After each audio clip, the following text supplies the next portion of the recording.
Up next, the Timberwolves. It's an exciting Sunday night edition. Along with Greg Anthony, Brent Barry, and our sideline reporter David Aldridge, this is Kevin Harlan. It shows you how confident he's playing right now. So here's Oklahoma City's starting group. Gilgeous-Alexander runs things with Dort to his side. Holmgren is out there with Williams, and it's Williams at the 3 spot. And for Minnesota, Edwards on the wing. He's joined by McDaniel. Julius Randle is out there with Rudy Gobert. And it's DiVincenzo. Any advantages or disadvantages? Well, I mean, I feel in the first game, you can run your game. That second time around is when you get to dig deep into the film and try and make adjustments. Now here's Randle. Gobert with a screen on Williams. Three-pointer. And Holmgren pulls it down. Pass to Gilgeous-Alexander.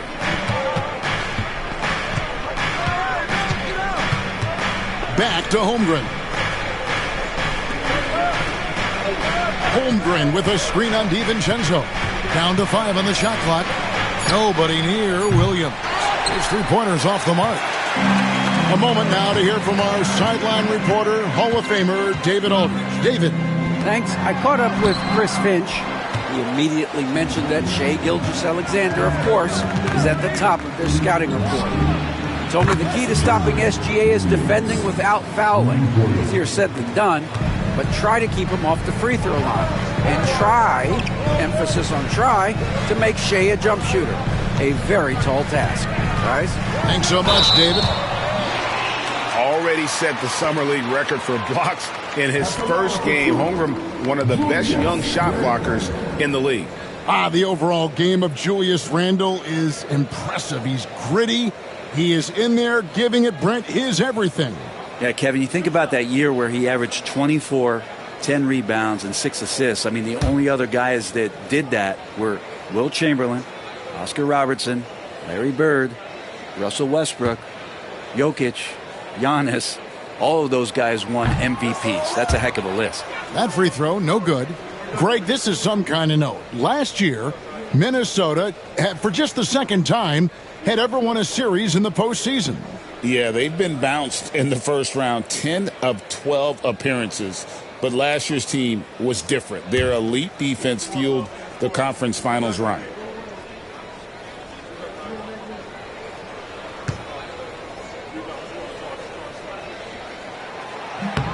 And he's good on the second. In recent years, Brent, we've seen Oklahoma City turn into a contender simply by developing their own young talent. Yep, blocks on sticks, on bricks, on blocks, and that's what they've done. They have not signed a free agent, big-name guy. They built from within. They built an incredible roster by drafting well and fostering the growth of these young players, along with the coach. For Minnesota, they've gone 0-4, missing their first 4 field goals here. DiVincenzo kicks to McDaniels. Back to DiVincenzo. Pass to Edwards. Wants to get it to Randle and does. And now a fast break for the Thunder. Williams with a clean look. Gets to the corner and buries it. Williams has got 5 points so far. What a confident play there from Jalen Williams, putting his shot right up and in. Stolen by Dort. Holmgren against DiVincenzo. Holmgren the pass to Williams. And 2 free throws coming up. Unable to get that one to go with all the contact.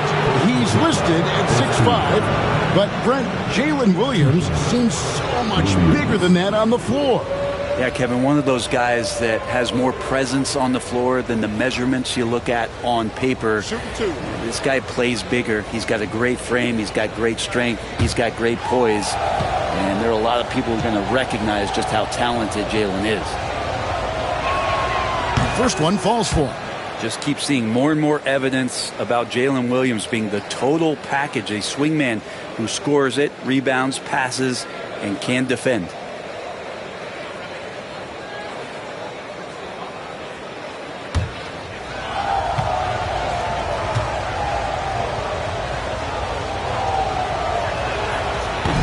And both free throws good for Williams. At this point, you might as well go ahead and chalk up the points when he's at the free throw line. Pretty much automatic. Here's Randall, and the rejection by Holmgren. An outstanding shot blocker. It's not just about Holmgren's length. It's about his positioning as well. Just setting the tone with an aggressive move to the rack. And where's the help defensively? Yeah, APB sent out to try to find out where the defense is. Inexcusable. And so Chris Finch calls for the timeout. He wants to check in with his team and regroup.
At the numbers for Anthony Edwards. He's getting around 28 points per, 6 assists, and 5 rebounds. And it says a lot that when we see numbers like this from him, we aren't even shocked. He's that good. Yeah, we really have just grown to get used to his greatness, and that's the level for him that he's on right now.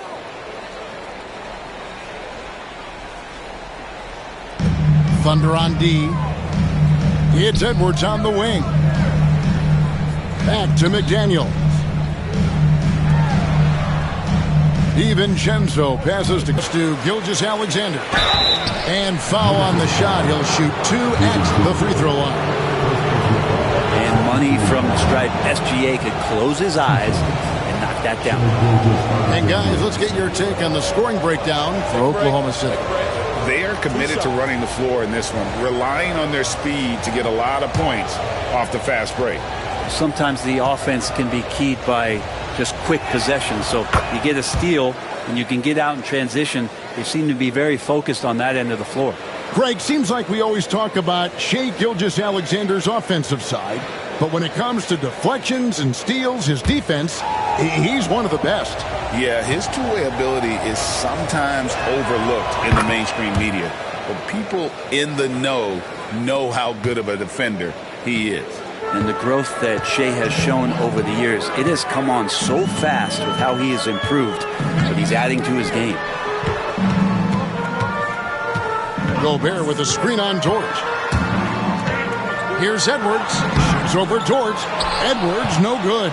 I don't think the defense does enough out there to bother him. I think that one's all on him. Just a flat-out miss. Dort kicks to Gilgeous-Alexander. And the layup's good off the glass. Gilgeous-Alexander's got 6. Excellent all-around performance so far, hence the big lead. Well, if I was baking up a lead, I'd add 2 ingredients. One would be playing smart. The other one, playing selfless. They've done that tonight. Serve it up. Here's Randall after the made shot from Shai Gilgeous-Alexander. Shot clock at 3. They could use a bucket. Randall with the bucket. It took him a while, but he finally gets one to fall. Looking at Oklahoma City, they took the win in their last game against the Jazz in Delta Center.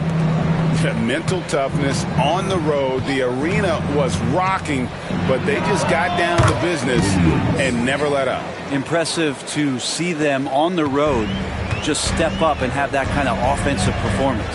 DiVincenzo finds Randall. It's stolen by Gilgeous-Alexander. And Gilgeous-Alexander throws it down.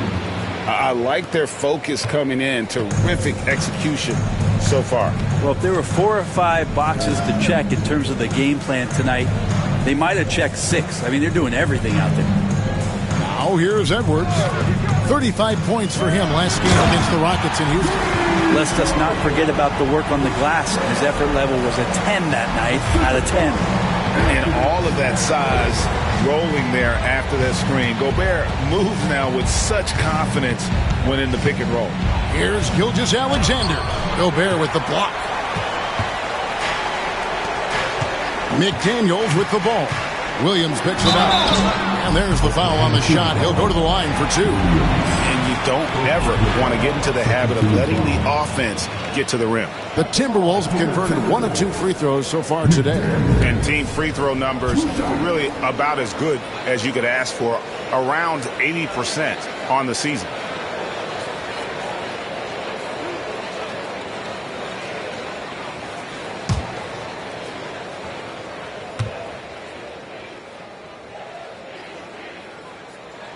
The free throw drops from McDaniel. Alex Caruso. He's checked in for Dort.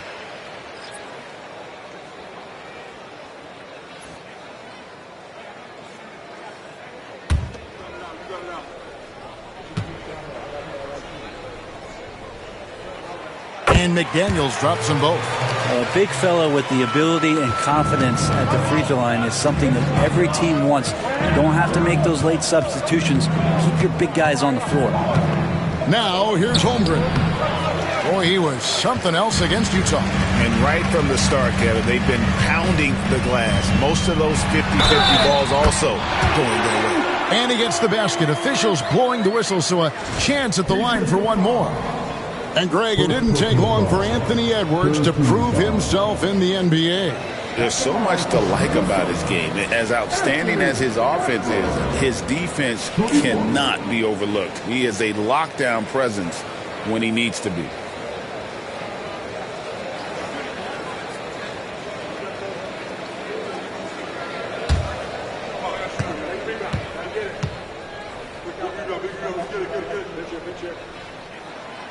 And Edwards, no good on that one. And what you love about Edwards is how intense he is. Guy plays hard every minute he's on the floor. Timberwolves trail by 8. To the middle. Takes a 3. Count it. His second make in 4 attempts. And the defense scattered all over the place on the break. Nice job finding the wide open 3. Gilgeous-Alexander passes to Williams. Gilgeous-Alexander against DiVincenzo. To the paint. Here's Holmgren. Second chance shot. No good again that time. Well, if he's going to keep shooting, they've got to run some plays for him. Screens, pick and rolls, anything they can do to get him started. This has not been a good quarter right here. Shot has been off the mark, and now it looks, Kevin, like he's pressing a bit. Williams gets the bucket. And Jalen Williams had a plan there to outwork the defense. He knows you got to... DiVincenzo can't hit it. Rare you'll see him miss such an open look. It's up a 3. And there's Gilgeous-Alexander. That's good on the assist by Holmgren. Pretty easy right now. Clear out, give him some space, let him get to work. Now here's McDaniels. Here's DiVincenzo. Back to McDaniels. 6 on the shot clock. Edwards finds Gobert. It's Chet Holmgren with the rebound. Holmgren's got his 5th rebound in this one. And now we've got some time to check in from the sideline. You got for us, DA? Hey, Kevin, thanks. Chet Holmgren has a slender frame, but he's determined to still protect the rim. Coach Daigneault said he'll get dunked on 10 straight times if that's what the game calls for. He paused and then added, he won't actually get dunked on 10 straight times. He's going to get a couple of those, too. Kevin, he certainly will.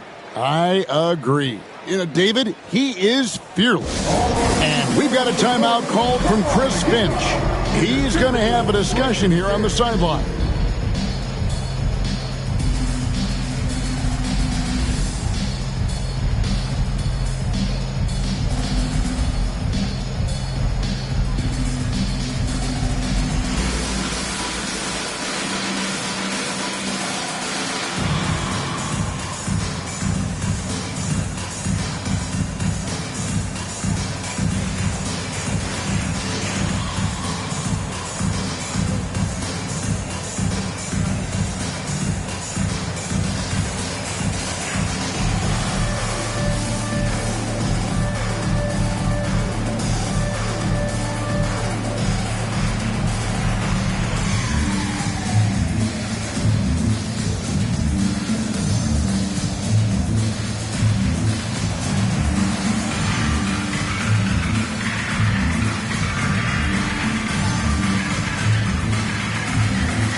Minnesota making a switch.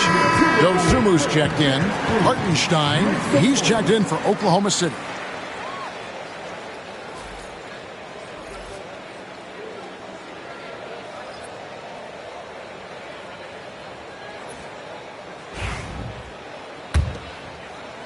Timberwolves trail by 12. Here's DiVincenzo. Nothing on the board. McDaniels kicks to DiVincenzo. Randall right side. Shot to stop the run. There it is, his second make of the game. He's missed 5. Well, improving his three-point range and confidence and rhythm from the three-point line, that's opening up some things for Julius Randle. Here's Hartenstein. He averages more than 12 points a game. That's some dependable production. Back to Gilgeous-Alexander. Yep, that one goes in there.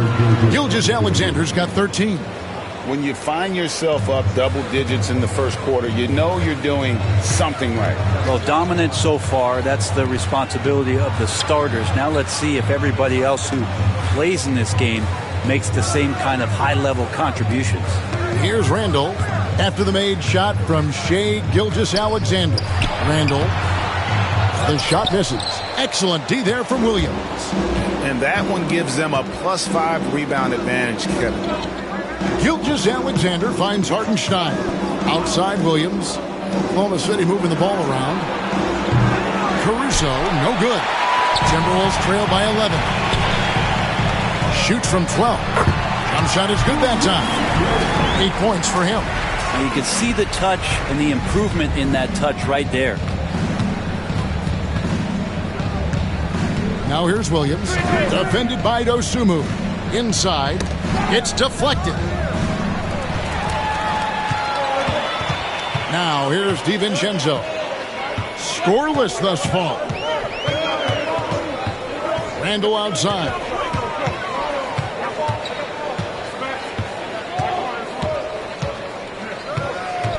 Just 5 to shoot. A floater. Williams with the block. McDaniels against Caruso. Right through the D for the layup. And the Thunder lead by 11. And they're forcing the ball inside, and it's working like a charm. Randall kicks to DiVincenzo. Pass to Dosunmu. Outside for Randall. Randall can't get that one to fall. And not a night he's going to want to remember, just not really able to score the basketball. Hartenstein. Minnesota with the rebound. They faced off right here last time they met, but the home crowd just couldn't pull out the win. Yeah, and their last time playing against this club, they fell short. A lot of cheap fouls really plagued their starting unit. But I'm sure they learned their lesson from that game. They know they can't afford to have their first unit unavailable when the game is at critical junctures this time around. This is not a player who likes to be trailing in any game. That lights a fire. Gilgeous-Alexander against DiVincenzo. Hartenstein with the screen on McDaniels. Here's Caruso. Minnesota with the rebound. Gobert's got rebound number 5 here tonight. They've been sensational on the backboard to start this game. There's 42 seconds left in the first.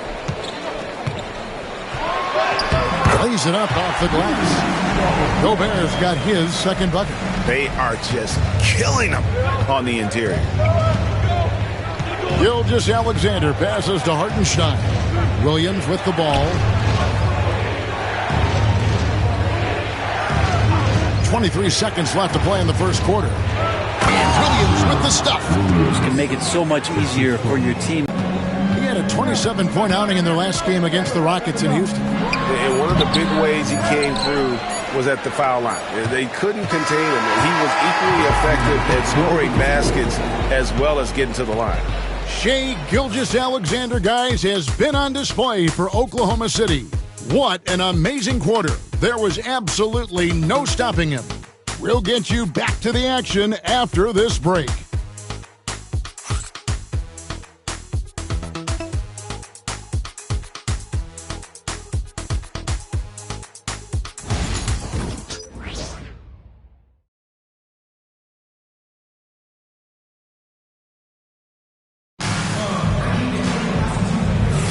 And welcome back to the second quarter of action. Plenty of basketball left to play, but this one has been one-sided so far. What stands out to you from Oklahoma City in this one? Well, in that first quarter, they were intent on just pounding the ball down low. And you don't see that all that often, getting down there and doing that much damage in a quarter. You got to respect the game plan. Greg, you know this. Good coaches give their players confidence. But what's the balance there between affirmation and accountability? Well, when you believe in a player, that also comes with expectations. So a coach has to boost them up and also demand that they deliver. So the Thunder 5 right now. The 4 and the 5, the lengthy pair of Holmgren and Hartenstein. Mitchell is out there with Wiggins, and it's Caruso in at the 3 side. And they're controlling the boards, Kevin. That's +5 in that category. It's Clark with the rebound. Timberwolves trail by 9. Pass to Edwards. Clark against Caruso. McGee's shot is off. And Caruso's got the ball here for Oklahoma City. They've led by as many as 14 points. From 20 feet out. Good, he hits the jump shot. Caruso's got the second quarter going with the first basket of the period for the Thunder. Edwards passes to Clark. Edwards with the screen for Clark. To the inside. Here's Reed, and Reed throws it down. And although an undersized center, more than making up for it with some serious hops. Caruso kicks to Mitchell. Holmgren sets the screen for Mitchell. A three-pointer, no good. Timberwolves trail. They could use a big shot here to get this offense going. Too many empty possessions. Right now, they need a basket. Outside Edwards. Offline with his 3. And the great shooters know when they've got enough opening to go for the 3. I didn't think it was a bad choice on that possession. And here's Mitchell from the arc. Gets that one to fall after missing his first 2. 1 for 3 from the field. Another good play. This is how they built the lead, calling on the right guys at the right time. Basketball IQ is something that gets talked about, but its importance to a team showing up here, running plays that turn into scores. And I like the back and forth here, showing confidence from range. It seems like they're going to find out who can make the deepest threes. Right now it's a shootout. Holmgren against Reed. Mitchell outside. Pass to Holmgren. This one for 3. And the Thunder another 3. And I love the competitive edge Holmgren plays with, coming right back with his own triple. Well, Brent, we had to wait a year for it, but Chet Holmgren had an incredible rookie season. And I don't think any talent evaluator is surprised at the way that Chet came in his first year and was able to contribute and sometimes dominate in the ways that he did. So coming back healthy, making that immediate impact, Chet Holmgren is going to be a superstar in this league.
Oklahoma City making a change here. Dortch checked in. Now a chance to check out the top NBA block leaders. Second, Chet Holmgren.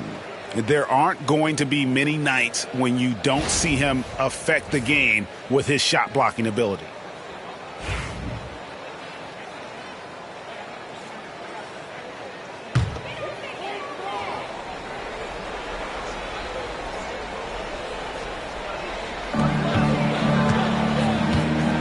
Clark against Caruso. Clark the pass to Dosunmu. Edwards inside for Mitchell. It's rebounded by Hartenstein. Hartenstein's got 4 rebounds now tonight. Mitchell with the bounce pass. Hartenstein with the screen on Clark. A nice shot by Hartenstein. Hartenstein's got the lead up to 14 now for the Thunder. This is an area where Lou Dort is trying to become more effective as a playmaker. Mitchell against Edwards. Another miss by Minnesota. They have been board dominant in this game. That's definitely been a factor in crafting this huge lead. Holmgren kicks to Mitchell. Driving inside. Pass to Caruso. Hartenstein with the screen for Caruso. Just 4 to shoot. And it's out of bounds. They say it was last touched by McGee. Just a quick look now at how the point totals have looked over the last several months for Jaden McDaniels. Look, sometimes you go up, sometimes down, and the trend has been on the downward side in terms of his average points per game. And a variety of factors can be the culprit. And a lot of times you focus on the efficiency more than just pure point output. Here's what Minnesota's going with right now. Gobert comes in for McGee. And it's Dante DiVincenzo in for Clark. Here's DiVincenzo. And the rejection by Holmgren. Out of bounds, Timberwolves ball as Minnesota keeps possession. Let's take a second look at that fantastic block. Yeah, quick thinking pays off big. What a block.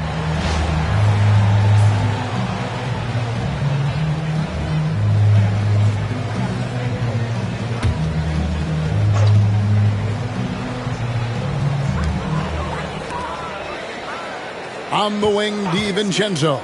Covered by Mitchell. DiVincenzo. Freely giving it away rather than trying to chase down something for himself. Gobert.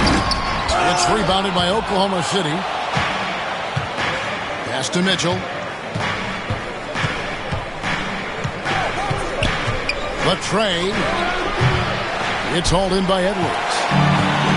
Minnesota's gotten into trouble with the 3 ball in the second quarter. Only hitting 1. Look at that.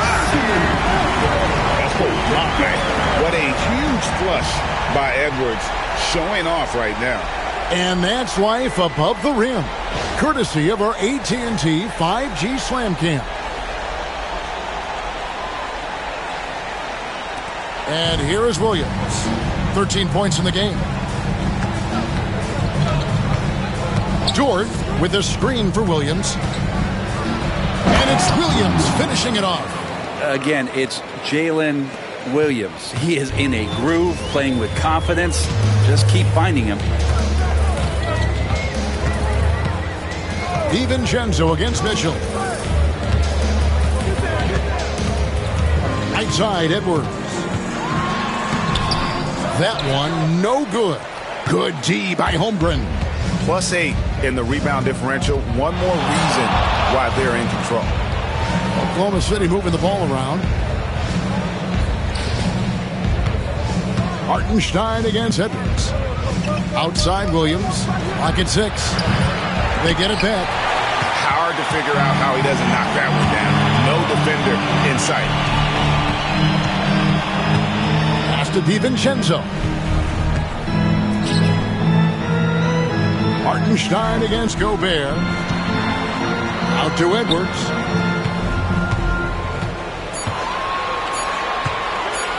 Shoots over Dort. Edwards with another miss. He's been off the mark, and that hasn't helped them chip away at the lead. It's been a theme here this quarter. Pass to Hartenstein. And here is Dort. Fires from deep. Score of the basket. Nice shot after missing his first attempt. Well, if you're looking for a 3-and-D player, Dort plays D, and there's your 3. Guys, they're looking for a spark here. Yeah, a cold stretch offensively, for sure. Here's Gobert. Uses the glass to finish the layup. Gobert's got 6 points. And they keep hammering away at him inside, forcing the ball into the paint. Outside Williams.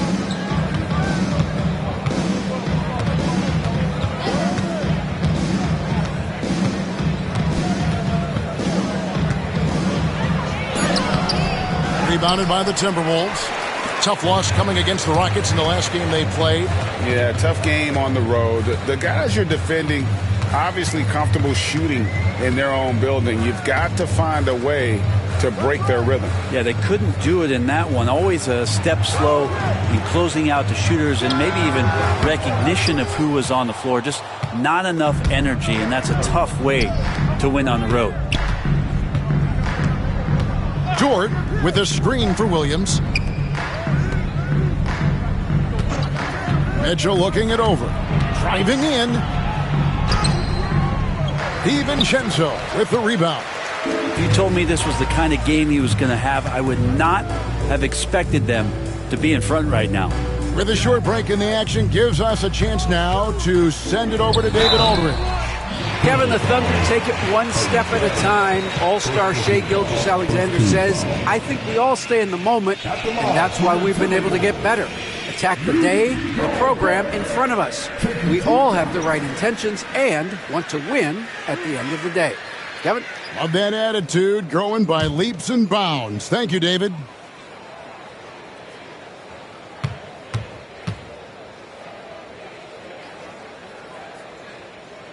A free throw drops for Gobert.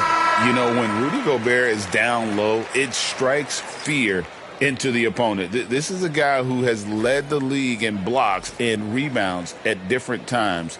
Inside the paint, he is just a nightmare to battle against. Julius Randle's checked in for Minnesota. McDaniels comes in for Edwards.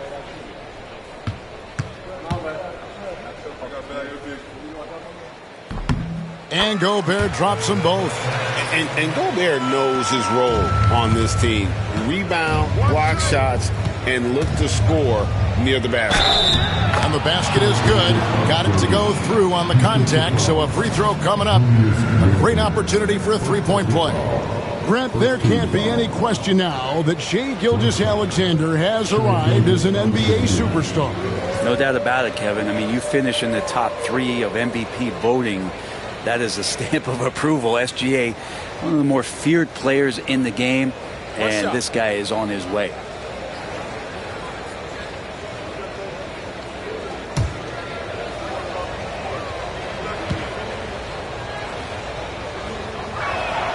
That's good from Gilgeous-Alexander. Greg, we've heard some veteran players and coaches say the league is skewing too young. Well, because of the salary cap, you're often forced to play some younger guys, and they don't quite have a feel for the game yet. So possibly the product suffers, but it also gives you a chance to develop these young players in your system. You gotta love his aggressiveness to finish inside. Well, his leaping ability gives him a great advantage. Caruso, the pass to Gilgeous-Alexander.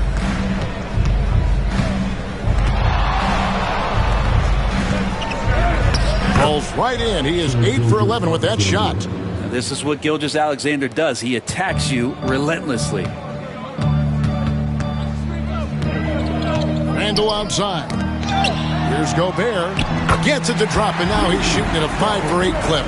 Maybe he's thinking at this point, man, somebody's got to help me. I can't do this all by myself. Gilgeous-Alexander passes to Hartenstein. He takes it in. 2 free throws coming up, and they call the shooting foul. It's going to be on Rudy Gobert. For Oklahoma City, they haven't yet missed a free throw. 5 for 5. And they've had really good numbers all season from the free throw line. Take a break. Take a break. 2 shots.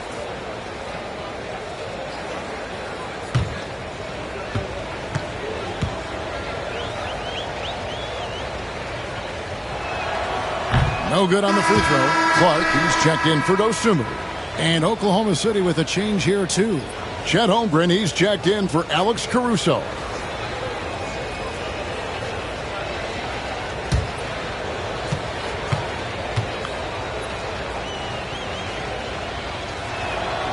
And the second free throw, good. Timberwolves trail by 17. Clark outside. Randall from outside. Rebound by Williams. Williams has got his 4th rebound in this one. Here's Holmgren. It's good. Great play by Williams to set it up. Holmgren's got 5 points in the quarter. Now that's got to excite Holmgren's fans. If he keeps improving his handles, watch out.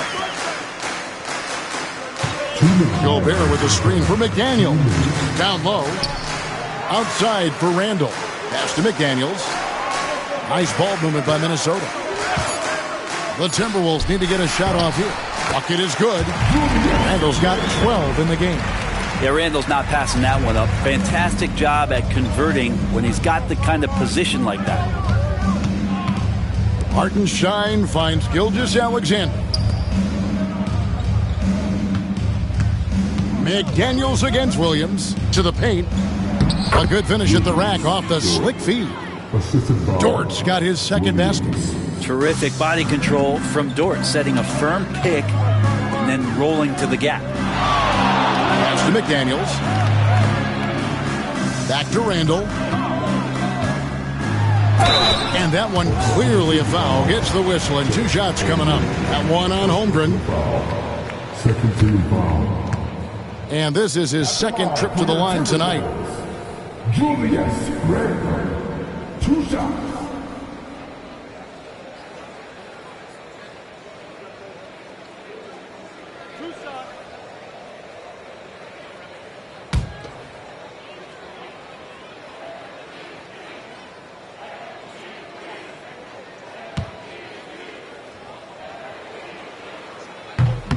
And he knocks down the first one.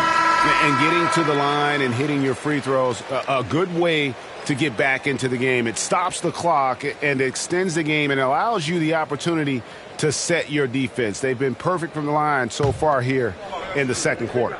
Williams, he's checked in for Hartenstein.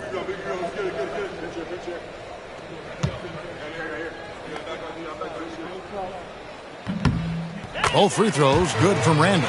And Randall just continuing to fight out there, whether you're looking at his career or any individual game, this guy just doesn't back down.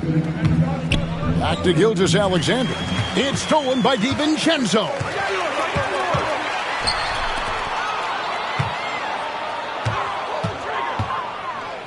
Clark kicks to McDaniels. Gobert with a screen on Williams. And the jumper falls for him. I tell you what, it's almost like stealing to watch how he plays the game from this seat.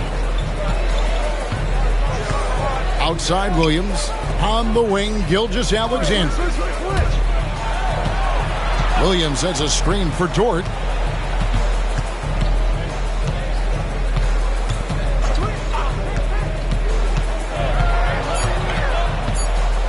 Oklahoma City needs to get off a shot. Williams' shot is off. Now Randall. That one, no good. And so it's the Oklahoma City Thunder. Their lead at 15 going into the break. They've been putting on a clinic in the paint. Shots are falling with regularity, and they are pounding it down low. And we'll be right back after this.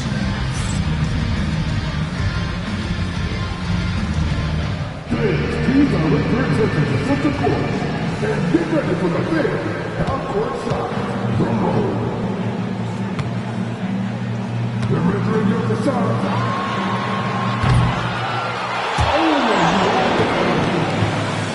One more time. A round of applause for the participants.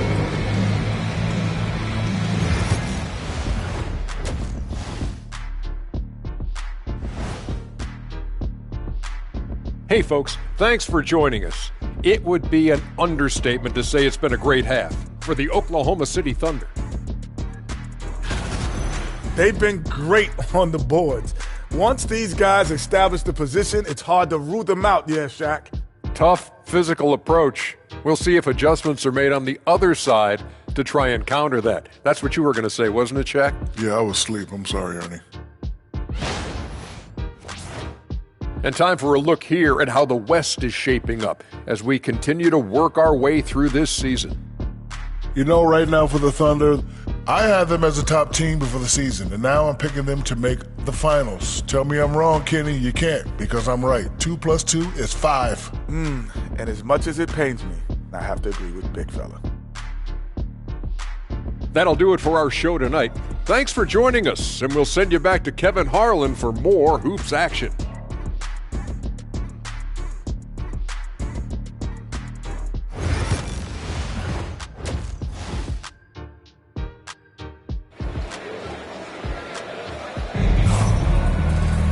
And there wasn't too much drama in the first half, but maybe things will tighten up here in the second. You know, Shai Gilgeous-Alexander has been exceptional here tonight, guys. Really impressed with the shot selection through the first half, just taking what he can get from the defense. Yeah, I'm thinking back to the first half and wondering, did he take a low percentage shot? Everything efficient.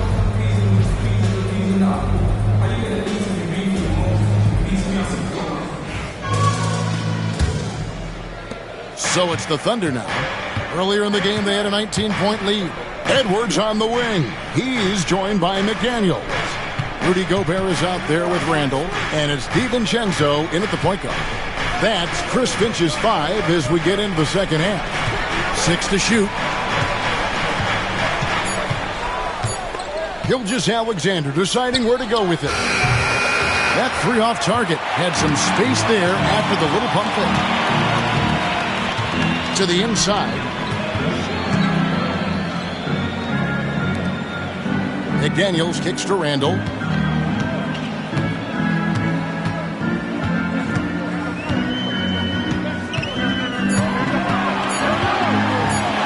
And he drops in the layup off the glass. Randall's got the opening bucket to start the second half for Minnesota. Yeah, Randall does a good job. His frame alone helps to create some space. Just with a little pivot there, able to find a way to score. Bounce pass from Williams. From deep, Gilgeous-Alexander. That drops, and it comes off an assist from Williams. Williams has got his 4th assist with that last one here tonight. Outside, Edwards. Back to DiVincenzo. Pass to Randall. Over Williams. Williams with the block. Gilgeous-Alexander against DiVincenzo.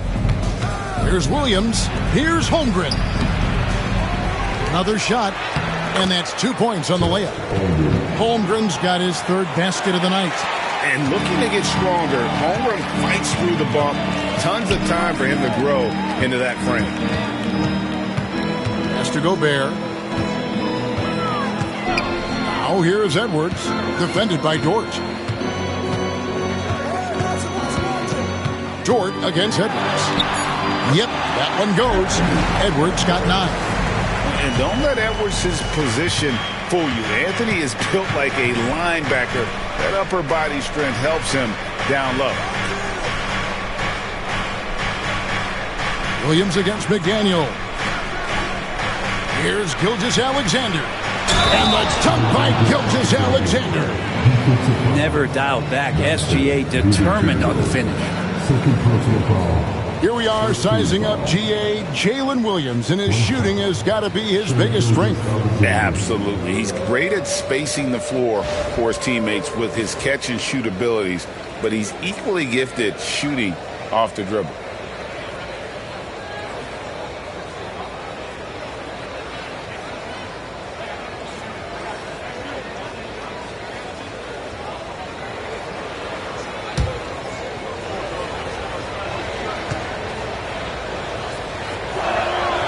That's good from Gilgeous-Alexander. Not quite 2.5 minutes played here in the second half. And so Chris Finch calls for the timeout. And coach has decided they need a moment to talk things over.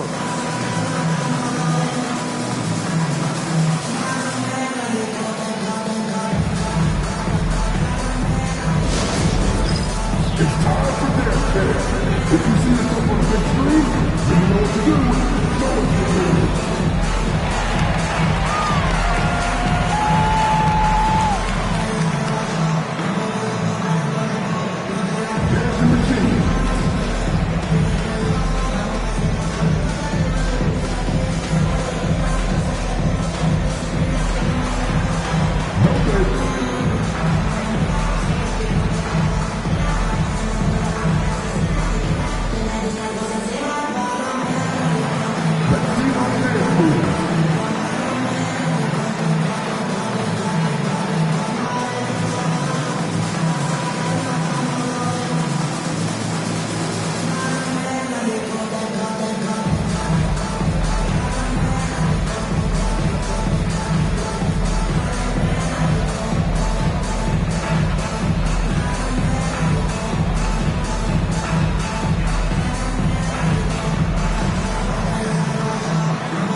the 2K leaderboard, what a month it's been for these teams defensively. Number 1, the Thunder. They've been playing great lockdown defense over the past month. They close out on shooters extremely well and do not allow easy looks.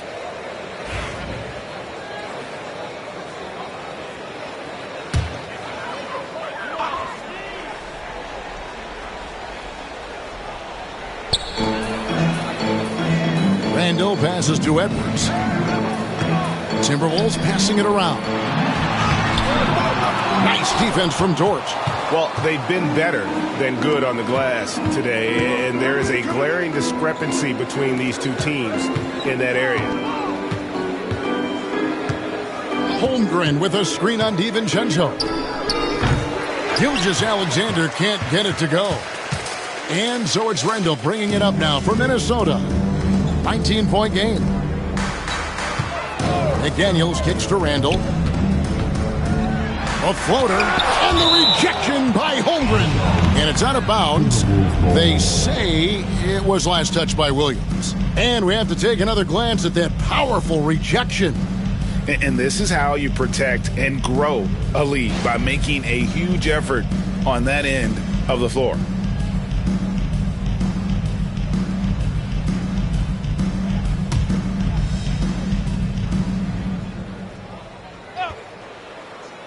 Now off the inbound. On defense, Oklahoma City.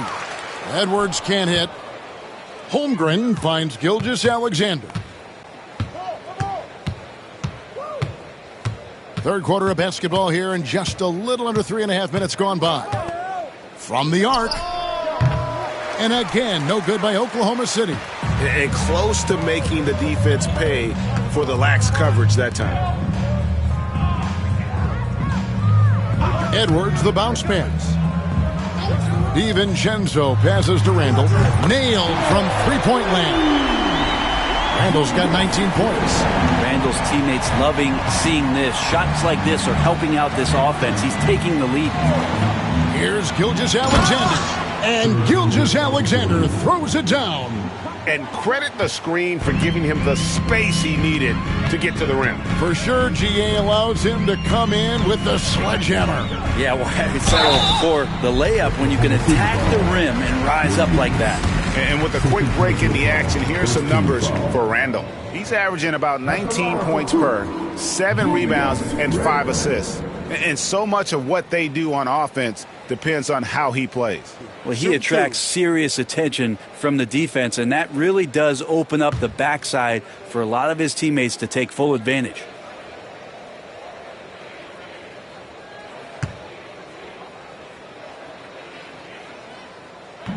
That free throw missing.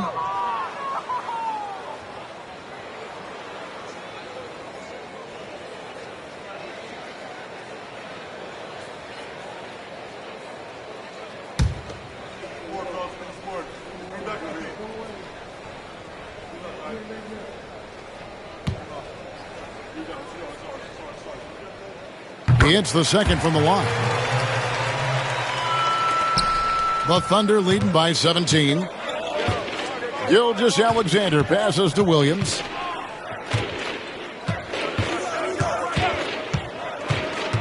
Back to Gilgeous-Alexander. Shot clock at 6. Lays it up and in on the nice reverse. Gilgeous-Alexander's got 10 points here in the second half. For Minnesota, they've gone 3 of 7 on field goal attempts here in the second half. Gobert with a screen for Randle. And out of bounds as the Thunder gain possession. Already it's February. Hard to believe. Let's see how the West is matching up. Taking a look at Oklahoma City. Unless they completely melt down, they should be in good position for a playoff run. Of course, there's the Timberwolves, a couple spots below. And, you know, for the Thunder, they had pressure on them coming into the season. A lot of people were picking them to have a special year. And they haven't shied away from that pressure. They've embraced it. I think every great team welcomes the challenge of trying to be elite, and they want to do it on a nightly basis. Timberwolves trail by 19. Here is Edwards. He's got 9. Pass to McDaniels. Dort against Edwards. And he could not get that one to go. Out of contact, and he'll go to the line for 2. And this is Edwards' game. When he's aggressive in trying to score, it really puts a lot of pressure on the defense. And a look now at how the offensive approach has been going here so far for the Thunder. I like this throwback approach they're taking, looking to score high percentage shots in the paint. And so far, it's working.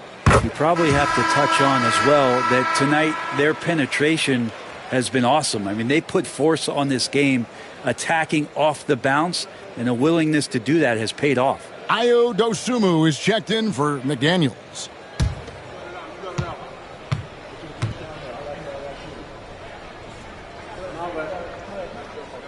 And Edwards drops them both.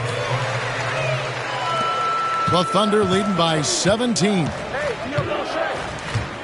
Outside, Dort.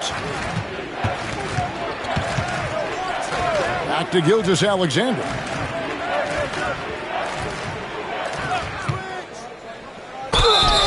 And he gets the whistle. 2 free throws coming up.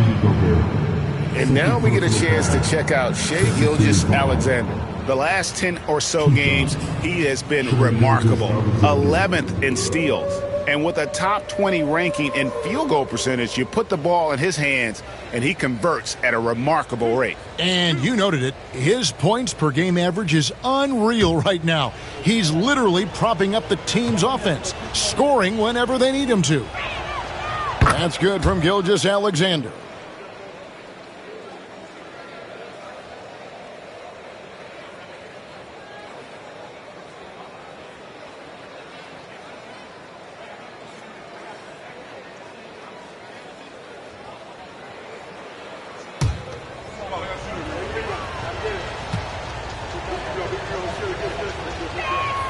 And so he hits both.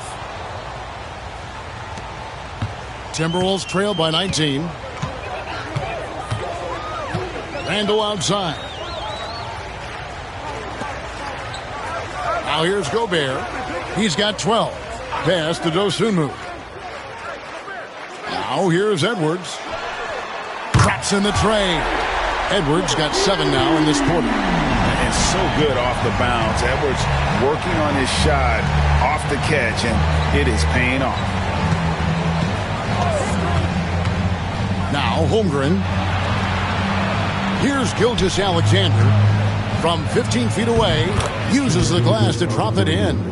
34 points for Shai Gilgeous-Alexander. And at the offensive end, he's done about as much as they could have hoped for today. Edwards looking it over. No good there. Good D by Holmgren. And physically, there's no doubt they've been the stronger team. A +10 rebound advantage tells you all you need to know. Williams kicks to Dort. Outside, Gilgeous-Alexander. Stay there. Shot clock at 5. And the dunk by Gilgeous-Alexander. And Shai putting it on a string so hard to stay on top of him as a defender. Outside, Edwards.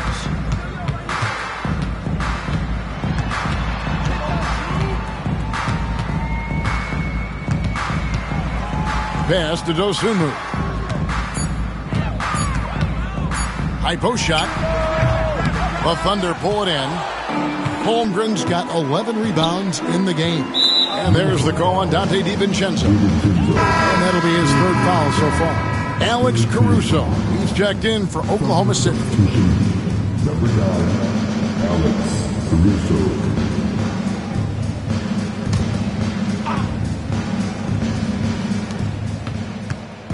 Holmgren finds Gilgeous-Alexander. Outside Williams. Pass to Holmgren. Lets it go with a 3. A rebound by the Timberwolves. And even without that 3-ball dropping for him, the defense should have done more on that last play. Now Randle. Gilgeous-Alexander covering. Randle is doubled. 6 to shoot. Here's Edwards. And that'll be 2 free throws coming up. Officials on the call with the foul. That one on Williams. And how about the commitment from Edwards, refusing to give up on that play? 3 trips to the line so far for him in this one. And with numbers like this, how about 87% on the year? He's been somebody they love having at the line. And the first one at the line is good.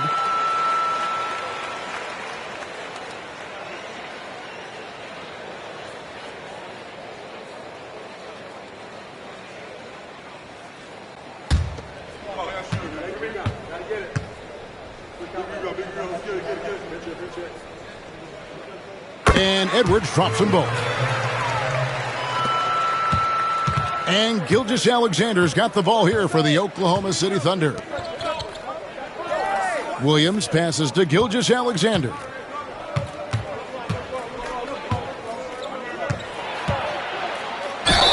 And they call the foul, so a chance at the line for one more coming up. Strong work for him at the offensive end, helping them to maintain that lead. This will make 5 trips now to the free throw line for him tonight. Minnesota making some changes. Naz Reid, he's checked in for Gobert. Clark comes in for Edwards. And it's Shake Milton in for Dante DiVincenzo.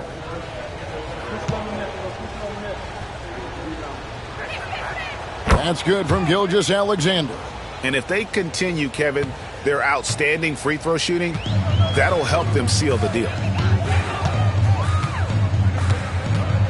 Randall against Williams. And the rejection by Holmgren.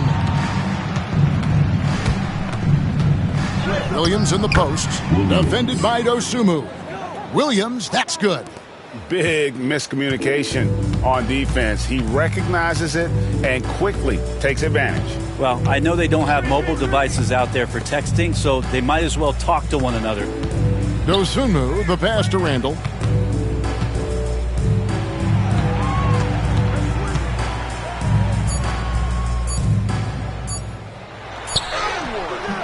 Williams with the defensive effort. The Thunder leading by 23 to the middle. And the dunk by Holmgren.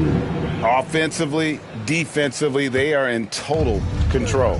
Yeah, the other team a bit concerned here. They're trailing, and the lead seems to be growing.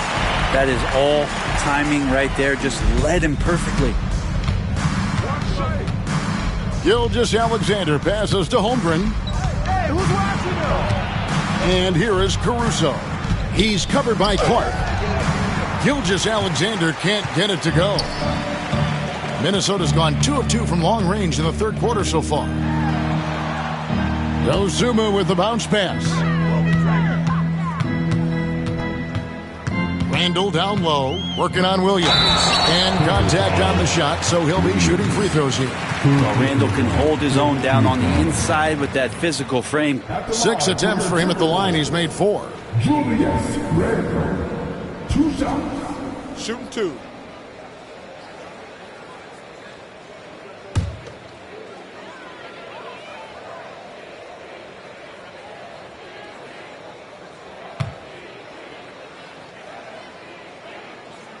That free throw good from Randall.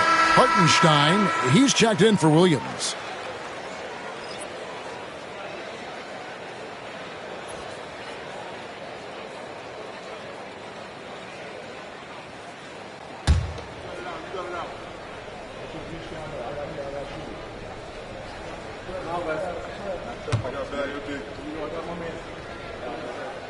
Both free throws good from Randall. And so it's Oklahoma City with it. Pass to Holmgren. 2 minutes remaining in the third. 2 minutes. Hartenstein with it. Here's Williams. Defended by Dosunmu. 8 feet away. And it's good off the back rim and in. And that's now 19 points here for Jalen Williams. Milton against Gilgeous-Alexander. Reid in the post. Over Hartenstein. Reid gets the bucket. Reid's got 4 points in the quarter. and not relying at all on the three-point shot. They may want to rethink about stretching the defense a bit like they did in that first half. Holmgren against Randall. Holmgren the pass to Hartenstein. 6 on the shot clock. Fires from way outside. Reed with the rebound. And that's one way to end up in the highlights. Yeah, well, the bloopers, right? Here's Randall. And the layup is good. Randall's got 10 points in just the second half. It feels like the other 4 guys have disappeared at this point. He wants to be the one to get them back. Pass to Hartenstein. Randall outside. Shoots over Holmgren. That's good from Randall. And the assist by Clark. Randall's got 26 points. And all of a sudden, things finally coming together for them. The deficit's still large, but now not insurmountable. Well, the run simply has given them a chance. Great work on both ends. They've got to now ratchet up a notch. Here's Gilgeous-Alexander. Takes the assist and lays it in. Picked out the pass nicely. This quarter belongs to him, and that's how you do it when you're out in front. Don't play it safe. Keep that momentum going. Clark outside. Caruso with the steal. For the 3. And that shot was up in time, but doesn't go in. Well, through 3 quarters of play, down double digits, it may be difficult to overcome. Thunder lead by 19. And we're coming right back after this break to get the 4th quarter underway.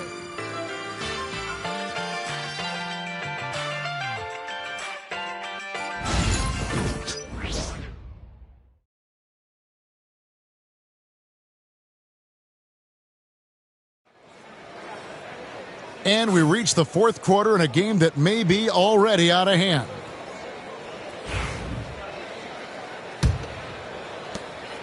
Timberwolves trail by 19.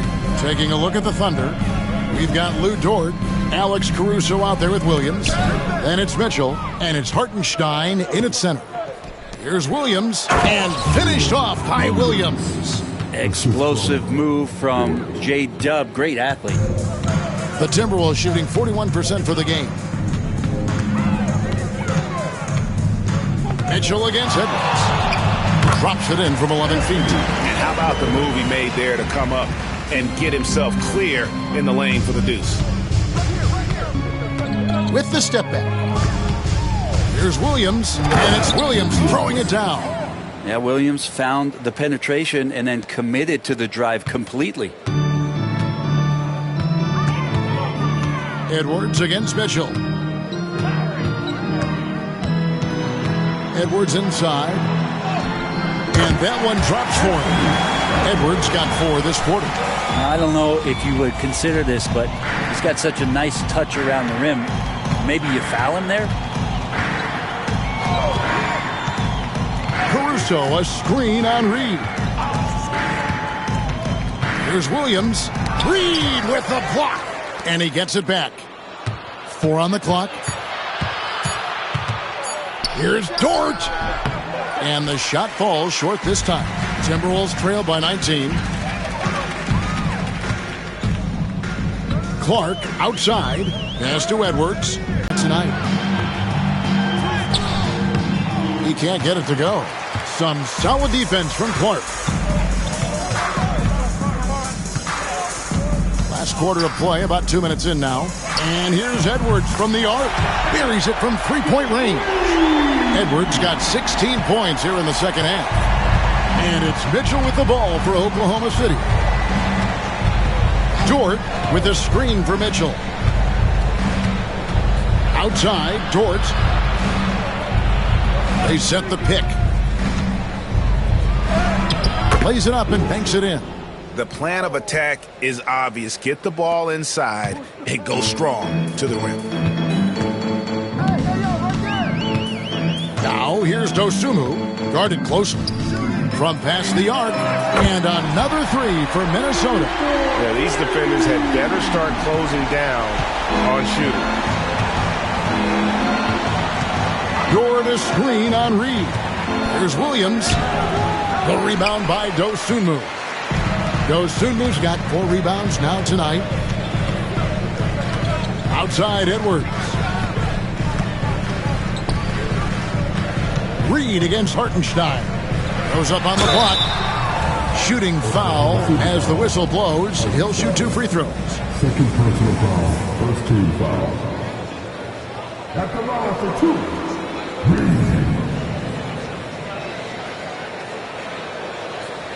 Take a break. Take a break. 2 shots.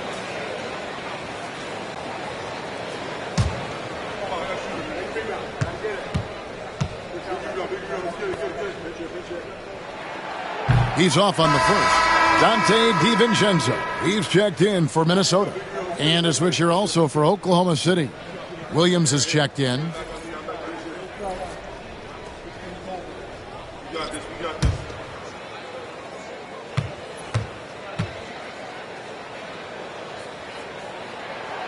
That one misses.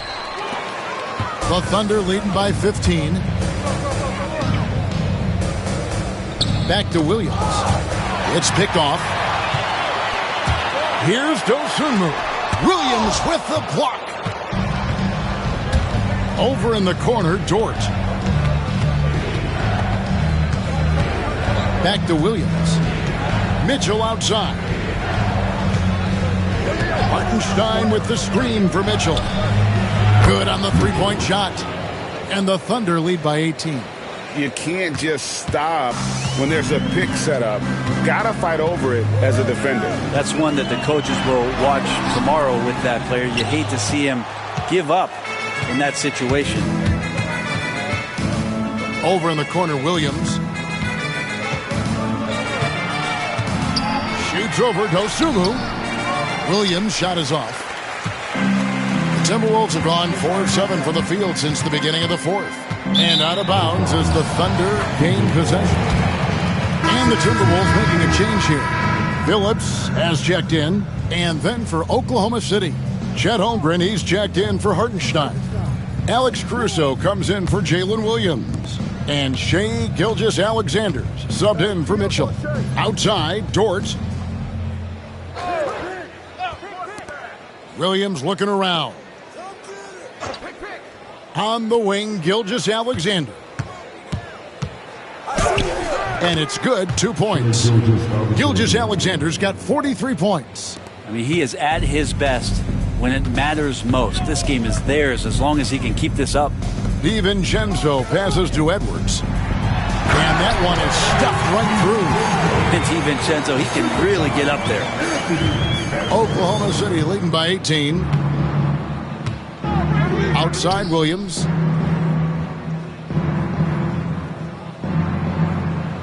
Back to Gilgeous-Alexander. Good, and it's Williams who picks up the assist.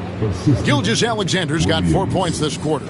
And that bucket adds to what has been a big difference in points in the paint between the two teams. DiVincenzo passes to Reed over Williams. And the Timberwolves tack on 2 more. Dante DiVincenzo with a real nice team-first play. Outside, Dort. Pass to Holmgren. Outside, Williams. And here is Caruso. Clock at 6. Inside, here's Gilgeous-Alexander. And he floats in for the easy 2. Credit the assist on that one. Gilgeous-Alexander has blossomed into this forceful guard. Just look at this performance. And here's Edwards from the arc. Drills it from outside. Edwards got 26. This is a one-man show right now. He's on a mission to get him out of this hole. Williams sends a screen for Gilgeous-Alexander. Outside, Dort.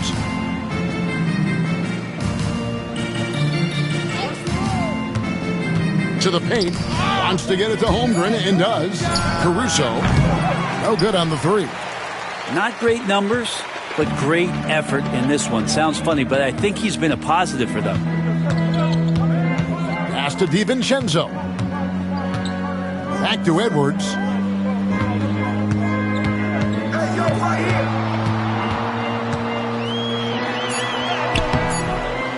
defense from Dort. And so it's Dort with it. He brings it up for Oklahoma City. Earlier in the game, they held a 25-point lead. Good. Well, any possession that ends in a shot from that range after good player and ball movement, that's a good one. DiVincenzo passes to Edwards. Shoots over Dort. Rebound by Williams. Williams has got rebound number 8 here tonight in the game. Pass to Gilgeous-Alexander. It's stolen by Edwards. Gilgeous-Alexander with the rebound. Oklahoma City leading by 19 points. Caruso, the pass to Holmgren. A second chance effort. He gets that one to drop. He's now 5 of 12. Not a lot of resistance on the inside, and they're taking full advantage. Reed with it. A 3-ball. And the rebound goes to the Thunder. Holmgren's got rebound number 13 for him here tonight. Outside, Gilgeous-Alexander. Off the mark there with the 3-point shot. Minnesota's gone 3 of 4 from downtown here in the fourth. Pass to McGee. Here's Phillips. Hits the 3-point bomb. Phillips has got himself going with the triple, his first basket of the game. Wow, what a pass there. He made that a very easy basket with that setup. And Mark Daigneault calls timeout here. And clearly an important juncture. He's going to have some choice words with his team.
And now, let's take a look at the New Balance player of the game, Shai Gilgeous-Alexander.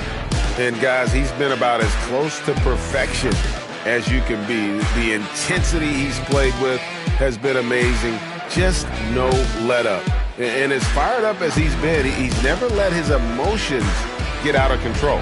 Well, to come in here facing a hostile crowd and have a game like he's had, that's what separates the good players from the great players.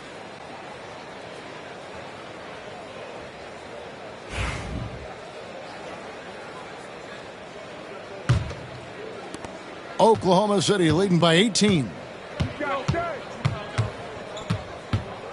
Pass to Holmgren. Minnesota with the rebound. Gobert's got 7 rebounds in the game. Randall outside.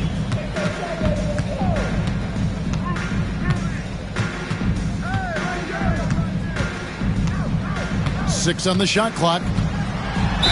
And oh boy, a lot of contact there, but he gets the call and will shoot 2. Randall, tough guy to guard here as he uses that frame to earn another trip to the free throw line.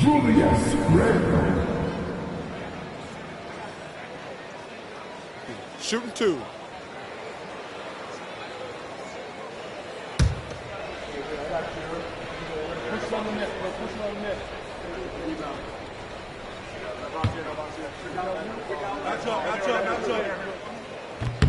The first free throw is good.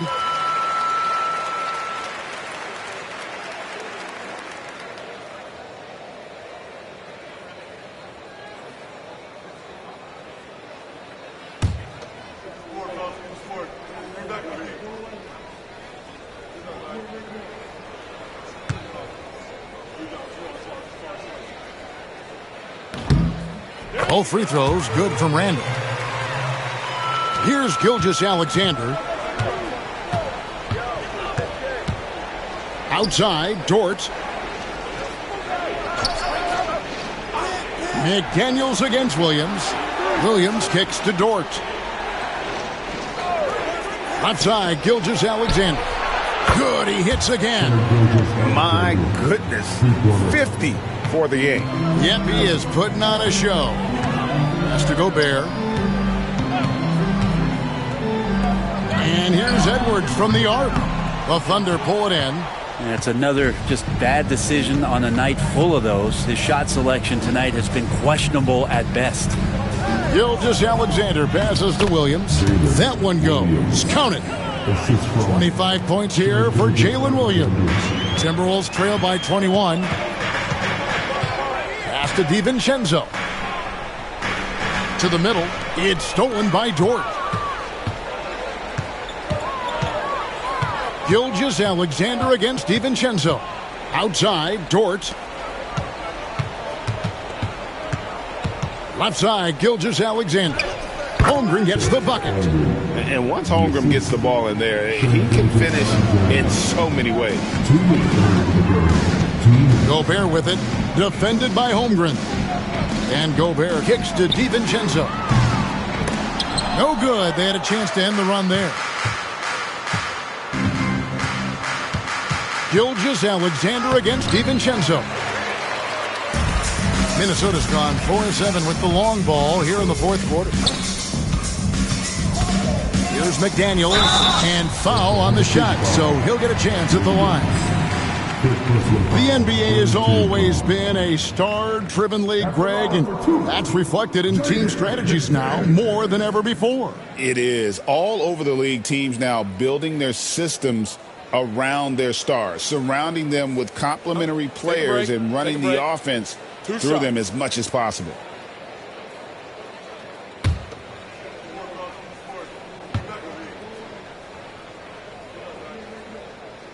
The free throw drops from McDaniels. And the Thunder going with the whole new group out there.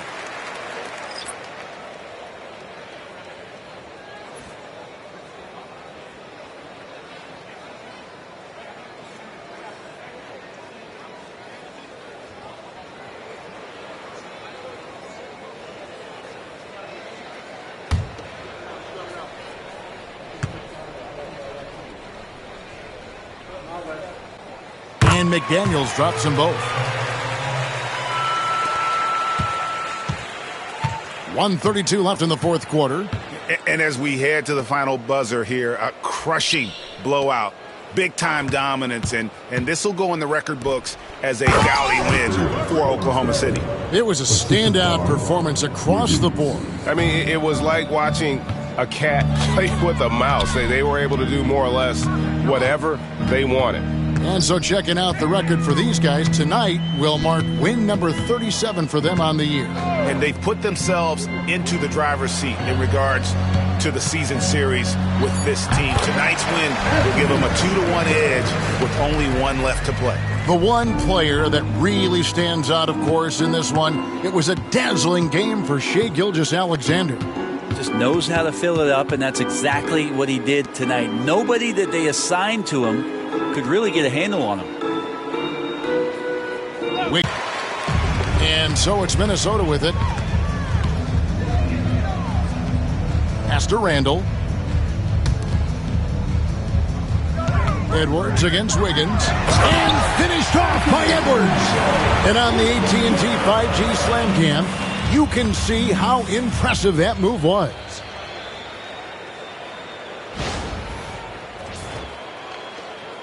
Here's Wiggins. 19 seconds left to play in the final quarter. And so the Thunder now can just hold on to the ball.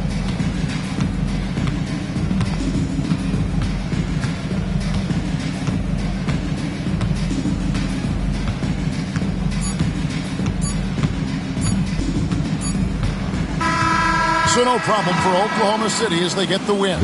A resounding victory for them. And Greg in enemy territory, no less. That's exactly right. But with the way they controlled the game and just completely took the crowd out of it, That's how to get it done on the road. Thank you for joining us. That'll do it for now. For Greg Anthony, Brett Barry, and David Aldridge, this is Kevin Harlan. Thanks for watching the NBA, presented by 2K Sports. And now, our player of the game, Shai Gilgeous-Alexander.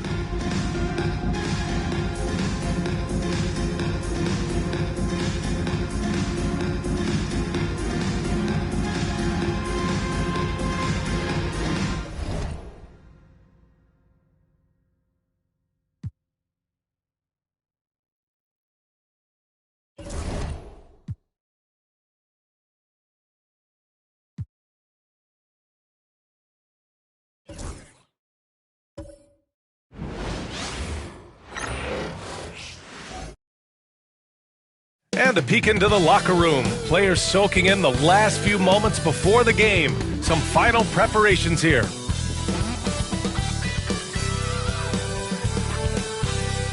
Happy Monday, everyone. This evening, we bring you the NBA on 2K Sports. Alongside Hall of Famers Doris Burke and Grant Hill, I'm Brian Anderson. Allie LaForce on the sidelines. Now we get a chance to check some stats for Cade Cunningham. Over his 10-game stretch, he's taken on a bigger role in this offense. His usage rate has gone up, and he's accepted this additional responsibility seamlessly. So here's the Clippers starting group. Bradley Beal's out there with Darius Garland. Then there's John Collins. Then there's Kawhi Leonard. And it's Zubac in at the 5. And for Detroit, down low, it's going to be Harris and Duren. Caris LeVert is out there with Cunningham. And it's Thompson in at the 3. This is that grind-it-out part of the year, Grant. Everyone just fighting through it. No question, B.A. And it's not just physically exhausting. You're trying to focus on every game, every possession. This is where your leaders can help keep everyone focused. Garland, the pass to Leonard. Collins with a screen on Thompson. Takes the 3. Duren with a rebound. And here's Cunningham. He'll bring it up for the Pistons. Down low. And the dunk by Duren. And nice work there in the pick and roll. Cunningham demonstrating improvement in knowing how to break defenses down. To the inside. Kicks it out to Collins. Thompson against Leonard. 6 to shoot. The Pistons clear it. They want to keep rolling here, following a win against Atlanta. Yeah, they hit the court last game with some serious attitude, especially on offense. And what surprised me was how easy they made it look. It seemed like they got something out of every possession. And the Clippers with the ball. After the Pistons picking up a basket just moments ago. Pass to Zubac. Leonard outside. Over Thompson. Offensive board. Zubac passes to Beal. Fades back. Oh, clanks that one. He's 0 for 1 to start. Nothing going right on the offensive end. 0 for 4 from the field. Cunningham against Garland. Now here's Cunningham. Tightly guarded. Kawhi Leonard comes up with a rebound. The Clippers have gone 0 for 4, missing their first 4 attempts. Left side, Garland.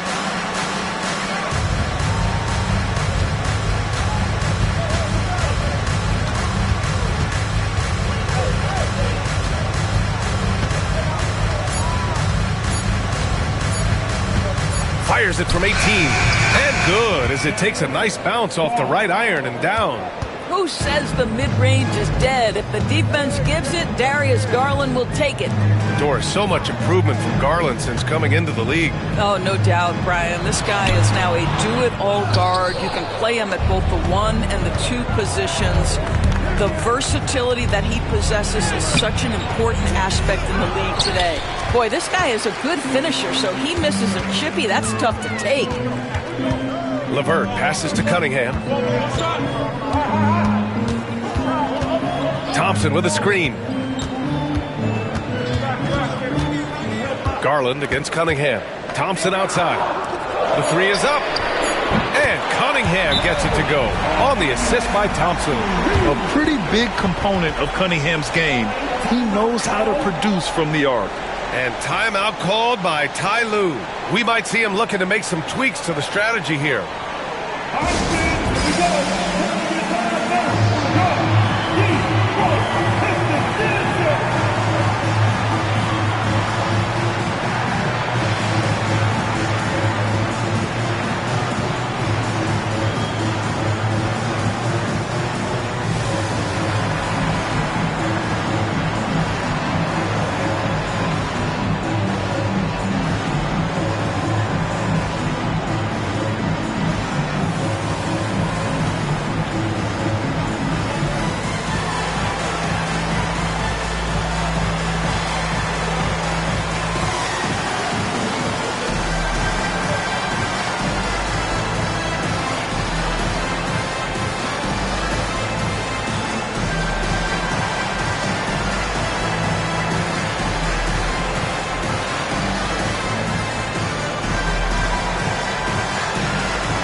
It's February.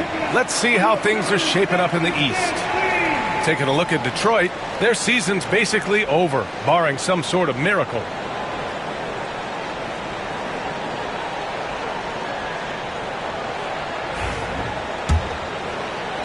About 3 minutes gone in the first quarter. Pass to Zubats. To the paint. Here's Leonard. And he floats it in for the easy two. Credit the sweet setup on that one. This is a small forward who, because he's 230 pounds, can hold his own down in the low post. That is nicely done. Now LeVert. And here's Harris. 4-3. Rebounded by Kawhi Leonard. Time now to hear from our reporter, Allie LaForce. A bit ago, J.B. Bickerstaff and I were able to chat. I talked with him about how he'll approach dealing with Kawhi Leonard on the floor, and Coach told me there's no one way to go about slowing Kawhi. He does too many things. He continued, we'll vary our looks on him and try not to let him get in any offensive rhythm. Good idea, as we all know how deadly Kawhi is once he gets going. Brian? Great work, Allie. Thanks. And it's Garland with the ball for the Clippers. They trail by 3. Leonard passes to Collins. Beal against LeVert. Now here's Beal. He's covered closely. Another miss. He's 0 for 2 now. On the wing, Thompson. Leonard defending. Pass to Duren. Zubats comes with a double team. Now here's Cunningham. Over Garland. And there's Cunningham on the assist by Harris. Cunningham's got 5 points. Not an easy shot at all. Cunningham seems to have it early on in his NBA career. Here's Leonard. And the shot counts. He's fouled, and it's a chance for a three-point play. Obviously, everyone knows about the defense of Kawhi Leonard, but Grant, his shooting is overlooked. Yeah, you know, he's at about 40% from 3 for his career. You combine that with his wing defense, you get a one-of-one player capable of carrying a team.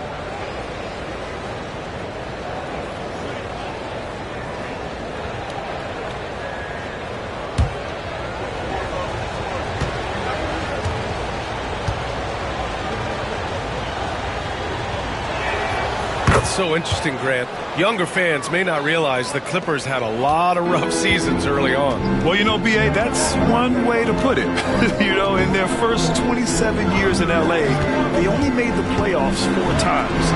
But things have definitely changed. Owners have changed. And now they're postseason regulars in the league. The Clippers trail.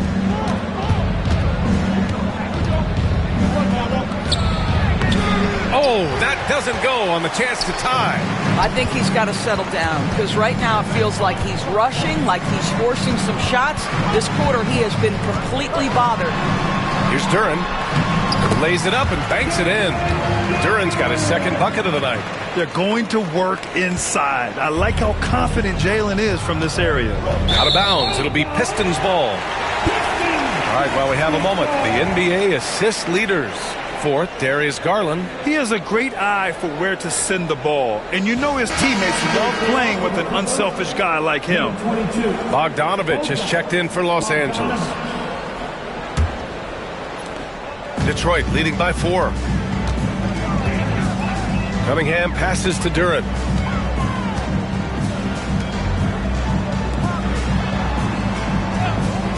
Pass to Harris. LeVert outside. Inside. Tipped. From deep three-point land. Fires in the triple. Wow, that is some big-time range on display from Caris LeVert. And Ty Lue has called a timeout. He wants to make sure everybody's on the same page. Here we go, guys. Time to get hype. Everybody, it's the Pistons Hype Squad. Here we go, guys. Time to get live with some team.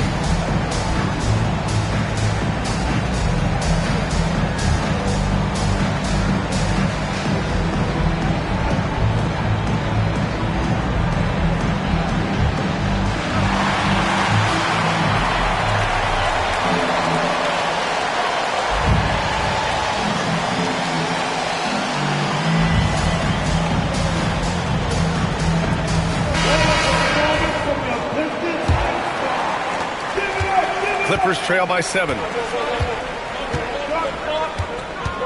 Zubac with a screen on LeVert. To the middle. And it's slammed in by Zubac. Yeah, if you allow Zubac positioning near the cup, look out. This is what you can expect.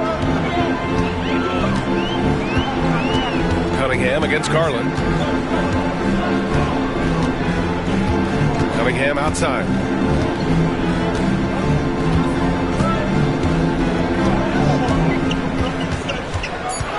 Harris outside. Offline with a 3. And so it's Garland who brings up the ball for Los Angeles. It's a 5-point game. Lets it go from 11. Leonard can't get it to go. He just can't find a consistent way to score, and this team could certainly use it. Thompson passes to LeVert. Inside. Here's Duren. And the dunk by Duren. And that was special. It's easy to be excited about Duren's future in this league.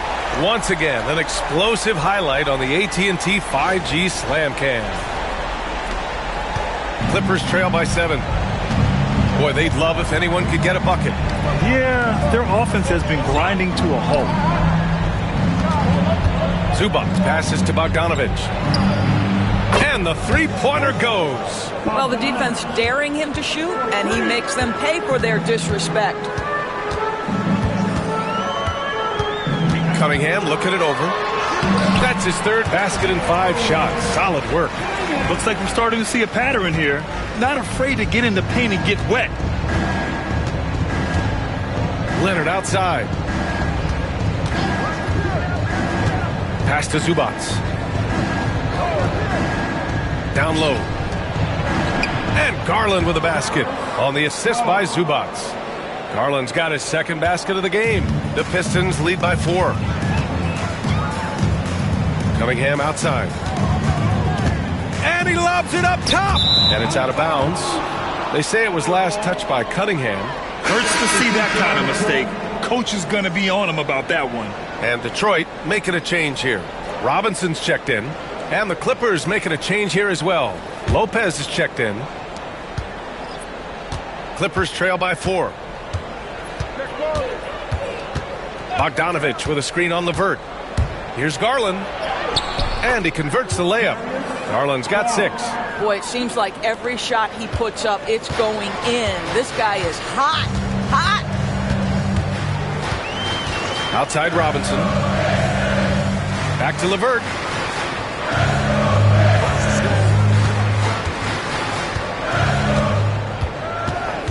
Just 5 to shoot. Out to Thompson. The 3. Offensive rebound. Robinson for 3. They shoot again. The putback. Missed it, even after all of those chances. So far, rebounding has been a focal point for them. And he gets that one. LeVert's got his second basket of the night. Boy, that's just about strength right there. Caris LeVert just simply refuses to be denied. Pass to Lopez. Shoots over Duren. Duren with a rebound. Duren's got rebound number 8 here already in the game. Bogdanovich against Robinson. Thompson in the post. It's LeVert on the wing. Thompson, a screen on Garland. The Pistons need to get one up quick. And out of bounds, Los Angeles will have it. And a chance to look at the block shot numbers over the last few seasons for Brook Lopez. And his shot blocking hasn't been nearly as potent as it was a few years ago. It's a shame, really, because his ability to intimidate the other team and be a big presence on the defensive end really gave his team an edge.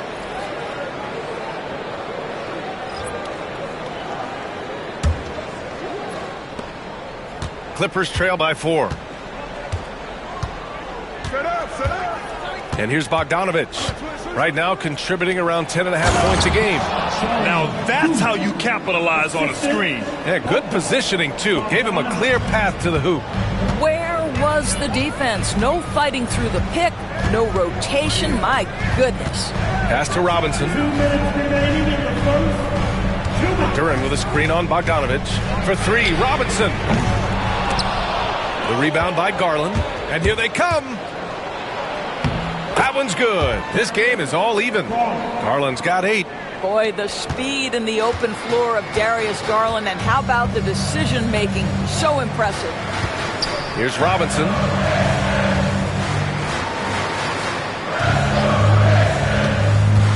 Over Bogdanovich. Money on the 19-footer.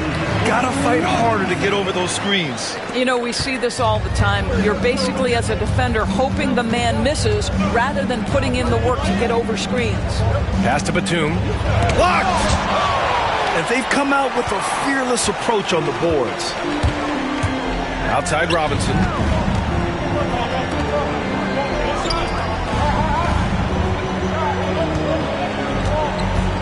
.102 left in the first quarter. 6 on the shot clock. Here's Holland. He tries for 3. Here's Duren. And the dunk by Duren. You have to put a body on Duren. He's quick, he's athletic, and he has that 7'5" wingspan. Outside Garland. He hits the back iron and sinks it. He's got 10. Well, they're not behind because of this guy. He is putting on a tremendous run. Now here's Sasser, guarded by Garland. Sasser gets the bucket. And the Pistons lead by 4. Wow, he doesn't make those kind of plays too often. Sweet move inside. Garland looking around.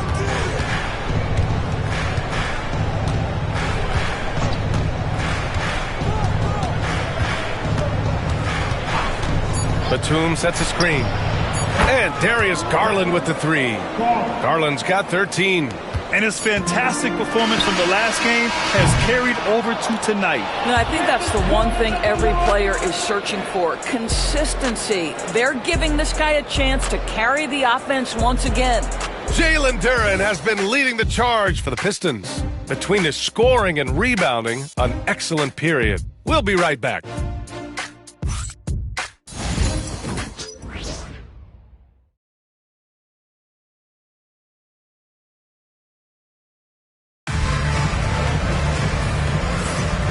Good action already in this one, but a fairly even matchup after this first quarter of play.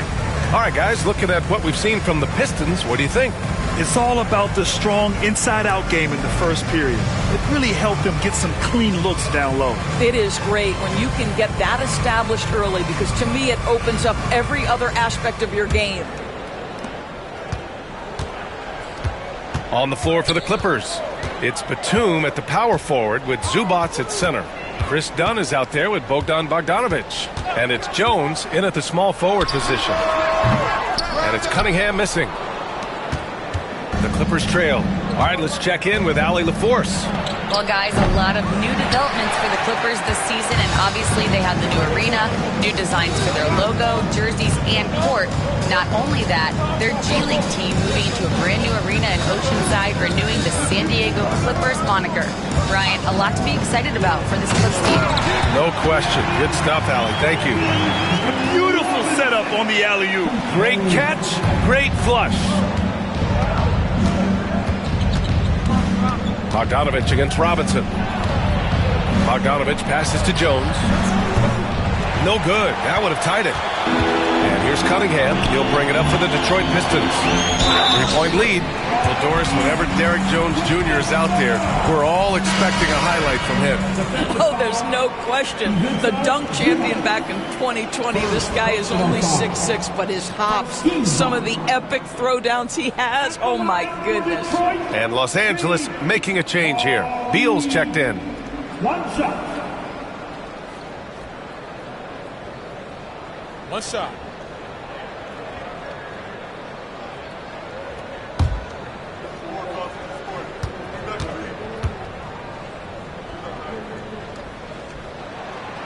All right, Doris, you think this heliocentric style of play can lead to championship success? Brian, this is such a big-time question, and I think a difficult one to answer. By heliocentric, we mean that the best player on your team is making up a greater percentage of the usage, meaning the ball is in their hands more. What that has led to are some of the most efficient offenses in the history of the game. But does it lead to championships? That is the answer to the question we all seek. Here's Robinson after the Clippers picking up a basket just a moment ago. Here's Cunningham. The Clippers grab the miss. Zubac has got his 6th rebound on the night. Stewart against Beal. Some solid defense from Stewart. And that closeout certainly made a difference. Well, no question. He altered that shot, and most of the time, that's just as good as blocking it. Here's Cunningham. Not enough on that one as it misses. And they've been able to maintain this lead despite his inconsistency from the field. Back to Dunn. Jones with a screen on Robinson. Pass to Jones. The Clippers got to hurry. Late clock here. Here's Dunn. Off the mark there with a 3. Detroit leading by 4. Now Robinson, pounded by Beal. Cunningham passes to Robinson. Fires the 3. And it's the Clippers with the rebound. He is just so deadly from out there. You expect that to fall. Beal finds Bogdanovic. Up top, Zubac.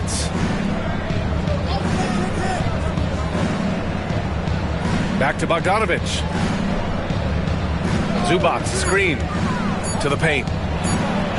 Perfect night so far, 2 for 2. Boy, how about that touch on the roll by Zubac? Nice finish. And J.B. Bickerstaff decides to call timeout. He wants a few moments to regroup with his players.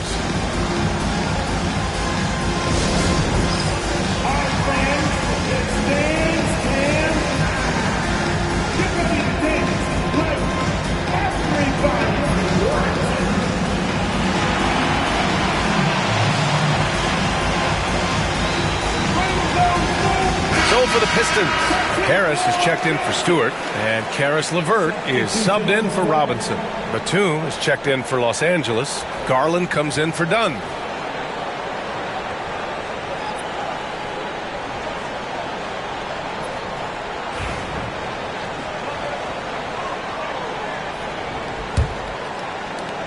Pistons leading. Cunningham passes to Reed.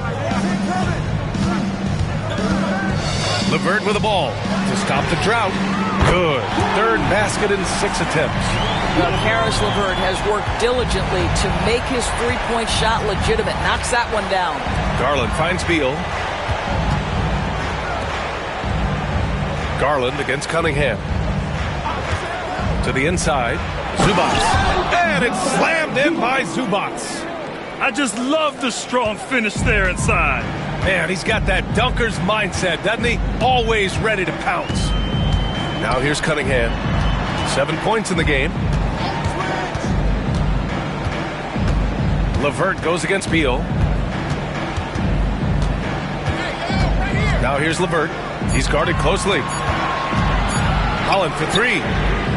It's rebounded by Zubac. Zubac has got rebound number 8 now. Here's Beal. He hits that one. 2 for 5 now. They have no answer defensively inside. For Detroit, they've gotten 5 of 8 attempts to drop since the second began. Cunningham against Garland. Inside, here's Reed. And the dunk to finish it off. A beauty. And when the game is this close, you have to go all out. He certainly understands his role, huh? When the shot goes up, just crashes the offensive glass. And that's so The win against the Hawks in Atlanta. Well, you also have to credit the way he controlled the pace of the game and was able to create for his teammates. Clippers trail by 6. Pass to Zubac.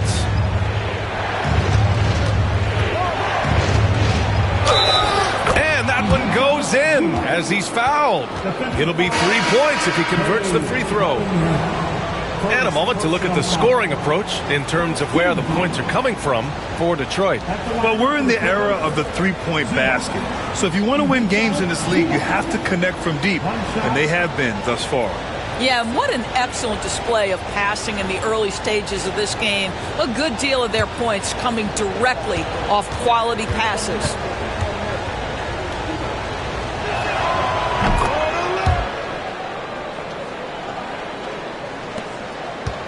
Detroit leading by 3.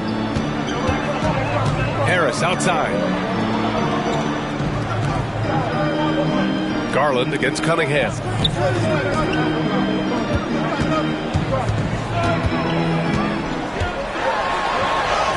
Oh, what a move by Cunningham inside.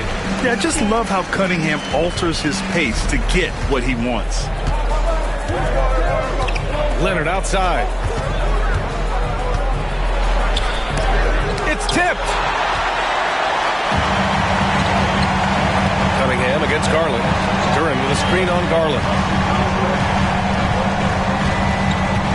Cunningham outside. Harris a screen to the paint. And stolen by Leonard.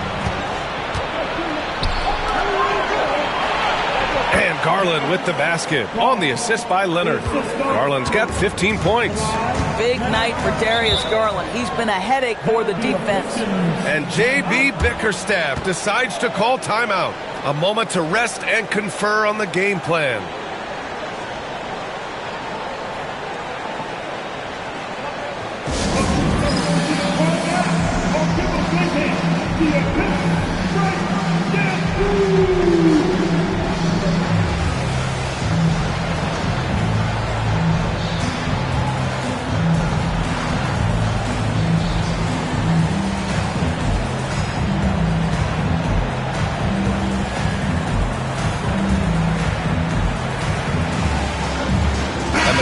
Making a change here. Lopez is checked in. And over the last 10 games, these are the guys who have been the most aggressive going after rebounds. Boy, you got to appreciate that effort. Jalen Duren, number 1. Over these last 10 games, this guy has owned the boards, playing so well as of late.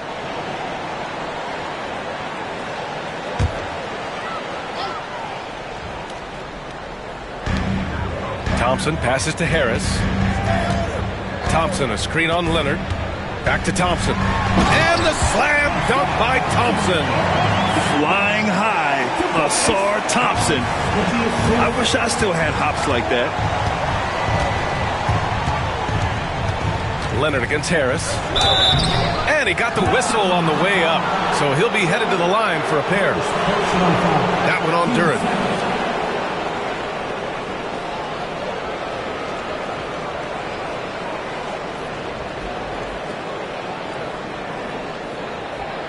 Well, Doris, there's one thing for sure.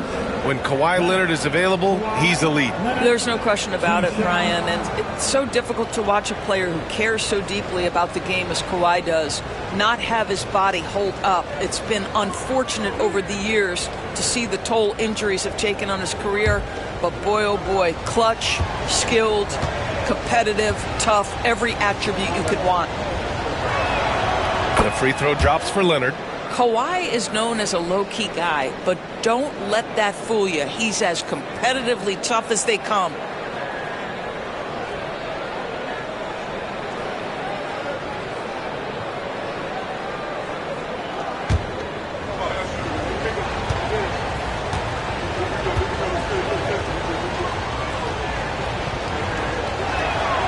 And Leonard drops them both. Well, this guy has multiple ways to get to the free throw line, and boy, has his stroke been on the money. LeVert outside. Back to Cunningham.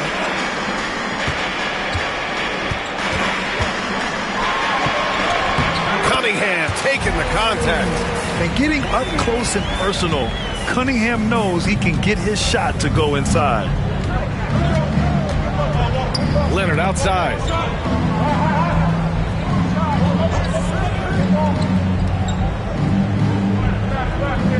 Lopez, the screen on Harris. Here's Leonard. The rebound by Detroit. Cunningham's got 4 rebounds in the game.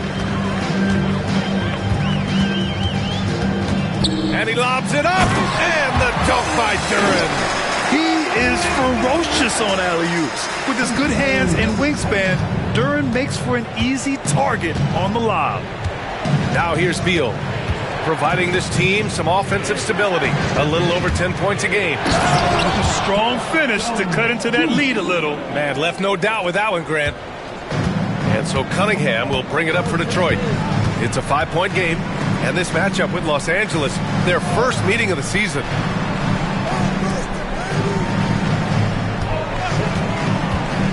Pass to Duren. And the dunk by Duren. And Jalen is just taking over in this one. This is how lethal of a player he can be. LeVert goes against Beal. Jones with a screen on LeVert. Beal from outside. Hits the trifecta. Beal's got his 3rd basket on the night right there. Well, a tough first quarter for this guy. You like to see the shot go in. Nicely done. Cunningham, a screen on Beal. Down low. Ooh, Cunningham making moves inside. Man, that's now 10 straight points in the paint. I'm not sure what's happened to their defense. It's Beal on the wing. He's checked by LeVert. And he's headed to the line for 2. He gets the whistle there.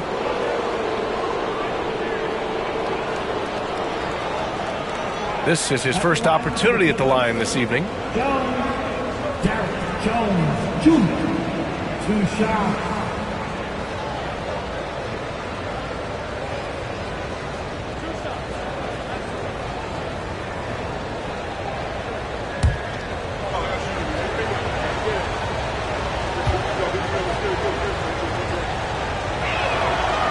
First one falls.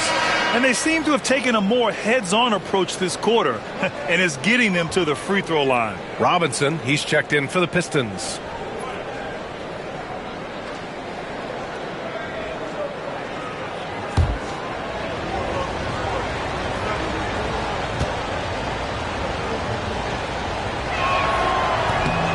He's off on the second.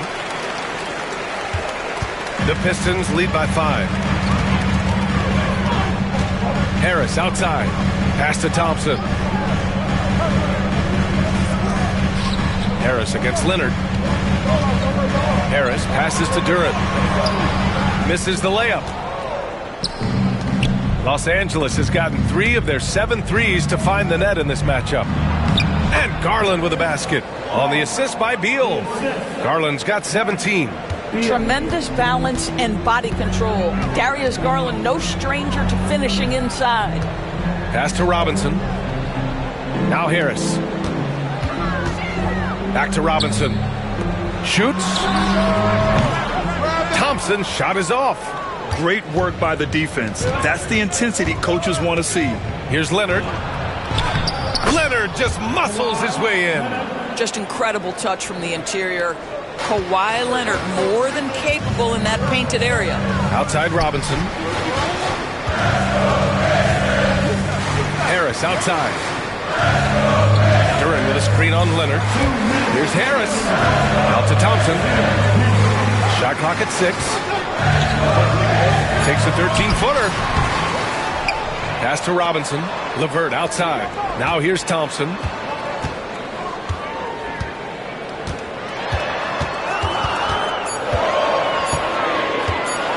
Goes back up.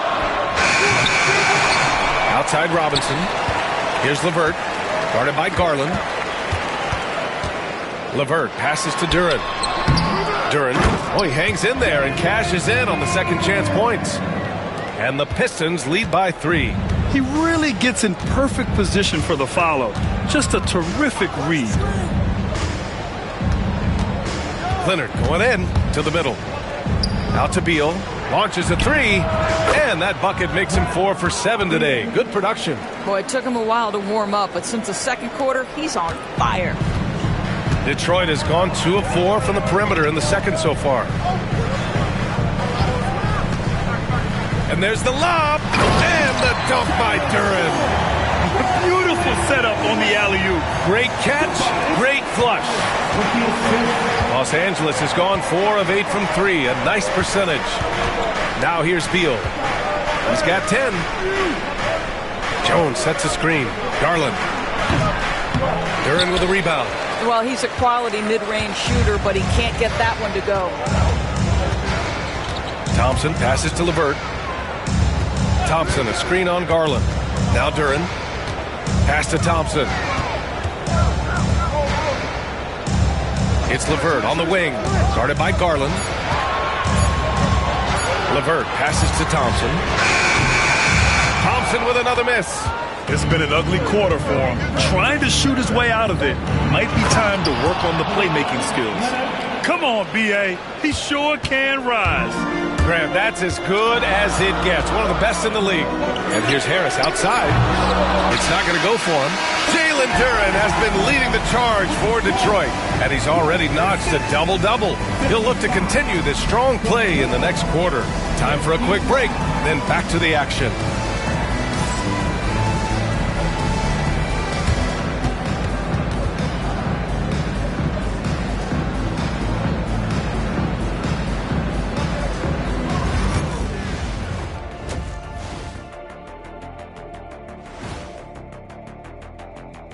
Hello and welcome. Before we take a look at the action from the first half, a brief overview of some upcoming games. Swerving off topic for a moment, I need you guys to weigh in on this. Is a hot dog a sandwich? No, man, it's a hot dog. Cheese, it's right there in the name. Well, it's got meat, correct? Right. It has bread. Right. Isn't that what it takes to make a sandwich? Stuff between bread? That's not how it works. Every summer they have a hot dog eating contest, not a sandwich eating contest. They're different. I really feel sandwiched between two great debaters. Shifting focus, how about this tight game the Detroit Pistons find themselves in? Chucking up all those threes is clearly not working for them. They need to balance their attack. Yeah, you want to put your players in a position to succeed, and I don't see that in the first half. And that is going to do it for us. Let's get back to some second half action with Brian Anderson and company.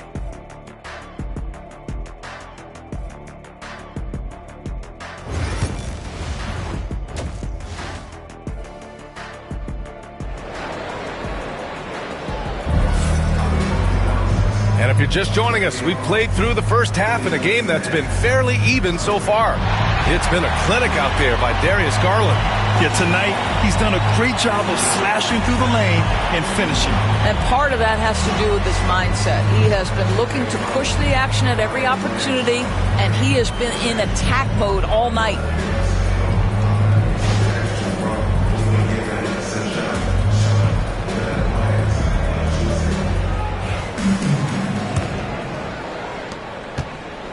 And so it's Cunningham with it. He brings it up for the Detroit Pistons. Thompson and Harris are the 3 and the 4. Karis LeVert is out there with Cade Cunningham. And it's Duren in at the center position. That's J.B. Bickerstaff's 5 as we get going in the second half. And that one's good. Cunningham's got 15 points. A sharp shooter from the mid-range. Cunningham doesn't need much room to feel comfortable firing away. Leonard looking over the floor. 5 to shoot. Kicks it out to Collins. And the go-ahead bucket, no good.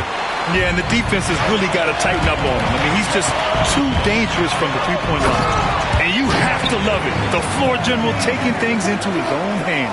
Just the aggression they're looking for, man. Boy, and not just the aggression, the ability to get to the rim, but how about the finish with intention? A chance here to catch up with Allie from the sideline. We know Kawhi Leonard is a former Finals MVP. Jimmy Butler said, there are guys that are like, quote, I'm going to find the best way to win.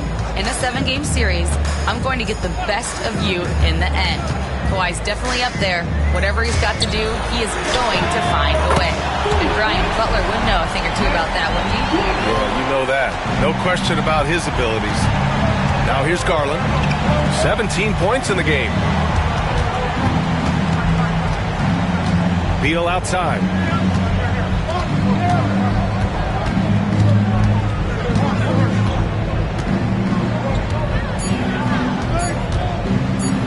There's the drive, and it's good with time running down on the shot clock. Beal's got 5 points in the quarter. LeVert outside. Pass to Harris. Back to LeVert.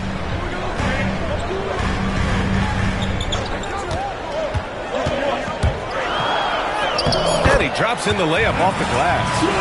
13 points in the game. Boy, I love the way Karis LeVert is attacking. This guy is a skilled guard with tremendous speed. Doris, one thing you can say about Karis LeVert, he knows how to seize an opportunity. And the thing about it, BA, is it doesn't matter if that opportunity comes when he's being a starter or when he's coming off the bench. His mindset is, my skill set is score, and that's exactly what I'm going to do.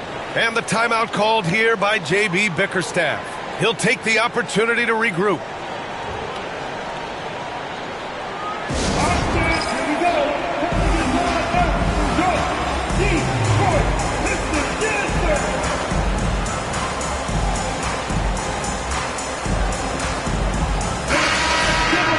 Already it's February. Let's see how things look out west. Taking a look at Los Angeles, if the playoffs started today, they'd go in as the 7th seed. When I look at the Clippers, they failed to deliver the great season people were hoping for, but it's far from hopeless. Plenty of time to turn things around for them. It's an amazing thing if you can get a couple of wins. And at 6'10", Jalen Duren is an incredible athlete for his size. Yeah, he's got a lot of bounce, which helps him as a rim protector, rebounder, and lob threat. Plus, he's got quick feet, and he's able to guard smaller guys on the perimeter. Taking 2 shots.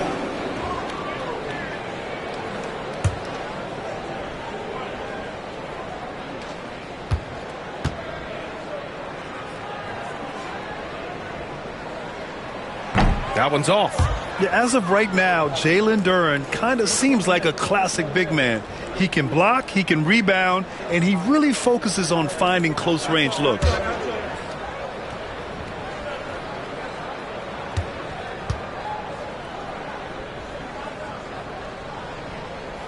He hits the second from the line. Here's Leonard. He's got 11.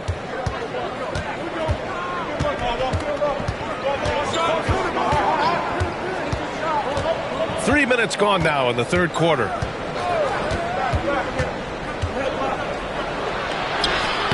The claw! Too much for the D to handle. They're on fire right now, shooting 80% to start the second half. Cunningham finds LeVert. Harris outside. Pass to Duren. Here's Harris. Oh, there's the alley! And the dunk by Duren.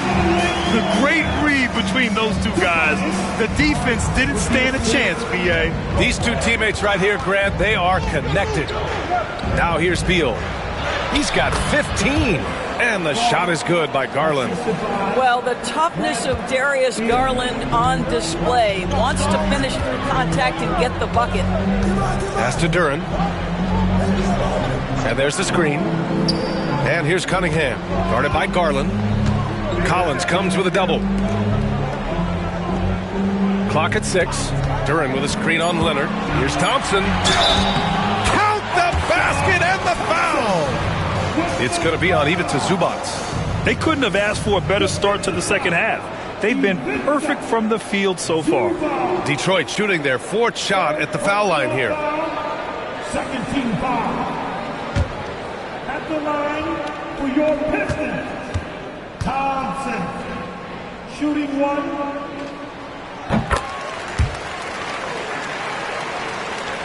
Here's Garland. He's got 19. To the wing on the left. And here's Collins for 3. The rebound by Detroit. Duren's got rebound number 15 here tonight. Pass to LeVert. Thompson, a screen on Beal. Here's LeVert. Oh, he drains it. His 6th make in 9 tries so far. That's just a feel that you have in the pick and roll game. Really good understanding of how to break the defense down by Karras. Back to Garland. Oh, the bucket's good, and he'll have a chance at one more. Cade Cunningham picks that one up. When it's this close, every bucket matters. You need good looks. All right, guys, what do you think so far about the offensive approach for Detroit? They've been all about high percentage looks in this game, working the ball inside and doing whatever it takes to get it to go. I think tonight has also, guys, been about the lost art of the mid-range jumper. If you utilize that in-between game right, there's plenty of value in it. That's good from Garland. Doris, when we talk about young guards, few better than Darius Garland. What makes him great? I think a few things, but I would start with the fact that he's a 3-level scorer. Knocks down the 3 with consistency, can get to his in-between, but also creative at the rim. The other thing I love, Brian, is that he defends with great intensity. Shot clock at 5, and here's LeVert for 3. Rebounded by Kawhi Leonard. Ooh, that's a tough break. After poor communication defensively, it leaves him all by himself. Garland, no good. Detroit leading by 3. Cunningham up top. Cade gets going. It's rebounded by Los Angeles. Zubac has got 9 rebounds in the game. Boy, he's getting it done.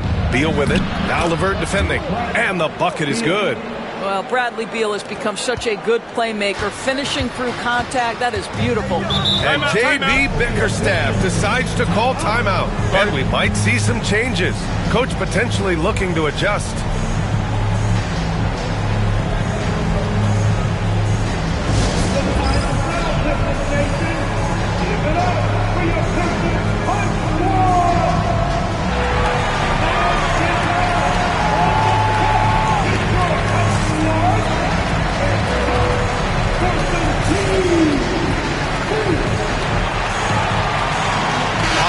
Checked in for Thompson. And this break lets us see the teams making the most of their second chances this season. The 4th spot held by Detroit. One of the top second chance point clubs in the association. They really hit the offensive glass.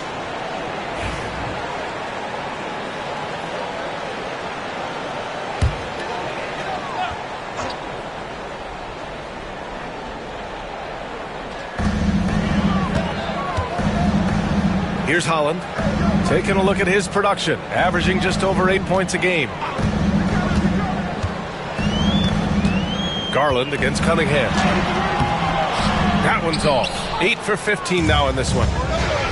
The Clippers have gone 7 of 10 here in the second half. And it's Garland on the drive. That gives them the lead. Garland's got 24 points. Well, they're winning largely because of this guy's play. He has been sensational. Here's Cunningham. Cade cleaning up the miss. You wonder what the score would be if they weren't controlling the glass. For Los Angeles, they've gotten 8 of 11 shots to go in. Efficient so far in the third. Collins against Harris. Collins passes to Garland. Off target with the three. The perimeter game has failed him thus far. Hit one from range in the first half, but nothing since. LeVert goes against Zubac. And rejected. How about Zubac? Works so hard on the defensive end. Nicely done. Oh, and the fast break for the Clippers. Woo!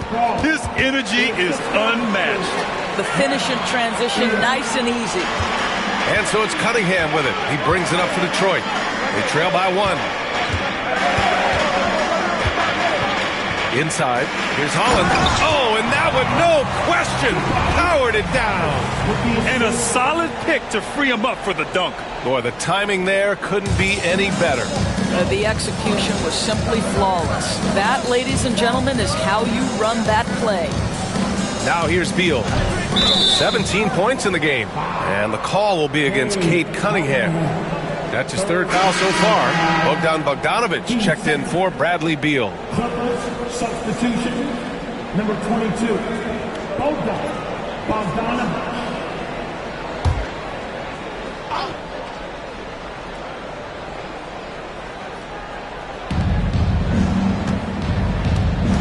Cunningham against Garland. Over Cunningham. Garland, no good. Detroit has gone 1 of 2 shooting from the perimeter since halftime. Harris outside.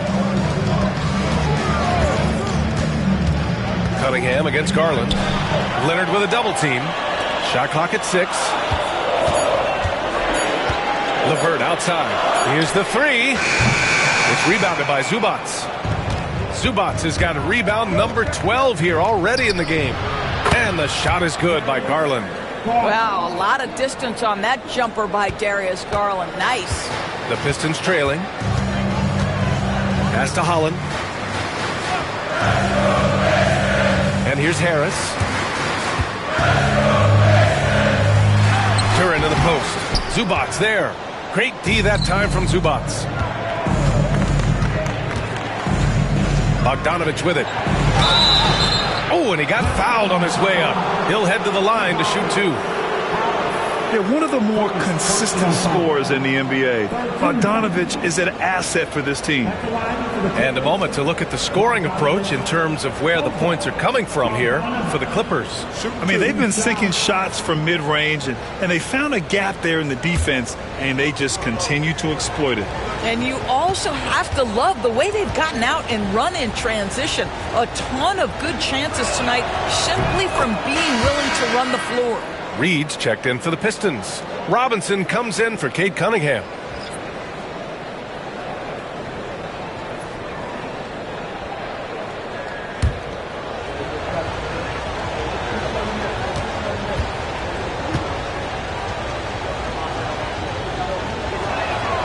He's perfect from the line this time. Now LeVert. He's got 15. Pass to Holland. Duren with a screen on Leonard to the paint. And the dunk by Duren. Sometimes a player is born with a passer's mindset. He deals it with conviction. Zubac screen. Bogdanovic from long range. Duren with the rebound. A tight one here in Detroit. Robinson on the wing, defended by Bogdanovic. Here's Holland. He's got 5.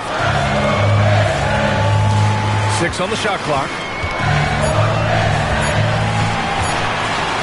From deep. The rebound by Garland. Here are the Clippers. They're on a 14-6 run.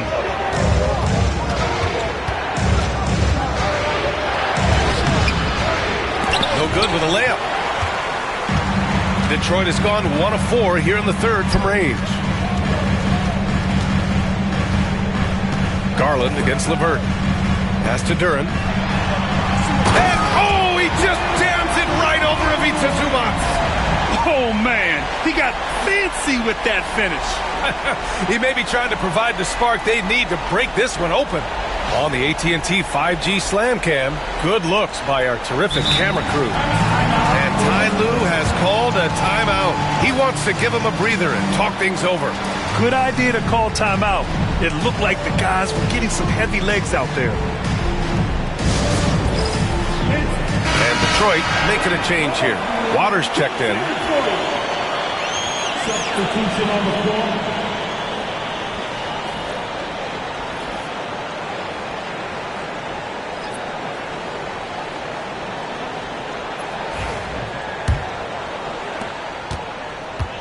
Los Angeles has gone 6 of 14 from the perimeter tonight. Dunn attacking. Outside Bogdanovich. Plenty of space. Yep, it finally drops after rolling around the rim. Bogdanovich has got 7 points. Duren with a screen on Bogdanovich to the inside. And the dunk by Duren. Making sure of it with the two-hand slam, B.A. Yeah, I don't blame him. With the score this tight, you cannot take a chance here. And so it's Bogdanovich with it. He brings it up for the LA Clippers. Well, they've got the Bulls ahead of them next in Chicago. That'll be game number 4 of 7 on this current road trip. Back to Zubac. And it's slammed in by Zubac. How about the big guy attacking the rim? The throwdowns are loud and emphatic. Pass to Reed.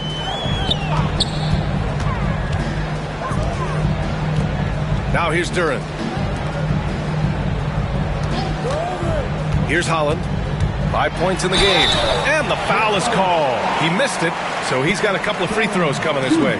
It's on Derek Jones. Detroit shooting their 5th and 6th free throw attempts tonight.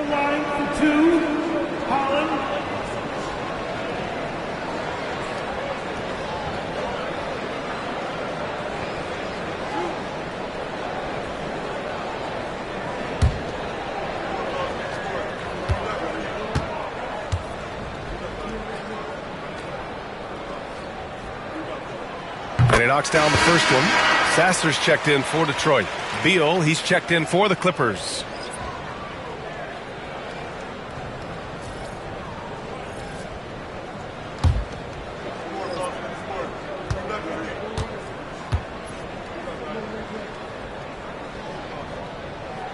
And so he hits both. 41 seconds left in the third quarter. Dunn outside. Down low. Here's Bogdanovich. Nice dish, and the layup goes down. Bogdanovich has got 6 in the quarter. You like seeing Bogdanovich get it done inside. An opportunistic scorer around the rim. Sasser outside. Shot and game clock separated by 5. And no good. Had a chance to take the lead. To the middle. Jones, the pass to Beal. Just 3 on the clock. The putback. It's still anybody's game as we reach the end of 3. It's Los Angeles leading by just 2. And right after this, we'll bring you the start of the final quarter right here on 2K Sports.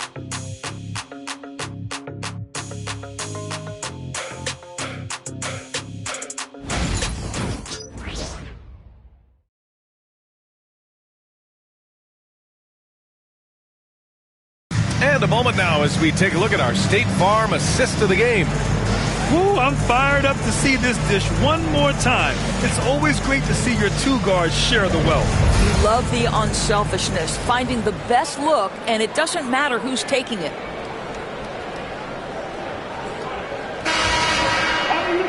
And it's been a very competitive game so far as we get rolling here in quarter number 4. And on the floor for the Clippers here in the 4th. Darius Garland is out there with Bradley Beal. Then there's Brook Lopez. Then there's Derek Jones. And it's Bogdanovich in at the 3. The Pistons trailing. Robinson in the post, hounded by Beal. Jones comes with a double team. Here's Holland. 6 to shoot. Stewart, screen on Bogdanovich. From 10 feet away. And the jumper is good. This has been the story of the game. A battle fought on offense.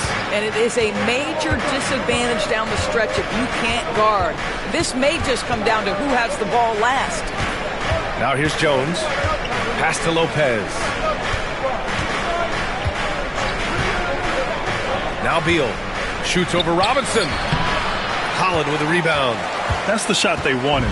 It just didn't fall. I think expect them to go back to it because that's the kind of shot this offense is designed to generate.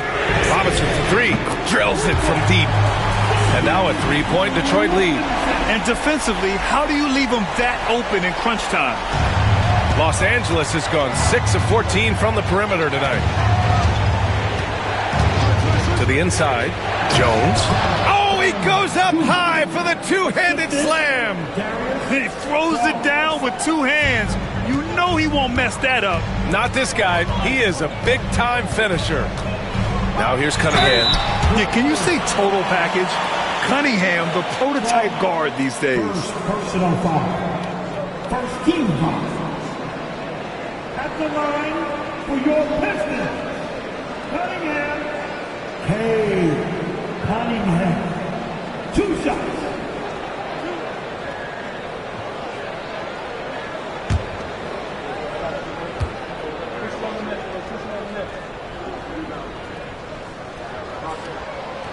No good on the free throw.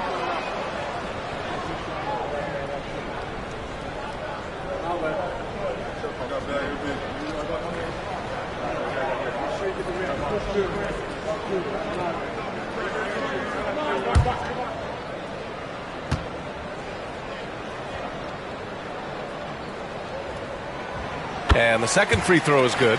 And right about now, at this point in the game, there can be a massive difference between a 2- and 3-point advantage. Lopez, the screen on Robinson. Beal from outside. And Cunningham pulls it down. Cunningham's got rebound number 7 tonight. Pass to Reed. Stewart against Garland.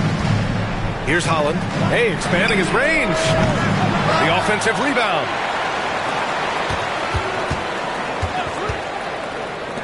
Second chance shot.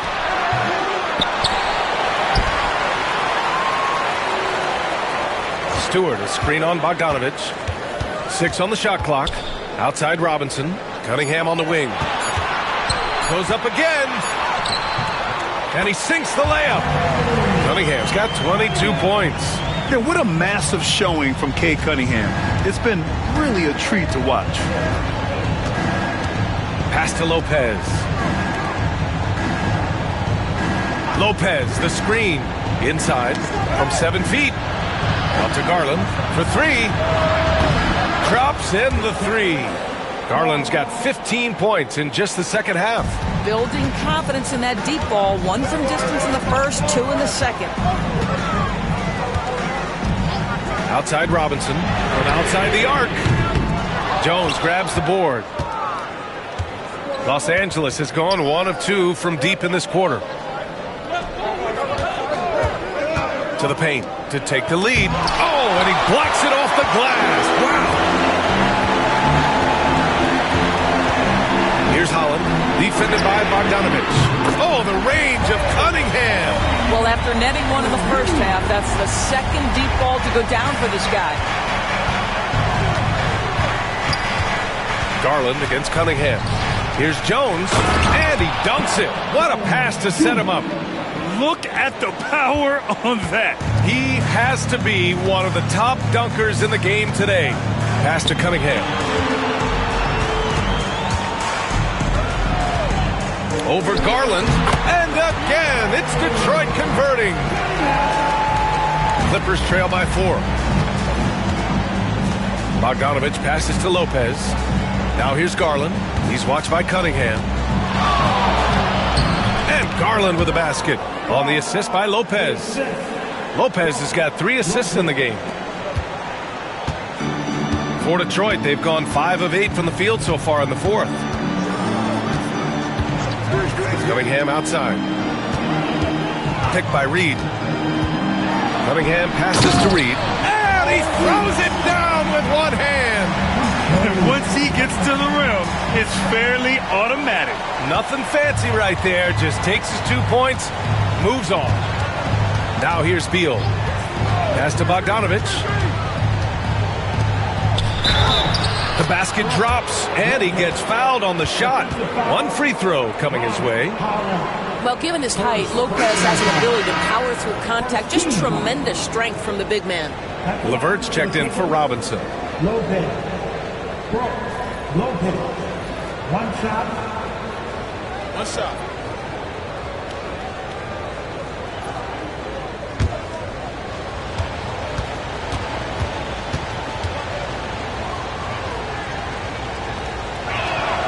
The free throw drops for Lopez.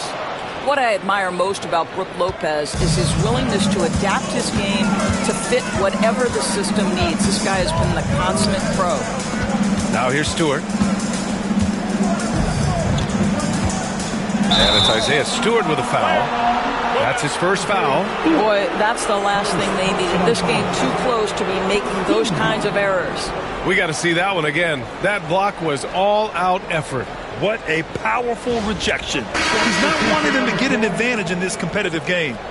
For the Pistons, Duren comes in for Reed, and Harris is subbed in for Stewart. Bogdanovich has checked in for Los Angeles.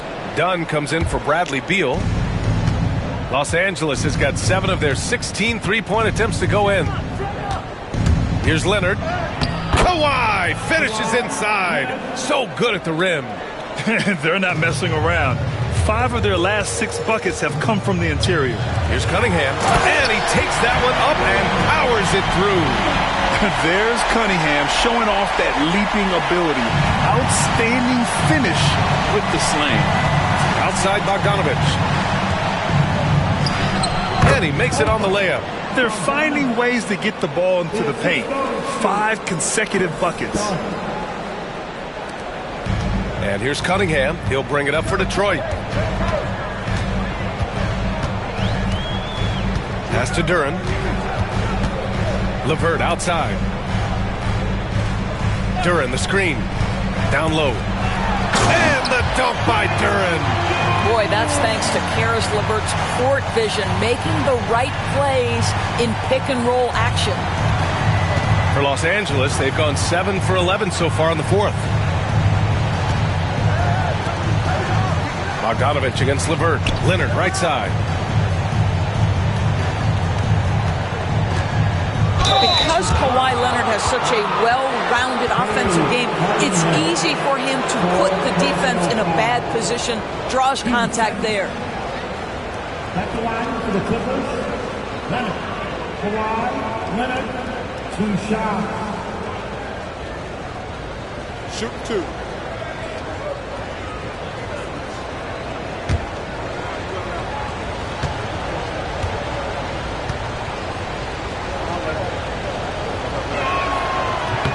Free throw drops for Leonard. Watching Kawhi enter the league as a lockdown defender and now become an all-around champion. Boy, what a career he has had. Thompson, he's checked in for Detroit. Jones, he's checked in for Los Angeles. Darius Garland comes in for Dunn.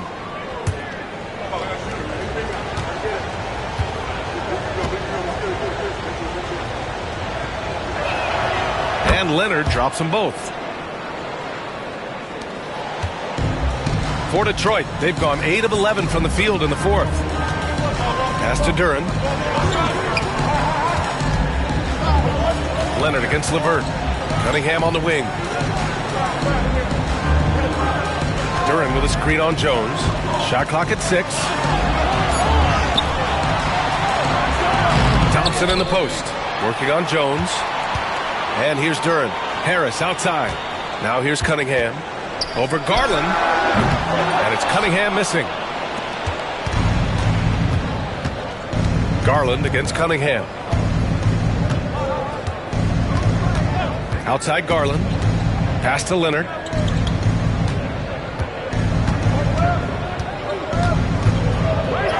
That shot makes him 7 for 14. He's been good tonight. This is when your interior D has to be on high alert. Here's Duren.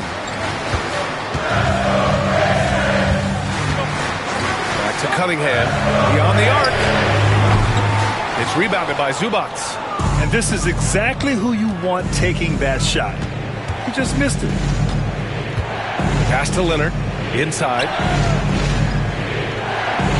Well, you love the aggressiveness from John Collins right there. Draws the contact in the process of being assertive. Second personal foul. 13 foul.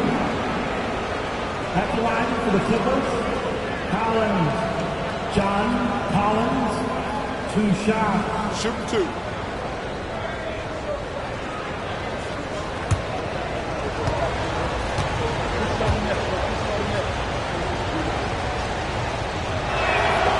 First free throw is good. If they keep hitting free throws at this clip, it'll help them seal the deal. Bradley Beal, he's checked in for Los Angeles.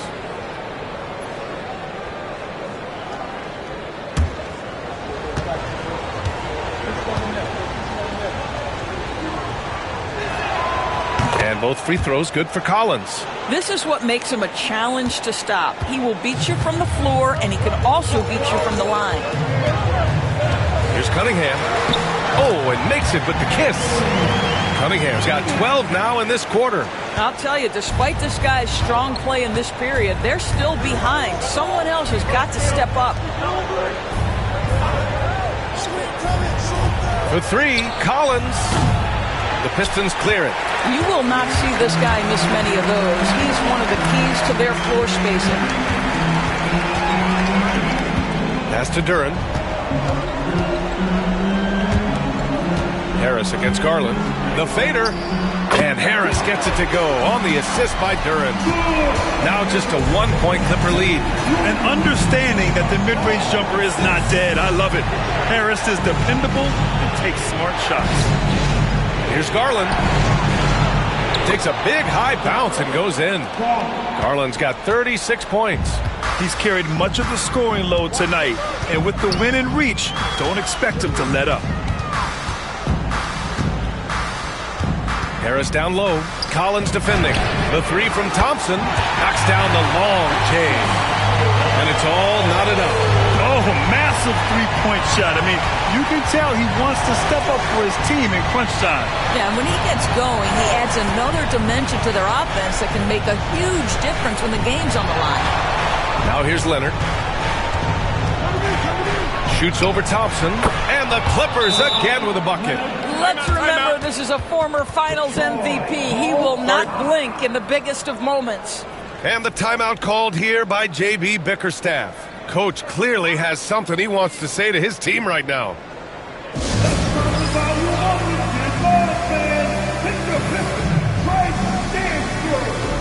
Faith in them, saying we're right there. Now we just got to make that push and really take hold of the game.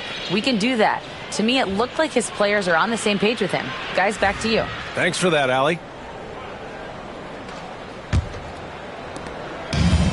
Detroit has gone 3 of 6 from downtown so far in the 4th. Back to Cunningham. Harris up top. Duren with a screen on Collins. Here's Harris. And it's blocked by Collins. Well, that's just John Collins erasing shot attempts with that long wingspan. With confidence, step up in a big moment. We see you, John Collins. Pistons trail by 4. Cunningham with the ball. A shot from the high post. It's hauled in by the Clippers. Zubac has got his 18th rebound here tonight. All over the place. Cunningham against Beal. And that one's good. Cunningham's got 33. not afraid of taking big shots. Cunningham rises to the occasion and delivers. Leonard on the wing, defended by Thompson. Thompson against Leonard. Over Thompson. Leonard can't get it to go. And the Pistons shooting 60% here in the fourth quarter. Terrific efficiency. You expect he's going to find a way to pull through in the clutch. Leonard against Thompson. Outside Garland. A minute 4 left in the game. No good that time. And so it's Cunningham with it. He brings it up for the Pistons. They lead by 1. Talk about stepping up in a big way. I'll tell you, it takes confidence to pull the trigger in that situation. You love guys who relish the moment. And timeout called by Ty Lue. Critical moment here. He's not taking any chances.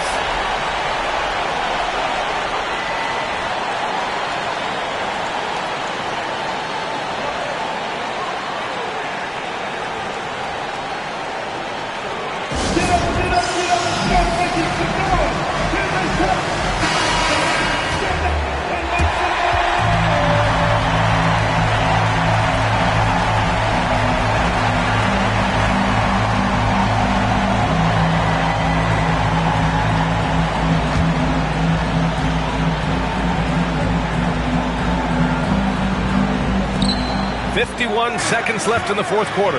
Leonard. Yeah, anytime you put the ball up near Duren, there's a chance it ends up back in your face. Detroit with the ball. It's a 3-point game. Pass to Cunningham.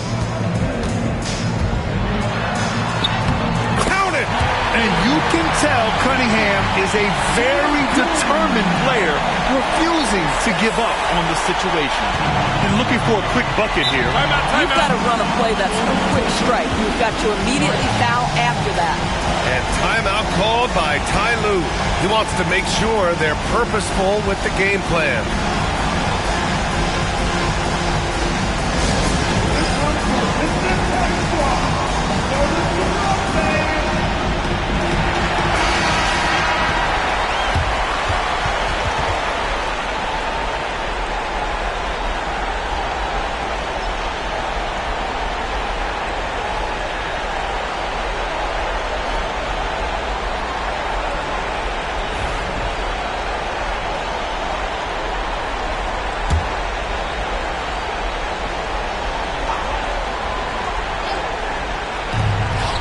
Seconds left to play in the fourth quarter.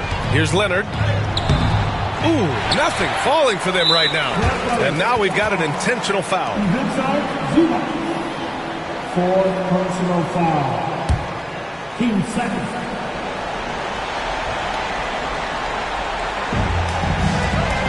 We've got 22 seconds left in the fourth quarter here. And they go to the intentional foul.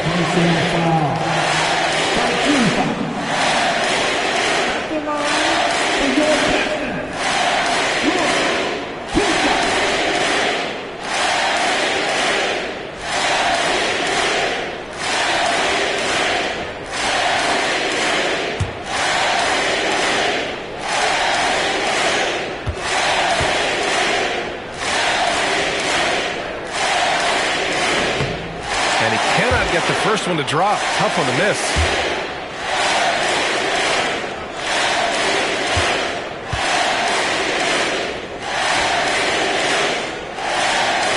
And he's able to hit the second one.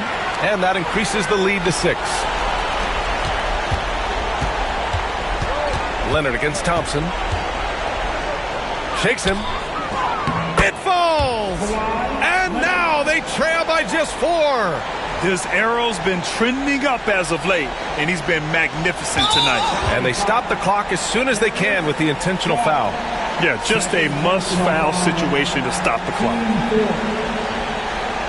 At the line for 2, Pat Woodward.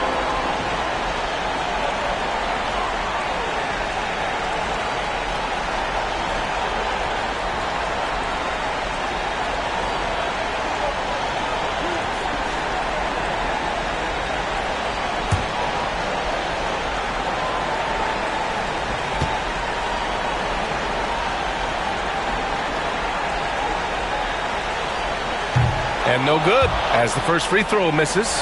We'll see if he can hit the second.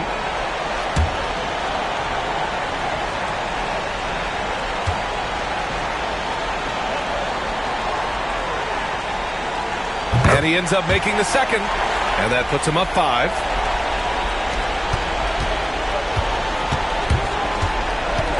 Collins outside. From outside, off the mark. And there's the foul. It's on Ivica Zubac. And so he's picked up his final foul. And he'll sit the rest of this one out. He can't be happy with fouling out, but the game seems out of reach anyways. Yeah, too bad he fouled out. But this team does have some depth at his position.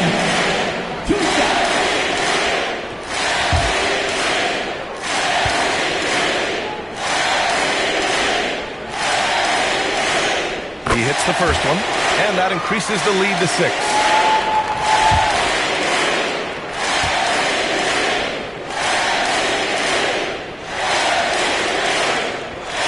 Second one is good, getting both at the line, and it's a 7-point game. And so it's Detroit with the W. I'm sure they would have preferred a blowout victory, but a win's a win. And so true, but you have to credit the crowd for giving them such a big boost toward the end. It really kept this team's energy high. And that about wraps it up. For Doris Burke, Allie LaForce, and Grant Hill, and all of our crew, this is Brian Anderson thanking you for watching this 2K Sports presentation of the NBA. And let's leave you with our player of the game, Jalen Duren.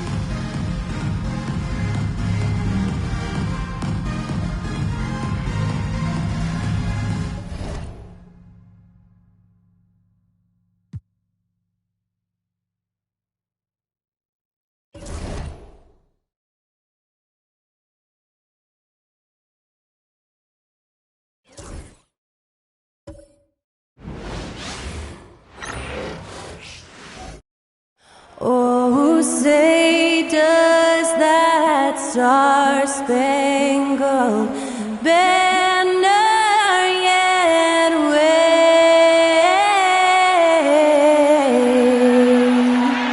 o'er the land of the free and the home of the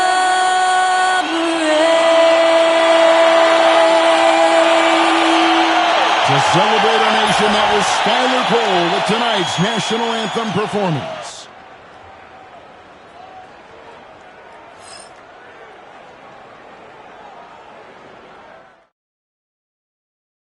It's time for the NBA, live on 2K Sports. Kevin Harlan here, and I'm joined by Greg Anthony, Clark Kellogg, and David Aldridge, who's reporting from the sidelines. Now that we have a second, let's take a quick peek at the rebounding numbers for the last handful of seasons for Jonas Valanciunas. We've seen him regress as a rebounder these past few seasons. His numbers have come down in that department, and I'd like to see him concentrate on bringing them back up. I'm sure the team would as well. You can never have enough rebounding. Now let's take a look at the Nuggets opening lineup. In at the guard spots, it's Murray and Brown. The 4 and the 5. It's Gordon and Jokic, and it's Watson in at the 3, the small forward. And for Indiana, they're going with Mathurin and Nesmith on the wings. Isaiah Jackson out there with Pascal Siakam, and it's Halliburton into the point. Hey, Clark, in tonight's game, what are you watching closely? Well, the thing that jumps out at me, Kevin, is the guard matchup. I mean, both teams have tremendous backcourts, and I really think whoever is able to win or control that battle is going to win the game. A nice shot by Nesmith. And Mathurin proving he can be unselfish, wanting to find his teammates.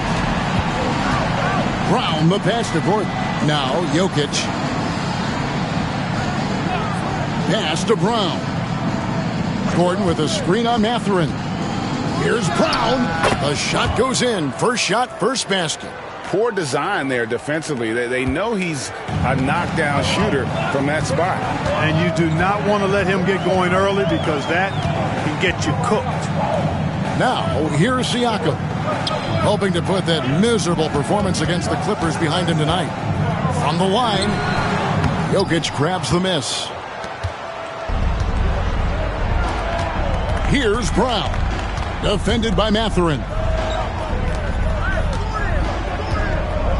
Now Watson, outside Gordon. Now here's Jokic. Clock at 4. Brown, and he's good on the 3-ball.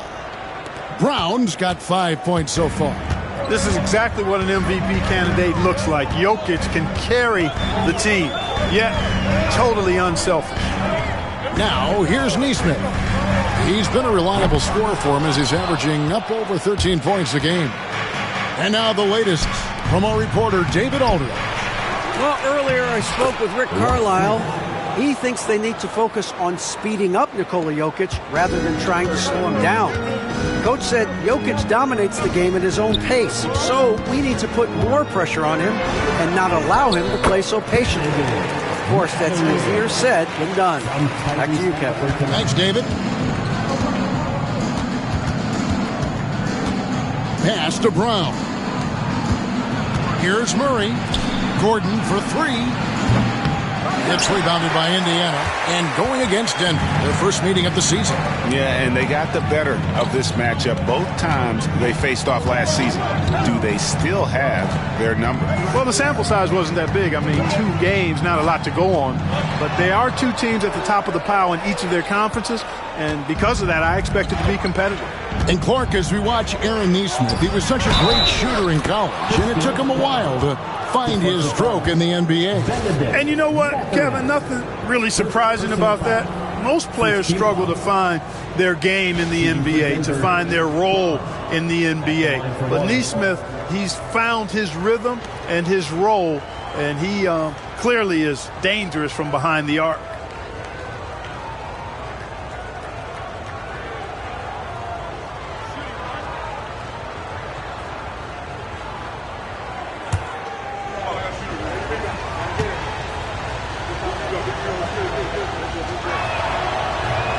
When it's all said and done, Jokic, Greg, is going to be the Nuggets' career leader in many categories. And he's already their franchise leader in rebounds, assists, triple-doubles, and playoff points, and many other advanced stats as well. And Rick Carlisle decides to call timeout, looking for a breather and maybe just 1 or 2 things to talk about.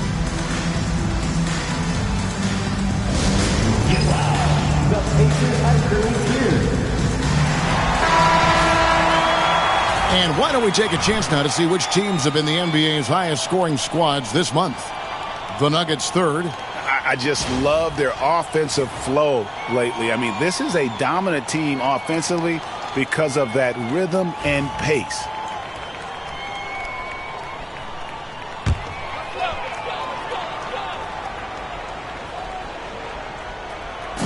Just over 2.5 minutes played here so far in the first quarter. Pass to Nesmith. Mathurin with the ball.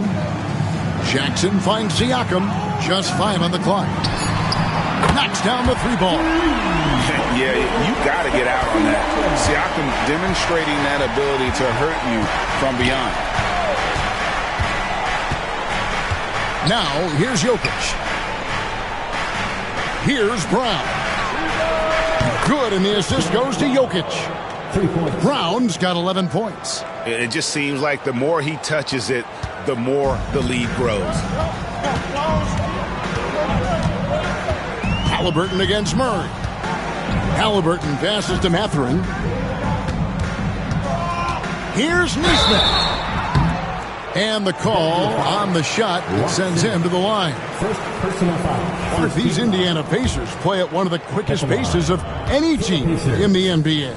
Yeah, I love the fact that it's quite fitting considering the nickname, Indiana Pacers. And they do set the pace. They love to push that rock, and they do it relentlessly. Catching you before your defense can get set. It's a beautiful way to play. Tell you what, though, you got to be in great shape to make it work. Good on the second free throw. Now here we are, Greg, in the second half of the season. What do you think playoff-bound teams are focusing on right now? I would say just making sure they keep the momentum heading into the postseason, as well as do everything possible to try to stay healthy. Now here's Murray. Last game we saw him score 14. Watson, that's for 2. Rebounded by Jackson. You look at him, and he's a little hit and miss from there, even without a defender in his face. No guarantee. Takes it off the glass. And that's the kind of lead pass we've come to expect from him. And so it's Murray who brings the ball up for Denver. Their last game, a win against the Lakers, looking to carry it into this one. Yeah, and that one, their intensity on the offensive end was not matched by their opponent. That led to some easy buckets. Yeah, you know, you can't allow them to get into a rhythm on offense. Once that happens, then you're in trouble. You watch Halliburton shoot. The release is a little low, but it's quick and it's deadly. Down low. Here's Gordon. Siakam pulls it in. Well, he's much better than that. Really no excuse for missing that lay-in. Lands soft on the front of the rim and drops. Siakam's got 5 points so far. He's somebody that's really comfortable carrying the offensive load. And it's Michael Malone calling timeout here. He wants to talk to his guys. All right, a chance to see stats for Jamal Murray. He's been fantastic over the last 10 games or so, averaging 23 points per game, 7 assists, and 5 rebounds. And really, he sets the table for this team with his playmaking. Unselfish, at times to a fault. He just makes everybody around him better. Now here's Murray. Hasn't made one yet. And here's Jokic outside. It's rebounded by Nesmith. Pacers leading by 3. And the call up against Jokic. That's his first foul. Andrew Nembhard's checked in for the Pacers. And Denver with a change here, too. Hardaway's checked in.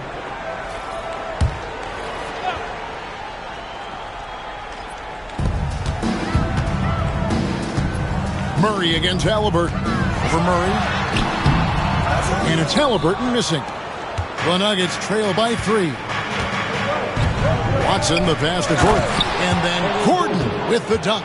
And Gordon's eyebrows go up when he sees an opportunity to drop the hammer. This guy is a phenomenal athlete. He throws it down with some major force. Oh, fellas, that was vicious two-hand monster slam. Guys, I don't think there was anyone who could have stopped him on that one. Well, guys, I'm glad they didn't try because I don't want anybody to get hurt out there. Now, here's Jokic, coming off a solid outing against the Lakers. And this quarter, he has clearly been off the mark. To the inside, here's Siakam. Denver grabs the miss. Hardaway passes to Watson.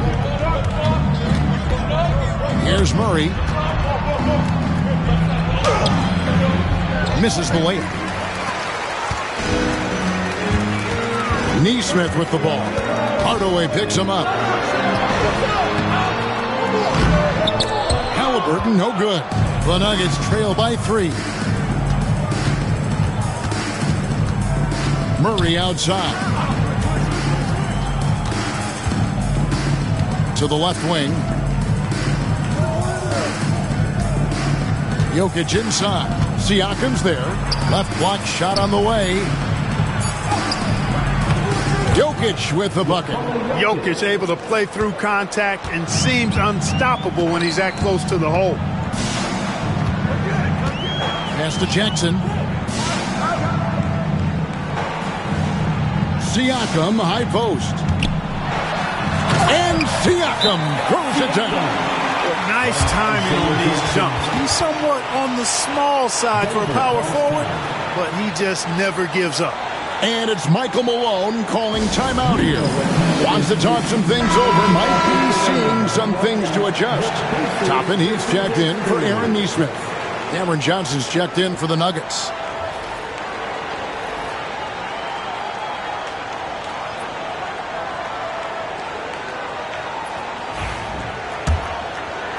And here are the Nuggets now. They trail by 3. Outside Hardaway. Back to Murray. Good ball movement here by the Nuggets. Out to Hardaway. Good, and the assist goes to Jokic. Jokic has got 3 assists now in this one. This is Hardaway Jr.'s bread and butter. Really lethal off the catch. Now, here is Halliburton. He had a career game last time out. Bucket after bucket. Nembhard, the pass to Jackson.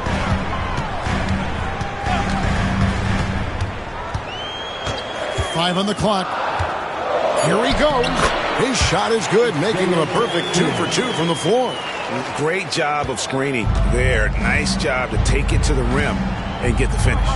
Johnson outside. Hardaway finds Watson. Another 3 for Denver. But, you know, guys, we know Hardaway can score, but when he makes these passes, it makes him a lot more dangerous. Pass to Nembhard. Back to Halliburton. And Halliburton slams it in. Taking matters into his own hands. Yeah, we didn't expect to see that kind of finish. And you know, guys, when your point guard is making explosive plays at the rim, I really do think it sets the tone for the rest of the team. Here's Watson following the score by Indiana. Hardaway for 3. Pascal Siakam grabs the miss. Siakam's got 4 rebounds now tonight. Greg, in January 2024, Pascal Siakam was traded out of Toronto. And he came into the league an older player from a mid-major school. The Raptors did a lot to help Siakam, turning him into an all-NBA caliber player.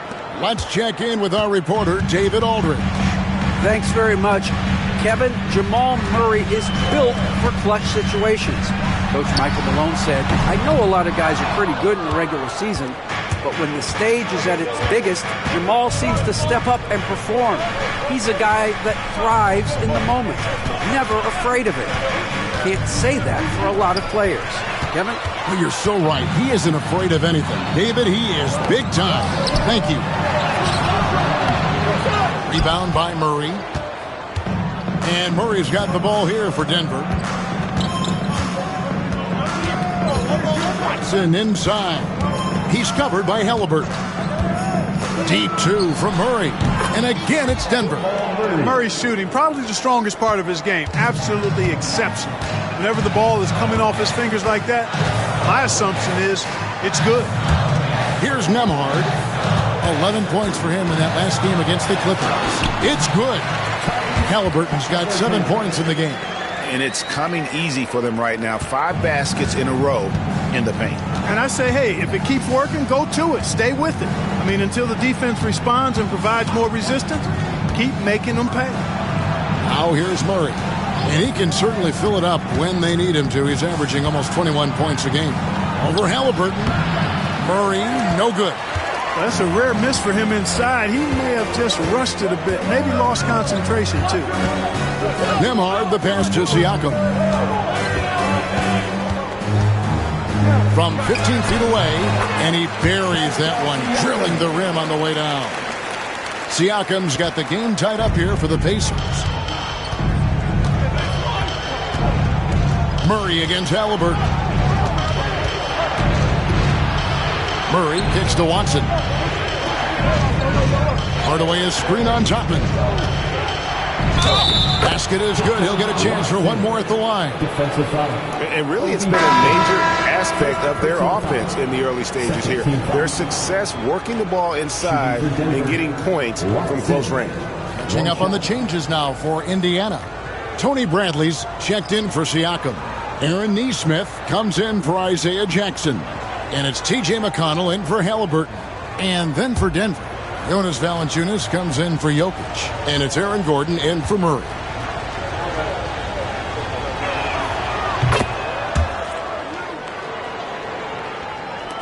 .44 seconds left in the first quarter. McConnell kicks to Bradley. Teardrop shot. The shot, no good.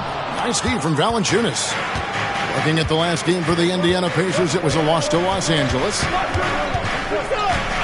Johnson outside. Back to Hardaway. Valanciunas sets a screen for Hardaway. And the dunk by Valanciunas. And it's not everybody who needs hops to finish at the rim. Valanciunas just needs to be an arm's length of the bucket to throw it down. Here's Nembhard. And no luck with that time on the buzzer beater. A free-flowing first quarter. Great scoring through one. Nuggets lead by 5. Live from Cambridge Fieldhouse, you're watching 2K Sports.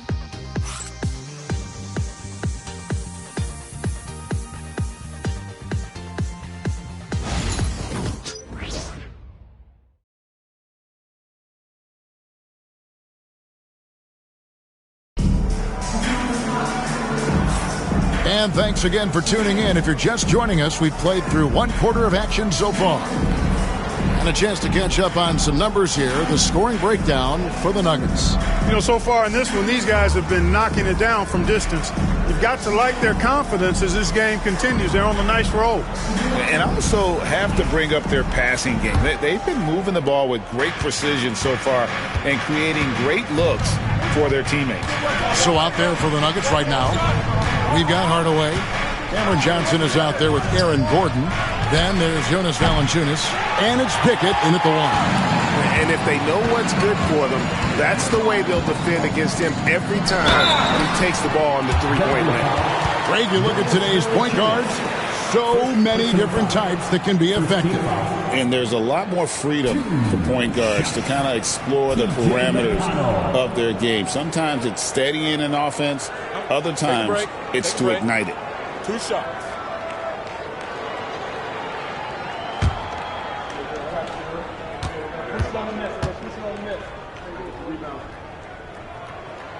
That's good from McConnell.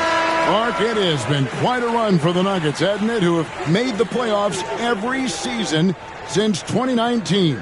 And how about this, Kevin? They've only been lower than a 3 seed one time in that span. And that was because Murray missed the season due to injury. They are consistently tough. No good on the second free throw. The Nuggets leading by 4. Gordon, the pass to Pickett.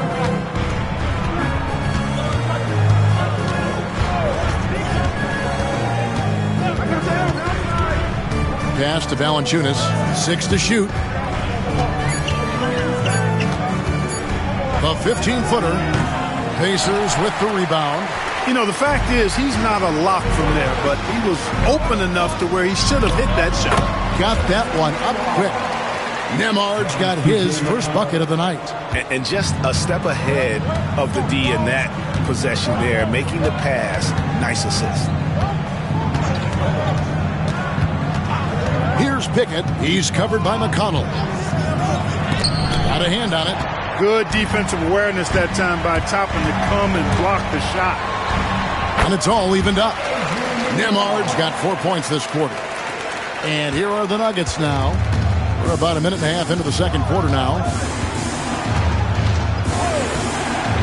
Toppin against Valanciunas. To the middle. And the dunk by Valanciunas. The finish was nice, but the setup was better. Yeah, GA, the pick working to full effect before the stuff. And, you know, not enough help from the defense there to compensate. He gets a clean look, and that's exactly how you draw it up. And the Pacers with possession here. The Nuggets getting the bucket. Here's Nesmith. Valanciunas grabs the board. Well, you've got to be there defensively. I mean, that's an easy mid-range jumper that he'll typically drain. Hardaway from outside. Toppin pulls it in. He's cooled down a little bit after draining those 2 3-pointers in the first quarter. And for those of you just joining us, we're almost 2.5 minutes into the second quarter. McConnell kicks to Toppin. Back to McConnell. It's hauled in by the Nuggets. Valanciunas has got 4 rebounds now tonight. Here's Pickett. He has yet to score. Screened by Valanciunas. Rejected by Walker. An impactful defender. The young forward Walker is good at reading shooters and just... Yes, sir, Obi Toppin. Very few better at throwing it down than him. On our AT&T 5G Slam Cam, you just saw an explosive highlight. Nuggets have gone 1 of 6 from the field in the second quarter. It's been a rough period so far. And it's Michael Malone calling timeout here. Wants to regroup and go over the strategy.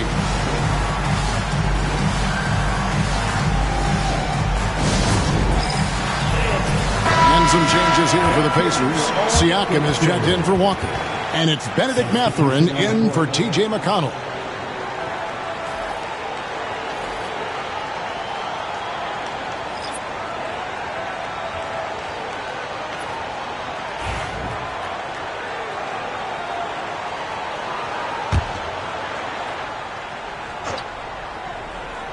Points for him in that last game against the Lakers.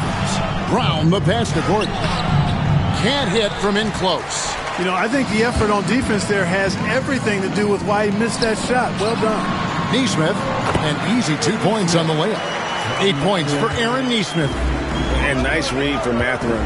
He's always trying to get his teammates going. Here's Valanciunas, and he's fouled pretty hard on that shot, but he's got the chance to pick up the points at the line. First trip to the free throw line for him in this one. And 74%, you know, so-so. He probably wouldn't mind seeing it a little bit higher. Guys, he is close to where he was last year in that category, but his numbers are still down just a skosh.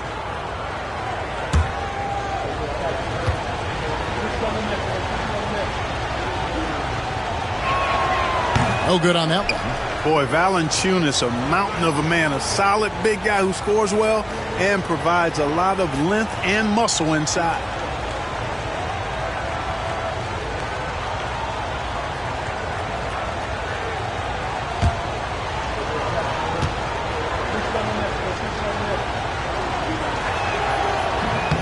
And he sinks the second.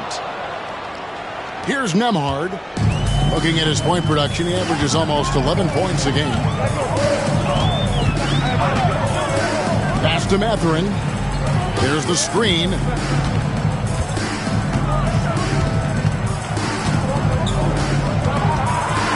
Five to shoot. To the paint. Siakam passes to Nembhard. And the three off target. Denver's gone 0-2 from deep here in the second. Outside Gordon.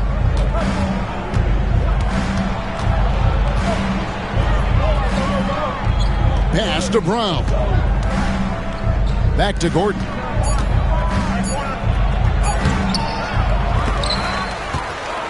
Here's Murray. And they had their chances. 2 offensive rebounds, but they still come up empty. Nesmith finds Toppin. And here is Nesmith. It's good from long range. Nesmith has got the lead up to 4 now for the Pacers. Oh, great ball movement there. Pass to Brown. Back to Murray. Here's Brown. Nesmith covering. Johnson outside. Murray outside. They grab their own miss. Valanciunas, good. And one way Valanciunas generates offense, using that big body to snare the board and keep the play alive. Siakam against Valanciunas. That's good. Basket number 5 on a 5-for-8 night shooting. And guys, they continue to put a lot of pressure on the interior defenders with their work down low.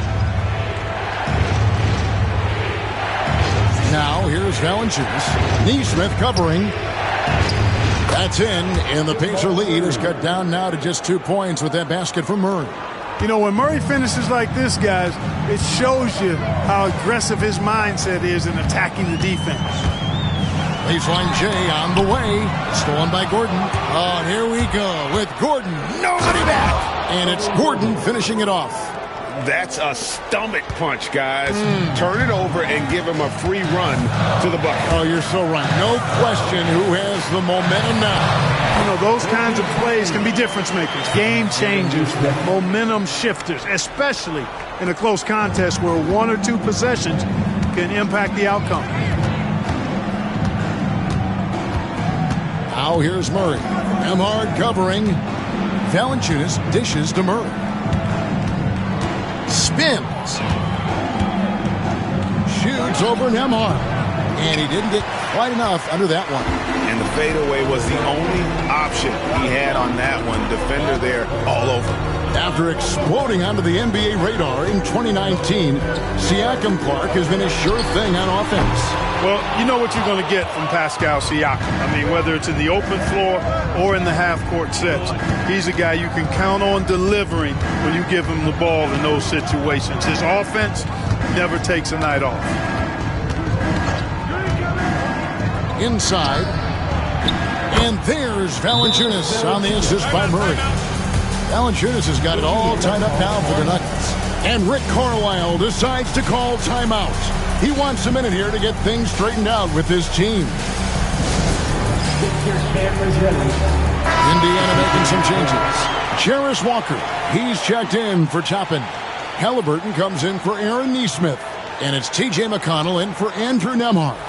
The Nuggets also changing it up. Jokic, he's checked in for Jonas Valanciunas. And it's Zeke Naji in for Gordon. And so it's Halliburton who brings up the ball for the Pacers. They'll be playing host to Toronto for the next one. That will complete this 4-game homestand. Here's Siakam. Ball stolen. Here's Brown. Covered by Siakam. And the call will go against Benedict Mathurin. That'll be his second foul of the game.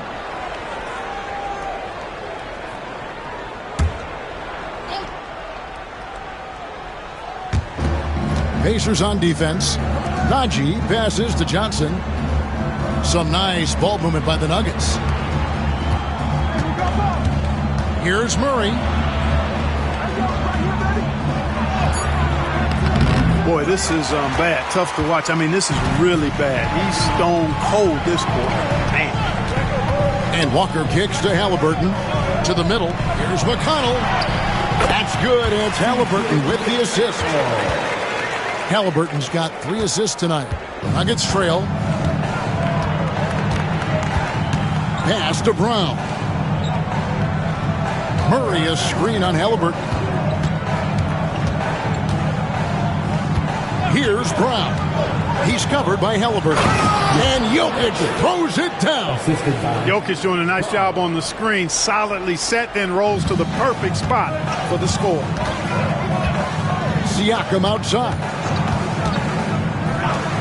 And a wide open look for Mathurin. That 3 off the mark. You know what, though? Sometimes you can be too open. I think it may have surprised him, and that's why he missed. A nice shot by Brown. That's the 10th straight point they've given up in the paint. And, you know, it doesn't matter how good your defense is on the perimeter if you're going to allow easy ones inside like that. Halliburton in the corner. Pass to McConnell.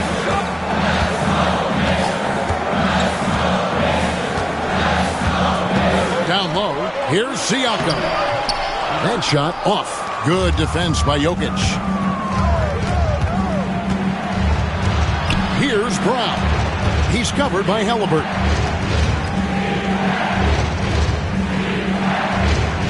Jokic a screen. Shot clock at 6. Here's Brown. He's covered by Halliburton. Brown's shot is off. To the inside. Here's Walker. Rebound by the Nuggets. On the wing, Johnson. Defended by Mathurin. Johnson gets the bucket. And they're beginning to just flat out fall apart defensively right now, especially on the interior. Yeah, and that's 4 straight field goals now they've allowed from point-blank range. Can't happen. Back to McConnell. Over Murray. A shot by McConnell. No good. The Nuggets leading by 4. Looking to end his cold spell. And it's Mathurin with the rebound.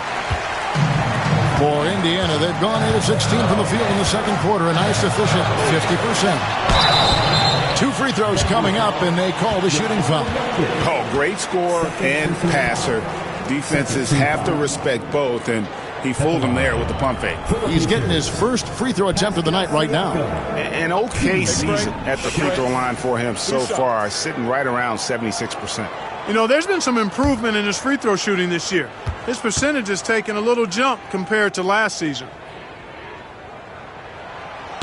throw good. Siakam. A big man who can score, rebound, and pass. This is why Siakam has become a huge piece of this team. Looking at who's out there now for the Pacers. Isaiah Jackson comes in for Walker. And it's Neesmith in for T.J. McConnell. Gordon's checked in for Denver. Peyton Watson comes in for Johnson. Siakam hits them both. Yeah, in this quarter, they've had the right approach, driving and drawing, initiating contact, create opportunities, get to the line. Yeah, I like everything you said there, because when all else fails, if you can get to the stripe, that's really a good way to change the momentum in the game, because you get points and you also slow down the opponent because the game isn't going up and down as much. Outside for Jackson. Back to Halliburton.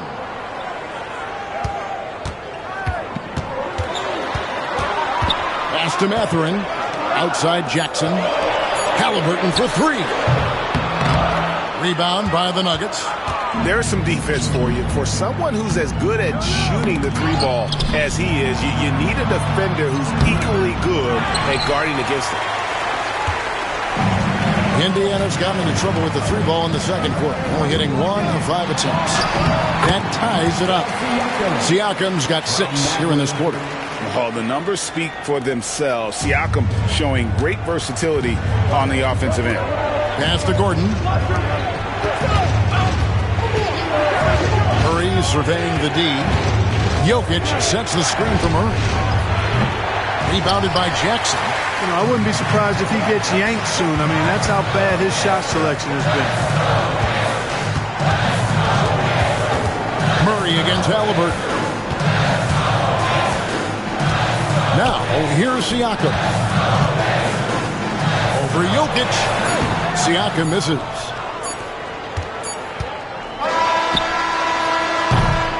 And that'll do it for the first half. Game time. And now let's catch up with David Aldridge, who's standing by from the sideline. All right, David. Thanks a lot, guys. With Mike Malone, as the second half approaches, Coach, what are you looking for? Execution, pace and purpose with everything that we do, and making sure that when we call a set, we know what we're trying to accomplish and get the ball to where our players can be effective. We'll see if they can fix that in the second half. Thanks, Coach. Back to you. All right, David, thank you. And stay with us, folks. We'll be back just after halftime to get the third quarter started. Please direct your attention to center court. And get ready for the Fed half-court shot. Drums. They're thinking about the shot.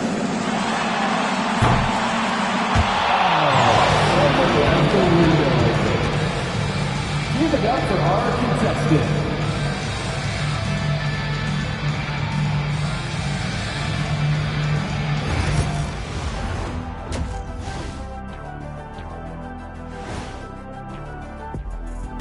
Howdy, folks. I know you've all been clamoring to find out how the Rookie of the Year race is looking, and we are not letting you down.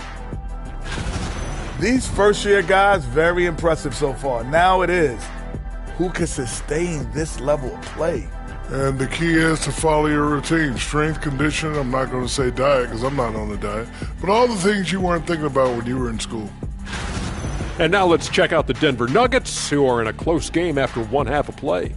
I love the depth of this team, man. Their subs have been huge tonight, giving them a scoring punch that they've needed most.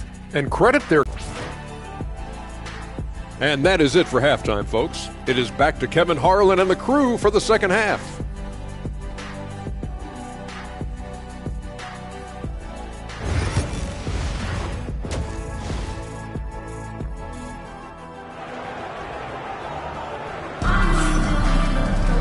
And we've got second half action for you. Thus far, a pretty evenly contested game. You look at Pascal Siakam in this game, he's been everywhere. And how about the amount he's contributing in the scoring column through 2 quarters? He has been terrific. And you know what? They've come at him a few different ways defensively, and nothing has slowed him down.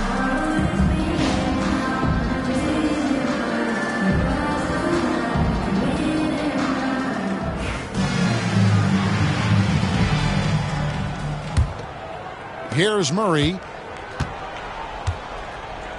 The backcourt, Halliburton and Mathurin. Isaiah Jackson out there with Neesmith. And it's Siakam in at the 5. Roaming the paint. So that's who Rick Carlisle starts the second half with. Jokic just takes what he wants inside. Amazing.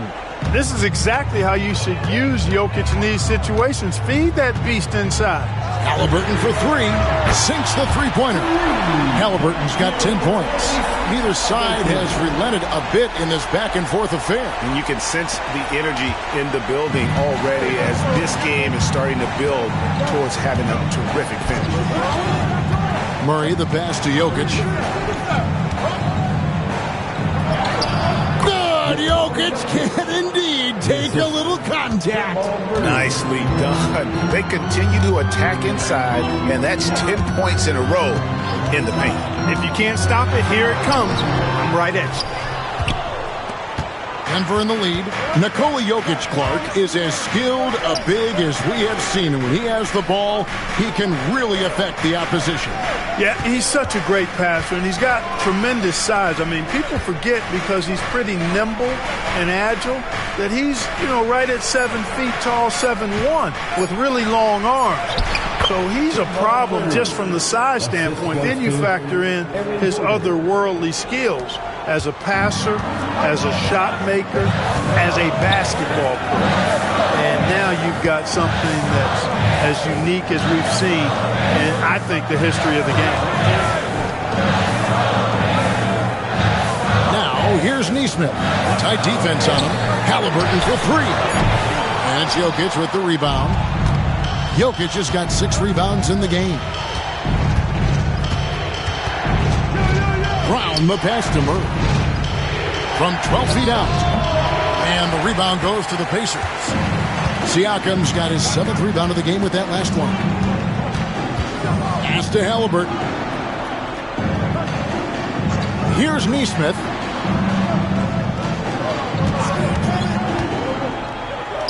To the paint and stolen by Gordon.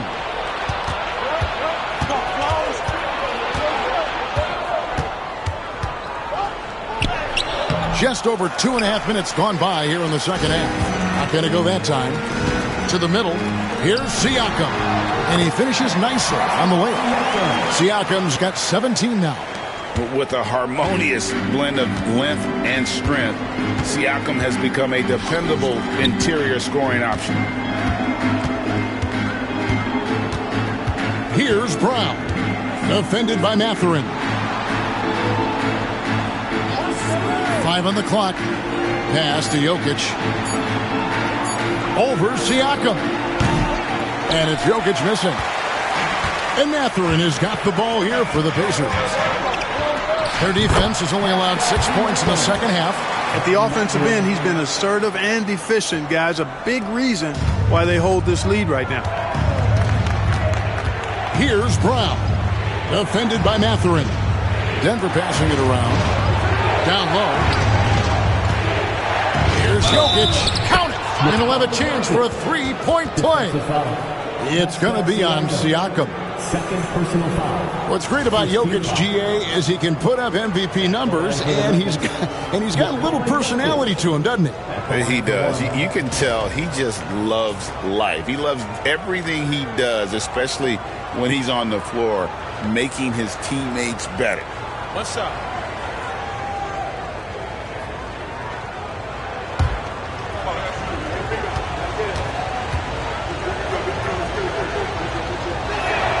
Free throw, good. Jokic. Clark, as you look at the career of Aaron Gordon, he has blossomed into an elite role player. Yeah, and I love the fact that he's done that. He's embraced his role. He's embraced taking fewer shots and playing more defense and getting on the glass more and making hustle plays. Not everybody would do what Aaron has done. It's a credit to him that he's been able to, again, embrace, not just accept, but embrace the role that he serves for that championship team. And while we've got a moment, let's send it over to our terrific reporter, David Aldridge. David? Thanks, Kevin. Tyrese Halliburton has become the face of the Pacers franchise. He says they've done a great job of allowing me to spread who I am and how I play throughout the organization. The guys and the coaches have adapted to that. Good things are happening. I want us to be the best team in the league. Kevin, he's certainly taking it in the right direction. David, I'm infatuated with this guy as you are. He does so much at such a young age. Man, the sky is the limit. Tyrese Halliburton is flat out special, Clark. You say it all the time. He is an absolute machine on offense. He really is an orchestrator, a maestro of platinum-level capability. His turnover numbers, outstanding. He's a guy that flirts with the 50, 40, 90 shooting splits and is going to lead the league in assists, I think, a better part of his career going forward. That's how good he is.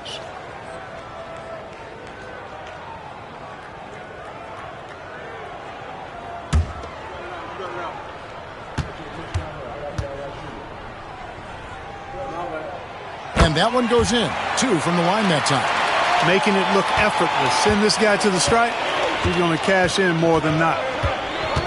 Pass to Brown. Back to Murray.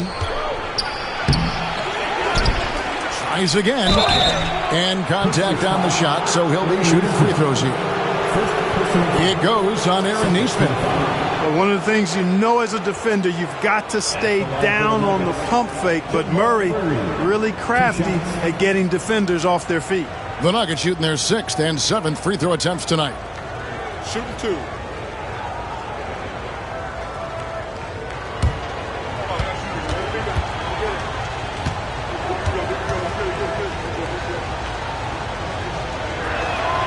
Free throw good, Murray.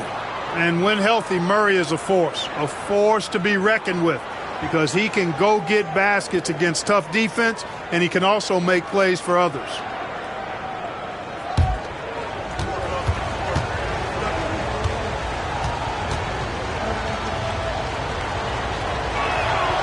And so Murray nails both of them. Jamal Murray is still an elite scorer, and Clark, he has fought through so many injuries. And it's remarkable that he's as explosive off the bounce as he is after the injuries that he's dealt with. His ability to create a shot, especially at crunch time, one of the best in the league. The pull-up jumper, the teardrop, and the 3. He's got all of those. Pass to Watson.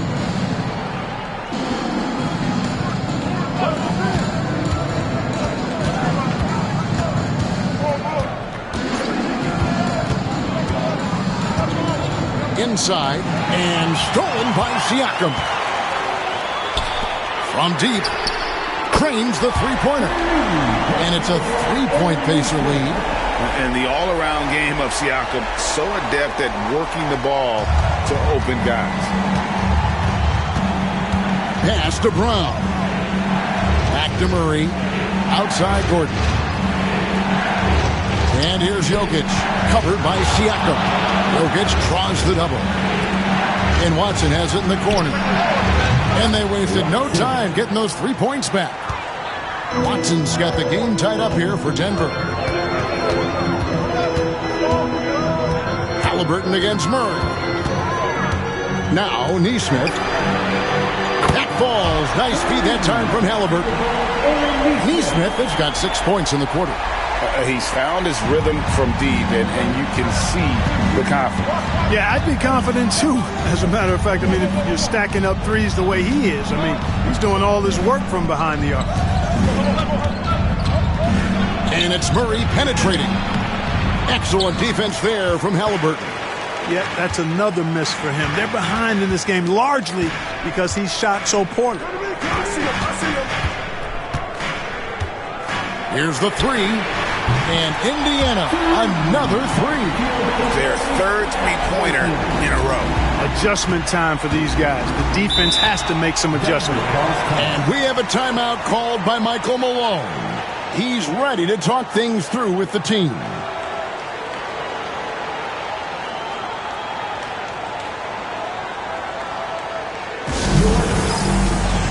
And Indiana making a change here. Nembhard's checked in, and Denver also making a switch. Hardaway's checked in for Christian Brown.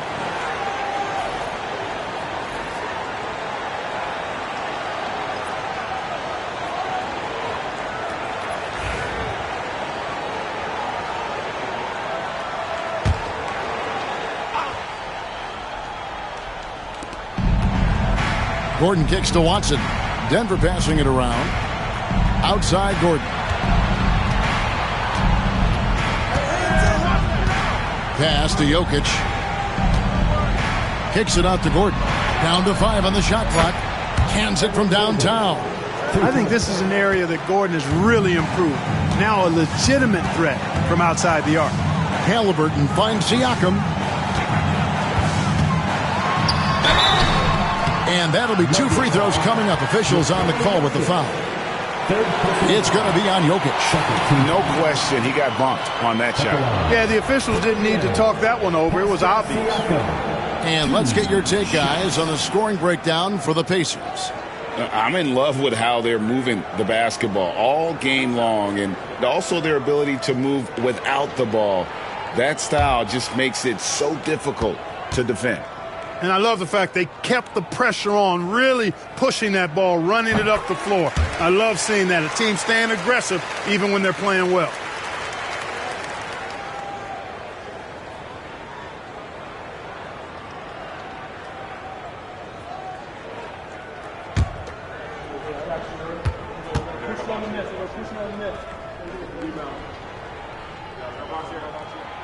And so he makes both from the line.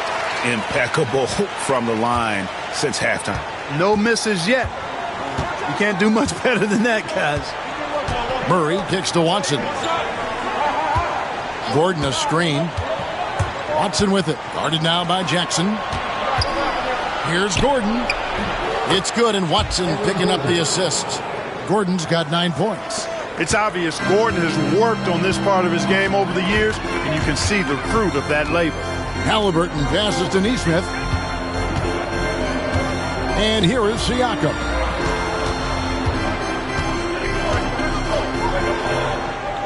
Pass to Nembhard. Halliburton for 3. It's hauled in by Watson. Watson's got 5 rebounds tonight. Something that's kept this game close is the fact that the rebound stats for both teams are almost identical. The battle to a standstill on the boards has really been something to watch, and the game's not over yet. We'll see if one of these teams maintains more energy than the other going down the stretch. And it's Jokic missing. Pacers leading by 3. Floats it up there for Siakam. And stolen by Gordon. Pass to Watson for the tie. It's rebounded by Nesmith. The Pacers have gone 7 of 10 on their field goal attempts here in the third. Here's Halliburton. And it goes down 2 points. Halliburton's got 10 points in just the second half. And he's starting to show that killer instinct this quarter, looking to extend the lead. Murray outside. The Nuggets with another miss. Not a bad look for him on that shot, but it just doesn't seem to be his night tonight. 3-pointer. Rebound by the Nuggets. Watson surveying the D. Gordon finds Jokic. Back to Gordon. Beyond the arc. Nembhard grabs the board. Pacers leading by 5. Nesmith with the ball. 17 points in the game. Jackson with the screen. He's feeling it. Back to Nesmith. Fires the 3. That's tipped. Outside Hardaway.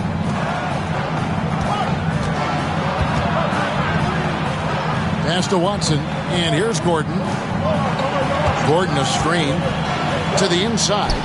And the rejection by Jackson. And they're moving it up. Here's Siakam. And foul on the shot. So he'll get a chance at the line. And right there, you see the impact of Siakam's length. So tough to defend once he gets to his spots.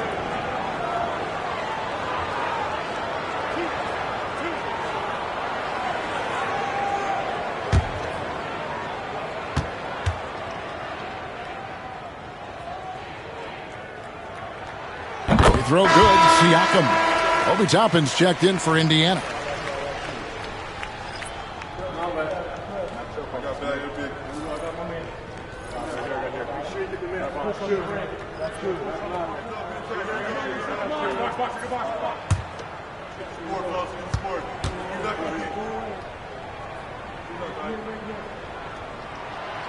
Siakam hits them both.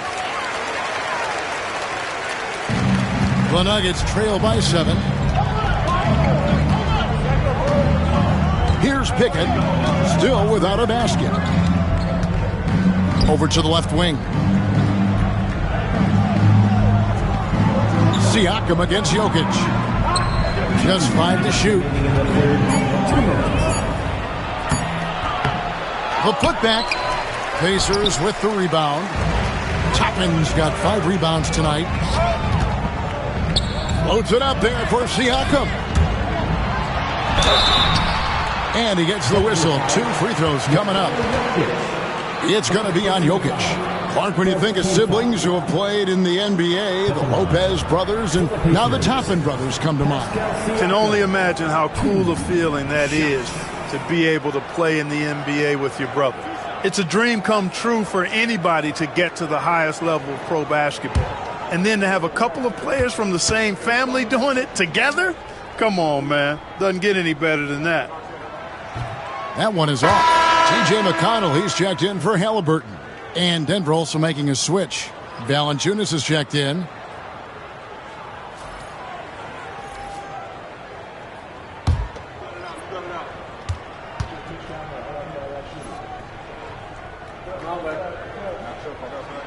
And he's good on the second. And one difference this half is that when they get to the line, they're converting. Here's Pickett. He's covered by McConnell. Pass to Johnson. Gordon a screen. Floats one. And out of bounds as the Pacers gain possession. Now a look at the stats for Tyrese Halliburton.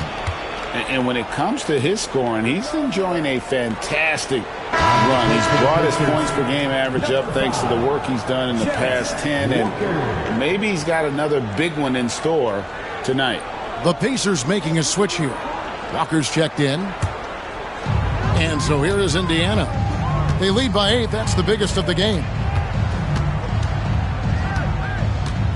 Now here's McConnell. Defense is right there. Pass to Nembhard. Walker is screen on Hardaway. Fires the 3. Denver grabs the miss. Valanciunas has got his 7th rebound of the game with that last one. Can they get it? And Gordon lays it in. Gordon's got 7 now in this quarter. And he's shaking off that slow start, giving them a boost here in the second. Now here's McConnell. T right on him.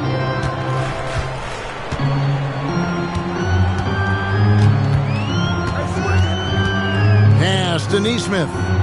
Just 5 on the clock. Toppin a screen on Johnson. Here's Nesmith.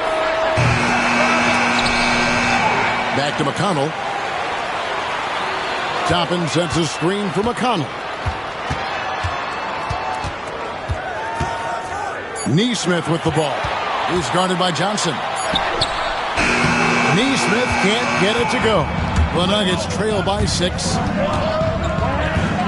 Puts the move on. And Hardaway gets it to go. Hardaway's got 8. Tip your hat to Hardaway Jr. there, guys. I mean, even in the face of aggressive defense, he stays focused and delivers. Nembhard's shot is good. And I want to see more of that from him. I mean, he's been passing up on his shot more than usual, even though he's hitting the ones that he takes. Can't hit that one. Pascal Siakam getting it done for the Indiana Pacers. He's up to 26 points in the game now. Just keeps pouring in the buckets. Back right after this.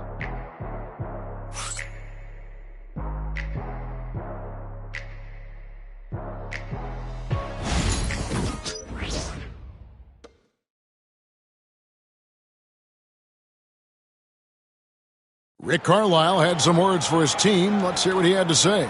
Hold your ground. Hold your ground. Your job is just to stay in front of this guy. No blow-bys. Now preaching strong defense there, GA. I mean, basic fundamental. He doesn't want to see anyone on his team get burned on that end. And this is it. Glad to have you along for this fourth and final quarter. And Denver will start the fourth quarter with. In at the guard spots, it's Murray and Brown. Then there's Jonas Valanciunas. Then there's Cam Johnson. It's Najee in at the power forward. Now Valanciunas. Pass to Najee.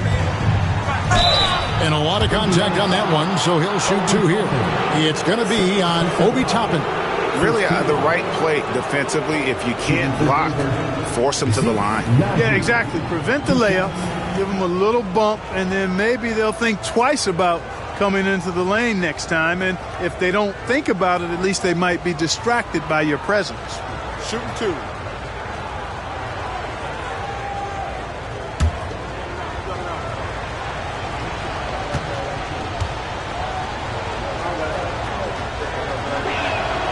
And the first one drops.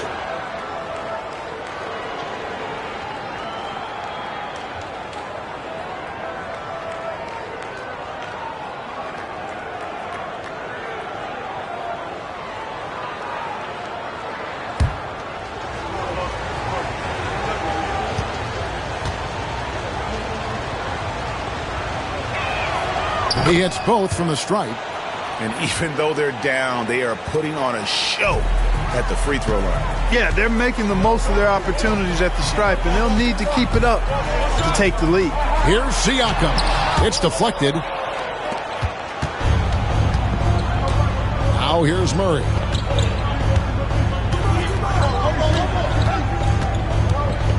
Pass to Najee.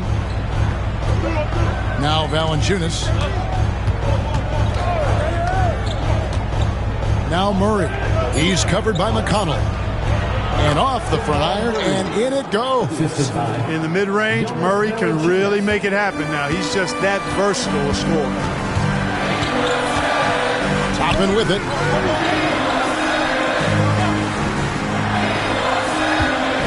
Pass to Siakam.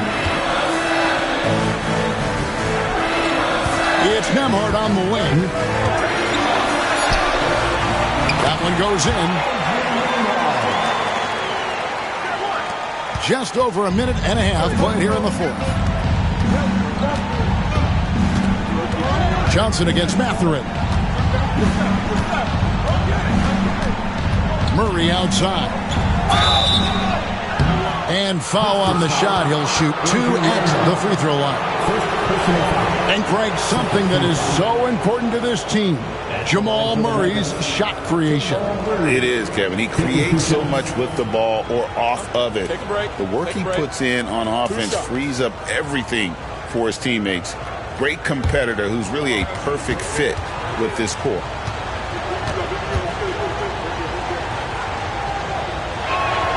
Free throw good, Murray. On the floor, Murray is electrifying. I mean, he delivers relentless effort, and it keeps his whole squad energized and engaged.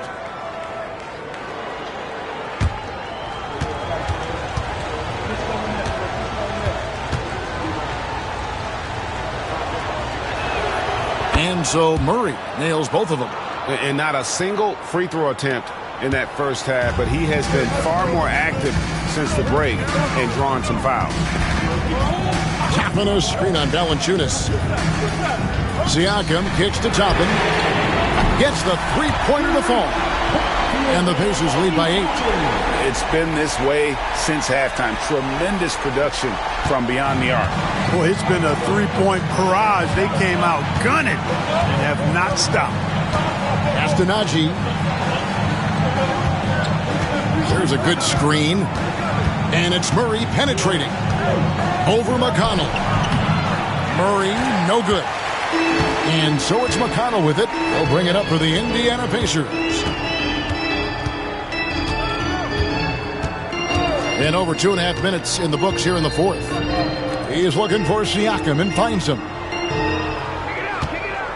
Shot clock at 5.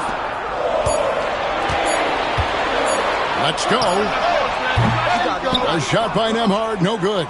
Right thing there to stay that tight on him and really try to keep him out of his comfort zone. Brown, the pass to Najee.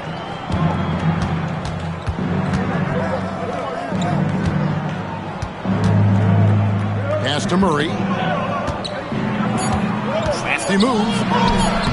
And the rebound goes to the Pacers. And we're about 3.5 minutes into the fourth quarter. McConnell scanning the floor. Back to Siakam.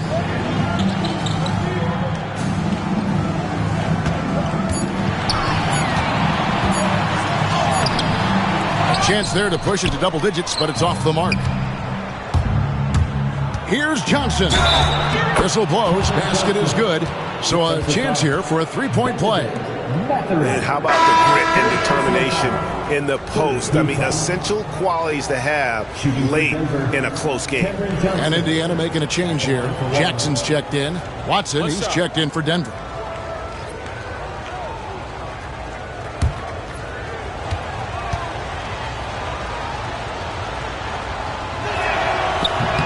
That's good. There's the pick.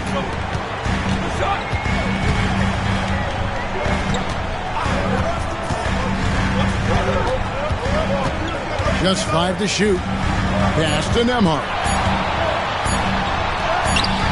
It's good. The assist this time from Jackson. Jackson's got his third assist on the night. Taking it up strong against size. He does not lack for confidence. That's well done there. I mean, don't even give him a chance to get to the block. Get in tight and finish at the rim. Murray with the bounce pass. Valanciunas inside. Siakam's there. Offensive rebound. Wow, what a rough second half for him shooting the basketball. Maybe you adopt a pass-first mentality at this point.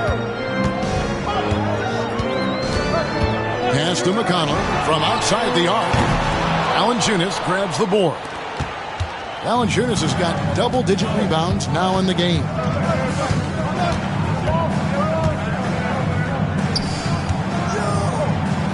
And the dunk by Valanciunas. And that's a double-double for him now. 11 points and 10 rebounds.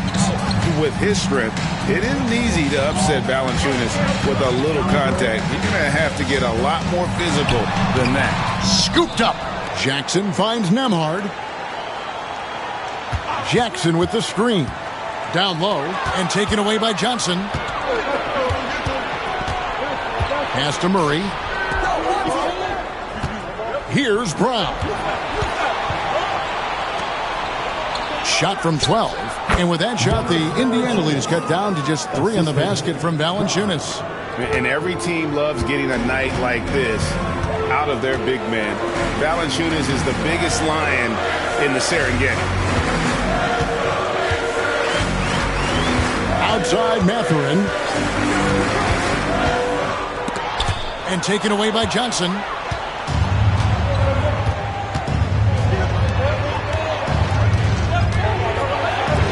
Murray outside. Shooting foul as the whistle blows. He'll shoot 2 free throws. You know, right there in that instance, you could see where Murray was able to take advantage of his size in that situation. Taking 2 shots. Take a break. Take a break. 2 shots.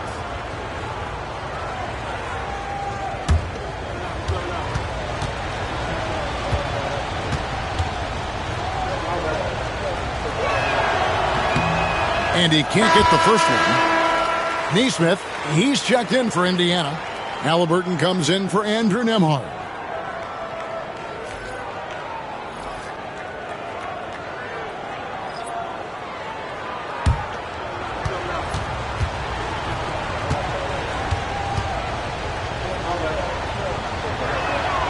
He hits the second from the line.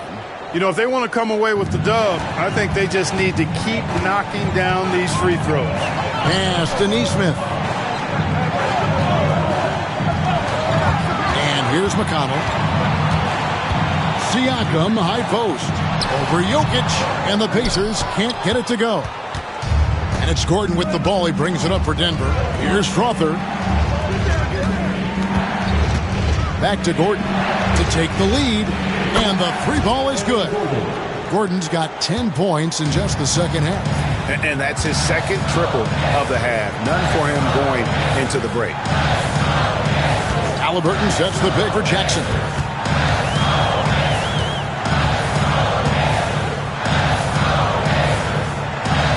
Six on the shot clock. Back to Halliburton. No good on the shot. A bit long that time. Here's Denver now. They're on a 17-7 run. Murray finds Watson. Halliburton with the steal. And here we go. Fast break. Halliburton's got it. To the wing on the left. Neesmith, the pass to Halliburton. That will fall for his 7th bucket. 7 for 15 in this game. Talk about confidence. Halliburton oozing with it. No hesitation off the catch and shoot there. Outside Gordon. Good ball movement here by the Nuggets. Pass to Strother.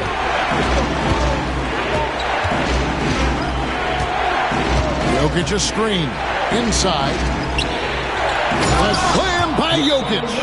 And Joker doesn't get up too often, but when he slams it down, it feels like he's trying to bring the basket with him. And so it's Rick Carlisle here calling timeout. Clearly, he's got something his players need to hear. And immediately. All right, fans, it's dance time. Get ready to dance like everyone's watching.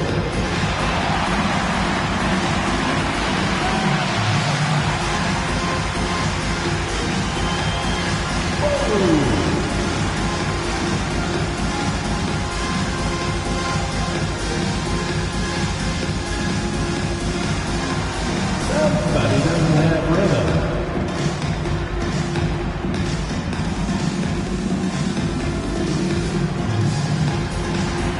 Let's see those moves.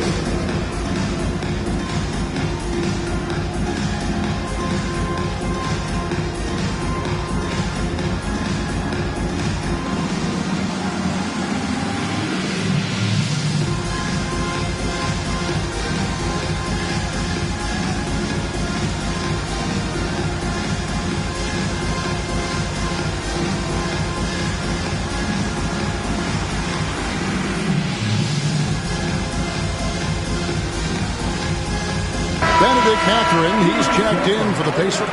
Christian Brown's checked in for Denver. Right now, let's send it over to the sidelines and get a report from David Aldridge. Well, during the break, I listened in on Rick Carlisle's huddle. Now, he's not pleased with the perimeter game on both sides of the ball. He told his guys, we aren't working hard enough out there. We need to shut down the perimeter on defense, and on offense, we have to focus from good to great. Guys? Thank you, David. Here's Siakam. Good defense by Jokic. Nothing's going his way since the horn. I mean, looks like he used up all his mates in the last quarter.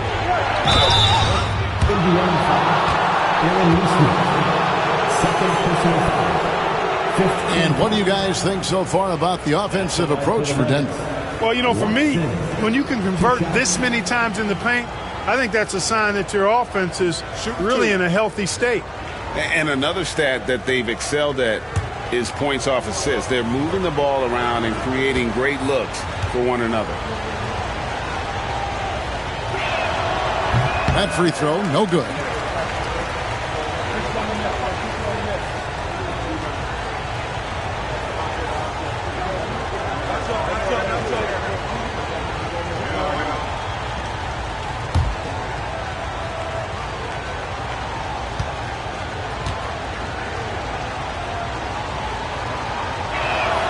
Good on the second free throw. And really, if not for the miss, they'd be sitting in a much better position. Halliburton against Murray. Halliburton passes to Siakam. And the basket is good, and he's got a chance here for one more at the line.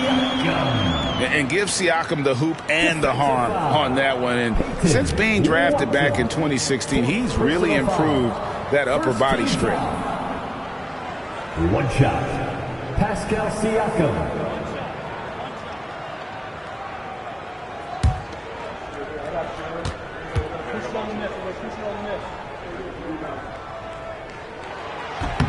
He's simply just willing himself to the line here.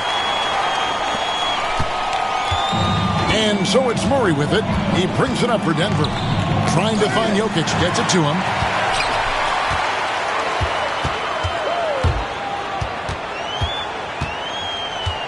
Siakam inside. Defended by Gordon. Siakam misses.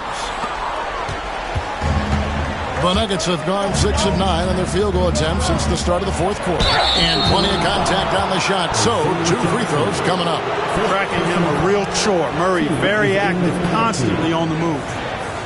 Shooting for Denver, Jamal Murray at the line for 2.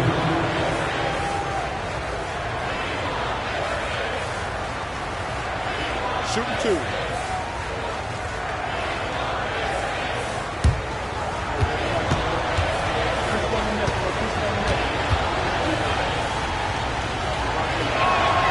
And he makes the first.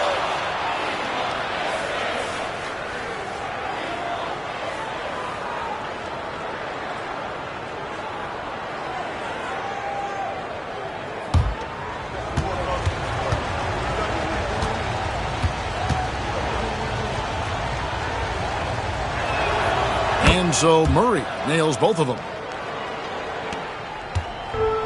Indiana's gone 1 of 2 from three-point range here in the fourth. Here's Halliburton. And foul on the shot. He'll shoot 2 at the free throw line. It's going to be on Jokic. Seems like Halliburton is always looking to do a little more, always making the extra effort. That's fairly rare. 2 shots.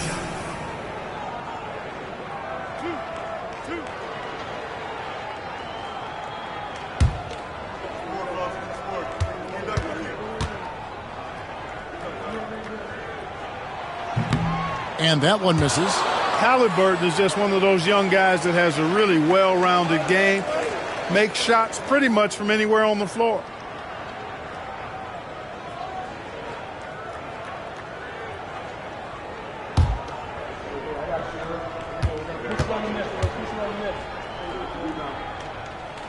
And the second free throw, good.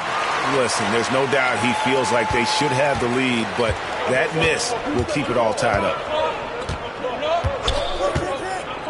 Murray with it. Now guarded by Siakam. Nothing seems to be going his way this quarter. To me, it appears he's starting to lose his composure a little bit. We'll see if he can regroup and get back into a better rhythm. And it's Halliburton penetrating. Banked in off the glass. Halliburton's got 5 points now in the quarter. Halliburton coming up big. No rest in that man's game. He takes the shot and makes the shot. Outside Gordon. Watson the screen. Here's the teardrop. And the basket by Gordon. Gordon's got it all tied up now for the Nuggets. Good to see Gordon coming through with a big basket. I mean, he's no stranger to these high-intensity moments. Siakam inside. He's against Jokic. Mathurin passes to Siakam. 5 to shoot.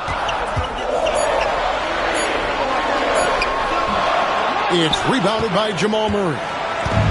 Murray's got 6 rebounds here tonight. Pass to Jokic.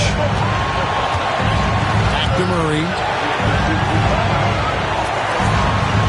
Now here's Watson. Neesmith covering. Watson's shot is good. And the Nuggets lead by 2. And that's right in his wheelhouse, looking to make an impact when it counts. You know, they want the ball in his hands here because they trust him to hit all the big shots. They came close there to tying it up. Yeah, you know, and after the way they fought back into it here in the fourth, that would have been a big bucket for them. That could be costly.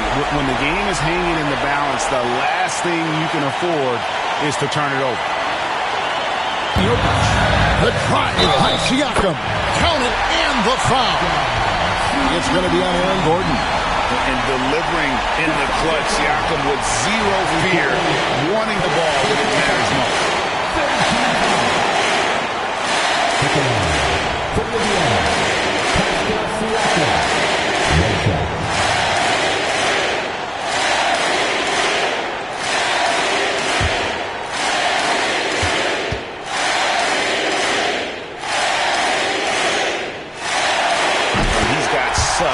smooth stroke, and it never changes, even in this kind of a high-pressure situation. Halliburton against Murray. Lob pass to Gordon. Now, here is Halliburton. He's tightly guarded, and he makes the bucket, gets the whistle, and now a three-point play chance here for him. And you can't get a bigger bucket than that. Well, that was 1-2. He wanted the ball. Nobody else was taking that shot. At the line, for the Pacers, Tyrese Halliburton. One shot.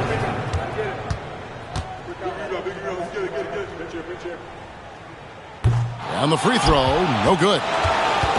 That's Gordon with the ball. He brings it up for the Denver Nuggets. Pass to Jokic. Murray for three. Count it! And oh, that was an enormous three-pointer. Oh, he is just so clutch, saving his best for when the pressure is at its highest. And so it's Rick Carlisle here calling timeout. Coach clearly feeling the necessity to regroup with so much at stake here.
Throwing passes to Halliburton.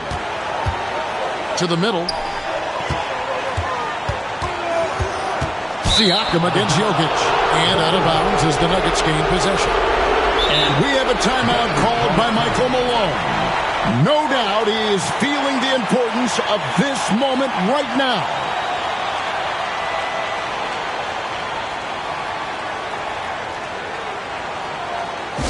For your Indiana Pacers, everyone. Let's get excited.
Halliburton.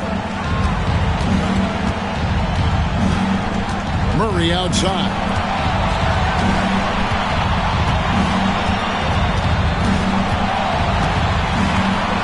To the paint. Here's Jokic. Just 3 to shoot.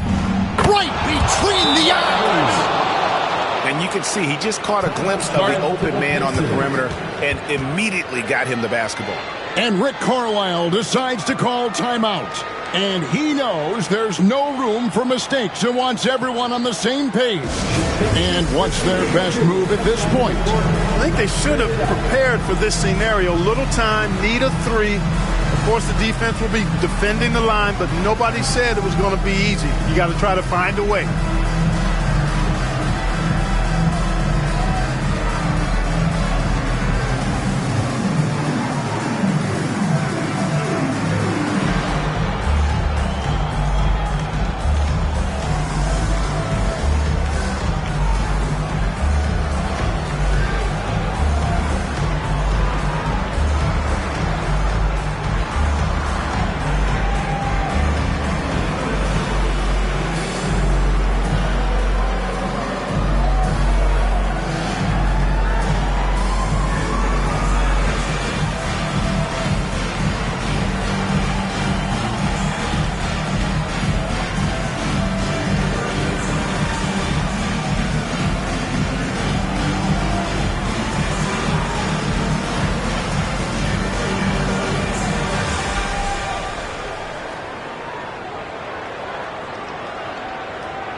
Tries a 3 off the inbound. Buries the triple. A tremendous 3 to tie it up. His performance today has just been so important. What a luxury to have a guy that's that dependable. And we have a timeout called by Michael Malone. Pivotal moment in this game. He's not taking any chances. He'll call time. If you see yourself on the big screen, then you know what to do. Show us your moves.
And Jokic wide open. He shoots. And regulation now complete.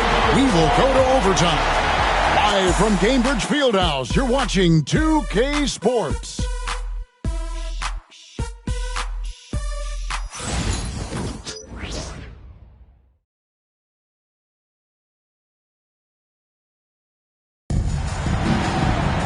These teams have battled tooth and nail for 4 quarters, and now we head to overtime. Should be a blast. Here we go.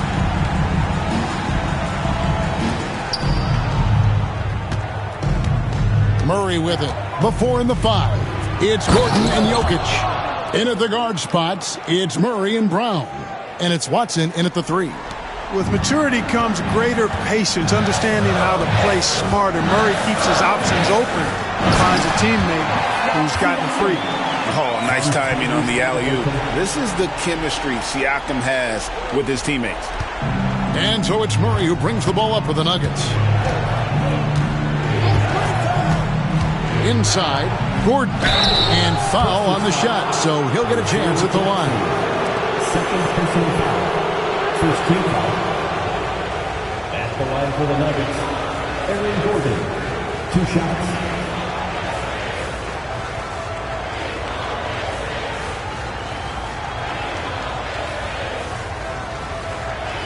Take a break. Take a break. 2 shots.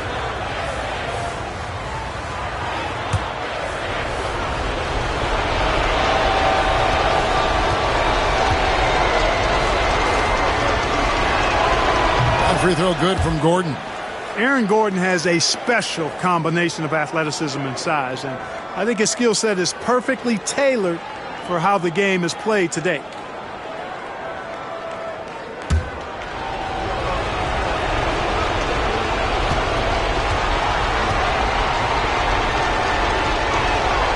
Gordon hits both of them. Indiana trailing here. Pass to Neesmith.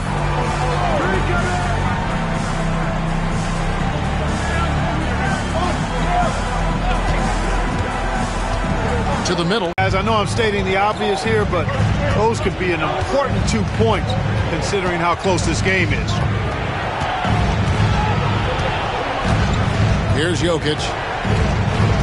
Out left to the wing. Just 5 on the clock. Here's Brown. Siakam pulls it in. Pacers shooting with confidence, 50% from the field so far. And they take the lead. And it's a 3-point Pacer lead. Tyrese Halliburton, take a bow, young fella. You deserve it. You have been outstanding. Murray, the pass to Brown. Gordon with a screen on Mathurin. And then Gordon with the dunk. Oh, an aggressive move and fantastic finish. Trying to send a message with that slam, I think. That's exactly how you send it. 2 hands and down. Back to Halliburton.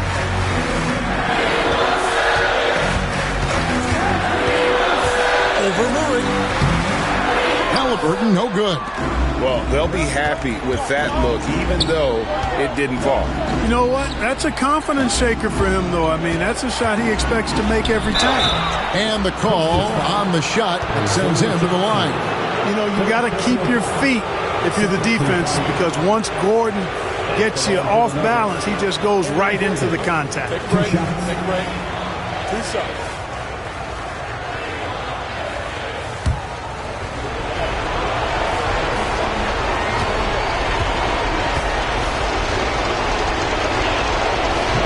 He misses the free throw.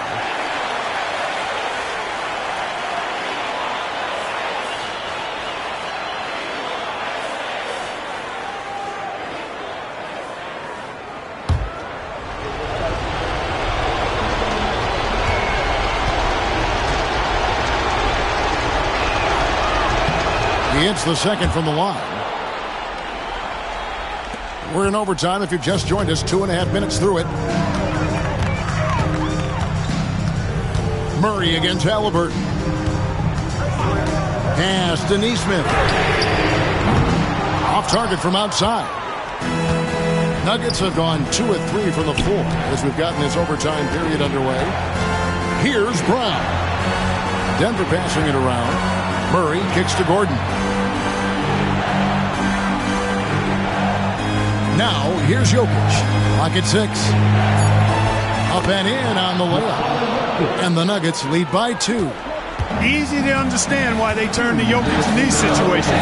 He has a knack for cashing in on big possession. Jackson with the screen. Here's Neesmith. In for his 7th make in 14 tries. And the lack of effort to fight over the screen there makes that an easy shot. Well, I'm going to credit the screen. I mean, that's a good, strong pick he lays there. Here's Gordon. The Pacers pull it in. Jackson's got 11 rebounds in the game. Siakam finds Jackson. We're now over 3.5 minutes through this overtime period. Here's Siakam. Denver grabs the miss. Jokic has got 12 rebounds here tonight. Big time effort. Here's Murray. It counts. And the foul. That's on Benedict Mathurin. Cool as they come. Jamal Murray has the heart of a champion. Shooting for Denver, Jamal Murray.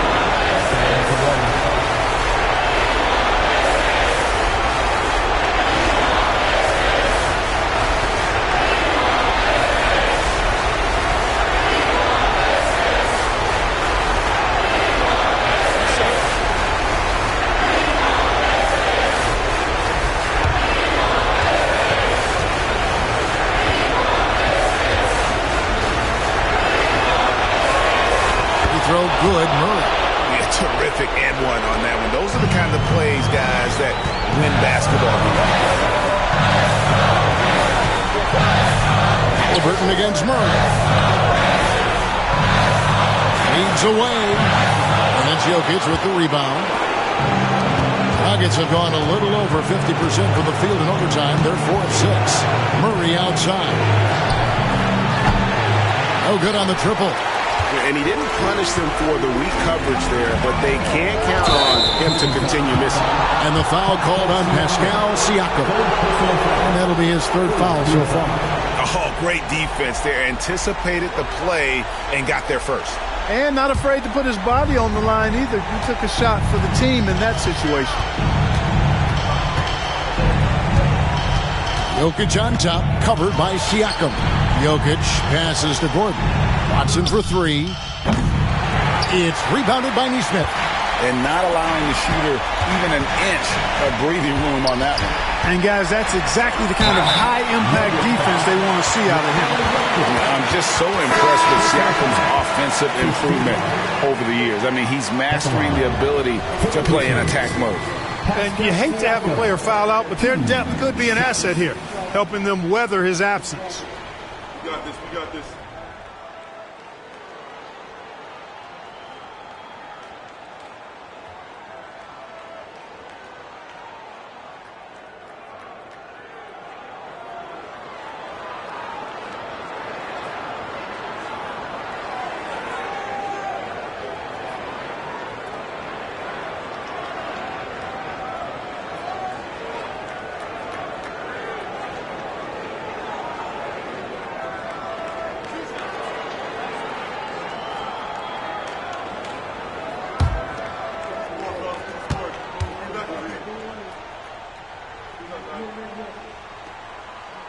So the first one drops, and that brings them within 2 here.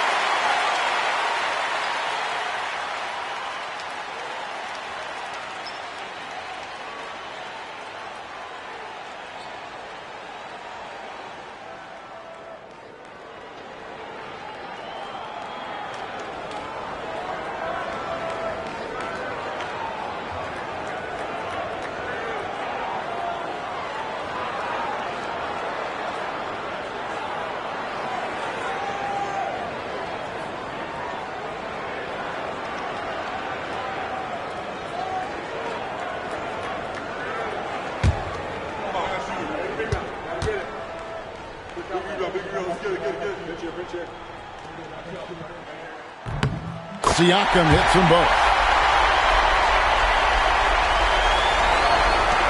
And an intentional foul right there. Yeah, you have to do that, though. You can't just let him dribble the game. Exactly. I mean, you got to stop the clock any way possible and hope they alligator arm a few of those free throws.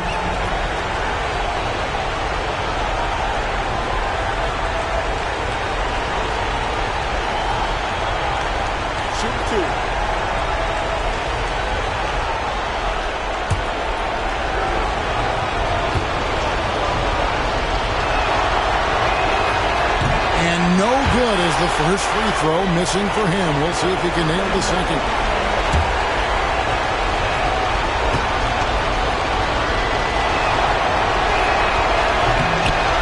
He's able to hit the second one, and that will put them up by 2. And so it's Rick Carlisle here calling timeout. The magnitude at this juncture in the game clearly warranting a timeout. What do you think we're going to see here? Big chance here to tie it with a bucket. A critical possession, no doubt. We'll see what they draw up.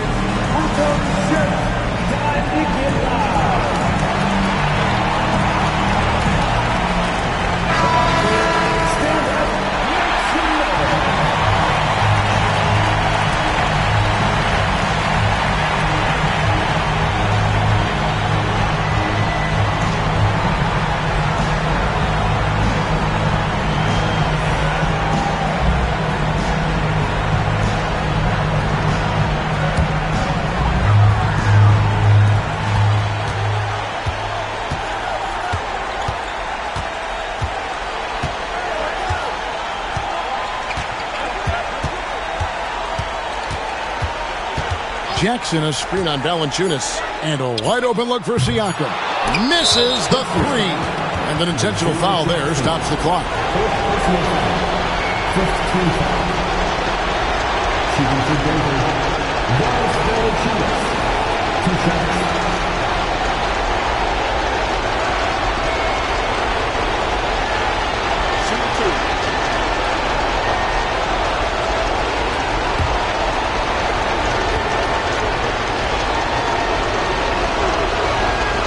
He hits the first one, and that makes it a 3-point lead.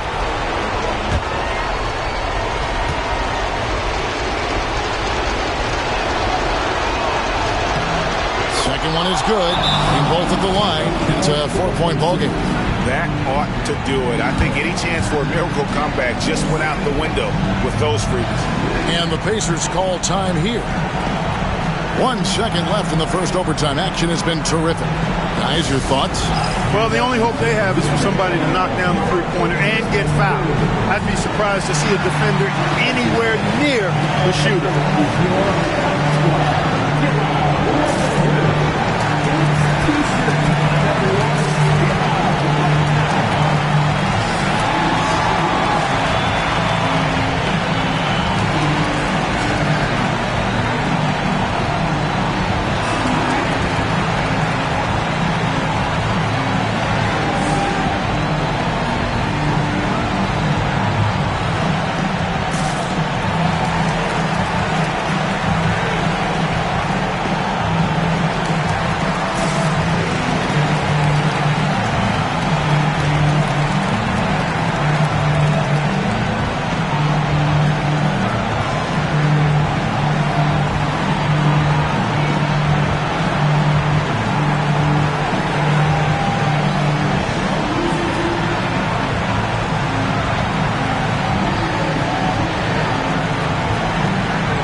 Goes up off the inbound. Missed. So it's the Nuggets taking the W in a close one. They had to scrape and claw to push it to overtime, but they really came out in the extra period. What a ride. I mean, I thought it might end in regulation, but you know what? They came through big and did exactly what was necessary once we got into OT. And a chance now to send it over to David Aldridge, standing by courtside. David.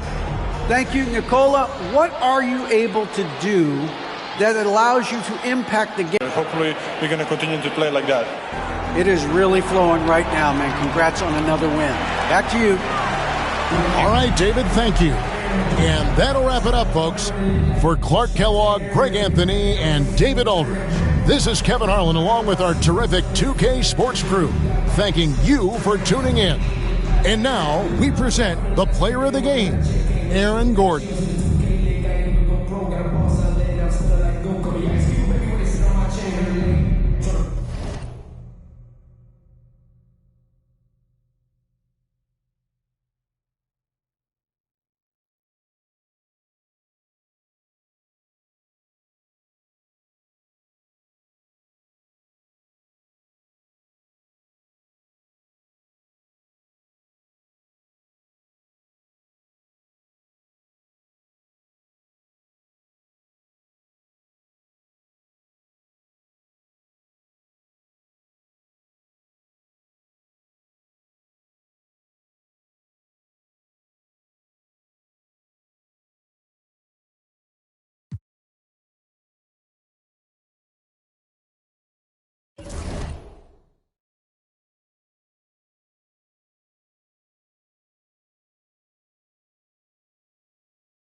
Philadelphia, home to one of the NBA's most historic teams, the 76ers. Here are the players arriving earlier, ready for action.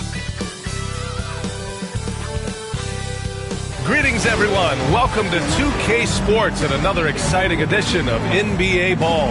Brian Anderson here, alongside Grant Hill and Richard Jefferson, with Allie LaForce joining us from the floor. Let's see some of the numbers here for him. And he's been outstanding offensively as of late. These last 5 games, he's been a beast at the offensive end. A different level scorer than he had been earlier in the season. Let's see if he can keep it up. And the starting group for Chicago. Jalen Smith is out there with Zach Collins. Then it's Josh Giddey. Then there's Colin Sexton. And it's Okoro in at the 3. And for Philadelphia, Joel Embiid is out there with Kelly Oubre. Then there's Paul George. Then it's Maxey. And it's Grimes in at the 2. Richard, what do you expect to see from this guard matchup? These guys are lethal one-on-one, but I think the key is to keep their teammates involved, playing unselfish basketball. And it's going to be the Bulls off the tip. Sexton finds Collins.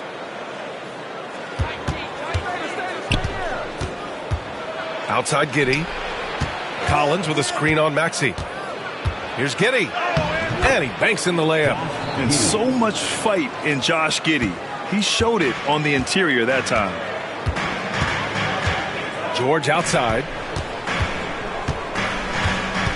Back to Maxey.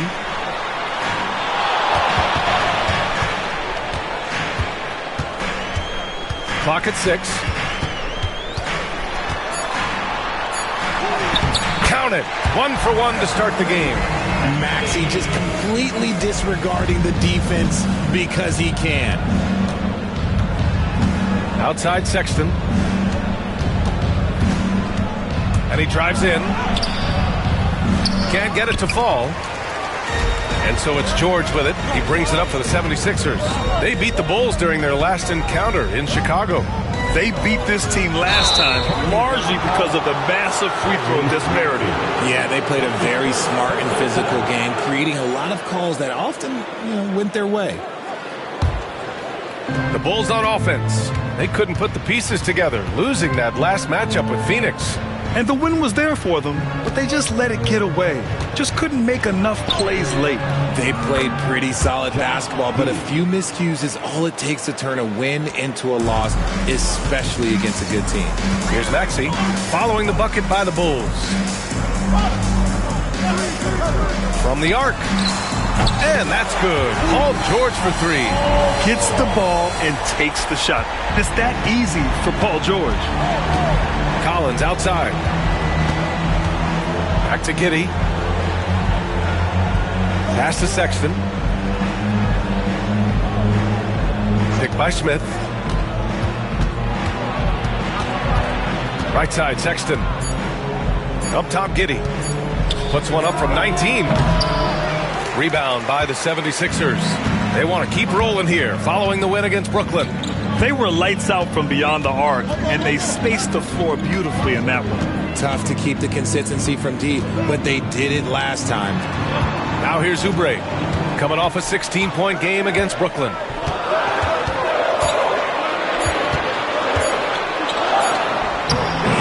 And it's Giddey with a rebound. Probably should have scored there. He usually does. We know how great Joel Embiid is, but he simply hasn't been as effective in the postseason. Part of that is because of all the defensive attention he gets. We know things tighten up in the postseason and things become much more challenging. That's why he needs a better supporting cast. The Sixers leading. Out left to the wing. Back to Maxey. It's George on the wing. Embiid, a screen on Smith. Here's George, and he gets it to go, hitting off the back of the rim. George has got 5 points. And just using balance and coordination, George can make plays in baskets that many can't. Giddey against Maxey. Right side Giddey. Pass to Smith. Here's Sexton, and he gets the bucket. I love that hoop from Colin Sexton. Don't settle, young man. And Maxi's got the ball here for the Philadelphia 76ers. To the inside. And Collins with the big block. Here's Giddey. And it falls for him. He's hit 3 of his first 4 attempts. And sometimes defenders just forget how tall Giddey is. I mean, the 6'8" guard is solid finishing inside. Grimes, the pass to George. Okoro, the defensive effort. For Chicago, they've gone 4 of 7, shooting a solid percentage. Pass to Smith. Back to Okoro. Smith with it. From deep. Joel Embiid with the board. George for 3. Philadelphia, the rebound. And it's Maxey missing. Chicago leading. Up top, Giddey. Maxey covering. Collins a screen. Here's Sexton. And it falls. 2 for 3 from the field so far. It's never easy trying to stop Sexton. I love watching him bounce off the defense and finish in style. Here's Maxey. And denied. He sends it right off the glass. Slow going for him this quarter. The defense putting up a good fight. They get it back. Here's Sexton. That's his 3rd basket in 5 shots. Solid work. Just so successful getting the ball inside and finding those great looks. Timeout. Trying to find a spark here. Yes, indeed.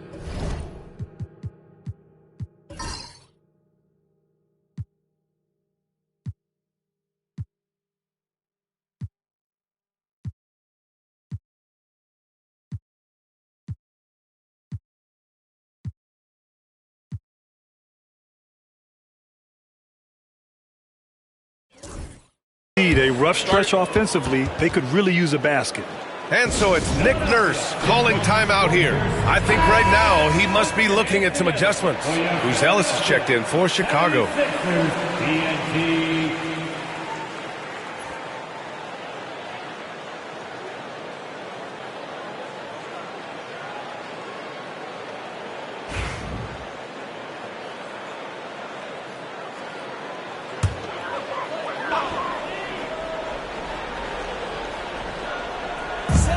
Grimes, the pass to George. To end the run. And it's good on the layup. George has got his 3rd bucket of the night.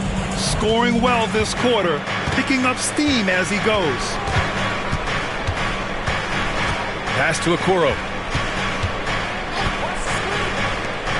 Outside Giddey. And here's Collins. 6 on the shot clock. The Bulls need to get off a shot. That one drops for him. You know, Sexton can be just so clever with the ball, disrupting the defense to create for his team. 76ers trail by 5. Pass to Embiid. And that's a foul called on Isaac Okoro. That's his first foul. And you've got to be in awe of incredible defensive efforts like this. Showing no signs of giving up this lead. That block sent shockwaves into the opposition sails.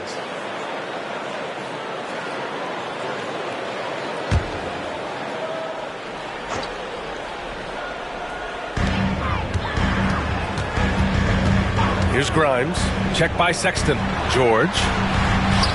And just refusing to give up second chance points. Excellent defensive rebound. Pass to Sexton.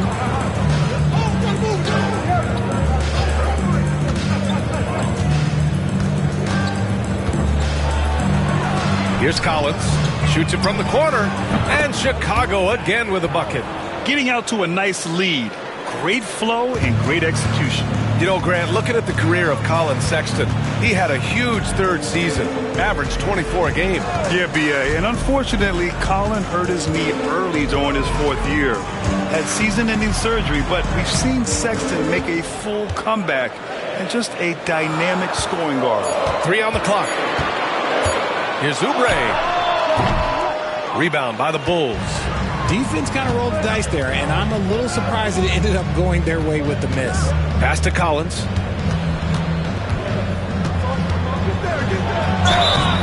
So it'll be 2 free throws. He was fouled in the act of shooting. You know, from the 2020 bubble till late 2021, Zach Collins didn't play a single game. He missed over a year, Richard. Yeah, underwent ankle surgery, missing a ton of games. Despite that, Zach's come back stronger, really improving all aspects of his game.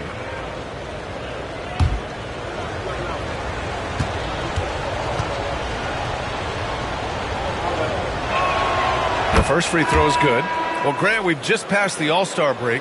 What does the focus turn into for these teams now? You know, B.A., when the All-Star break is in the rear view, you know it's go time. This is the time of year where you have to give it your all.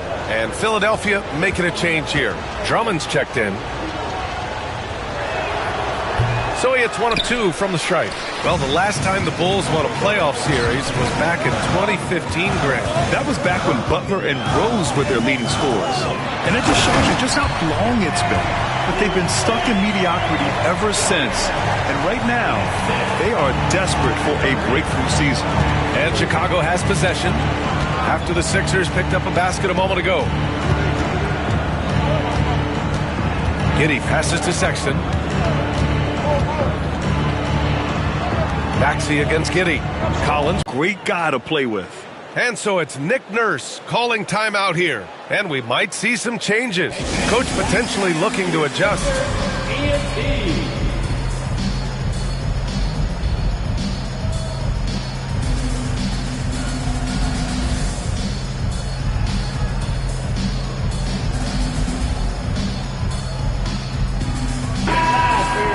All right, while we have a second, let's take a look at the rookies leading the way in free throw percentage. Second, Matas Buzelis. A skill that works at every level, free throw shooting. And he's been comfortable even under the bright lights of the NBA. And Maxey's got the ball here for Philadelphia. Trailing by 8. Lets it go from deep. Kicks it to George. Fires the 3. That one's in there. Drummond with the assist. George has got 10 points. And great range is a big part of why George is a high-level scorer. Sexton finds Giddey. Oh, and there's the whistle on the shot. So 2 free throws for him coming up. It's going to go on Paul George. I like that. I mean, some physical play inside. He's not about to give up any easy baskets. Taking 2 shots.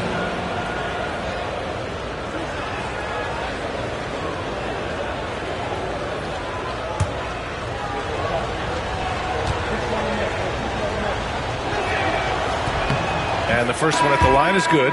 You can tell that Josh Giddey is one sharp player, not just in how he threads passes, but how he moves on the floor and gets around other guys. Williams is checked in for Chicago. Anthony Simons comes in for Okoro.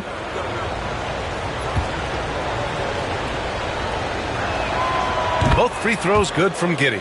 Richard, when it comes to the Bulls, they have one of the most committed fan bases in the league. Yeah, the Chicago fans are for real. The Bulls are routinely at the top of the list for total attendance. Even on the road, there are usually Bulls fans sprinkled into every crowd. All right, let's get a report from Allie. You gotta love Tyrese Maxey's approach to the game. He said, quote, "I really have a simple life. I have this joy about playing basketball. I like putting in the work, so I'm extremely focused, extremely competitive, and I'm out here having the time of my life. I get to do what I love every single day, and it's a blessing," unquote. Brian, he's such a positive guy. Yeah, he really is. Thanks for that, Allie. Digging deep, Simons to the hole himself. 76ers trail by 9. Lowry outside. Outside Maxey. Over Sexton. And Maxey gets it to go on the assist from Lowry. Obviously, this guy has a talent for scoring, able to problem solve for whatever the defense tosses at him. Pass to Buzelis. Now Simons. Drummond grabs the miss. That's how you want to see them crash the glass. They've been out-hustled so far. Lowry surveys the D.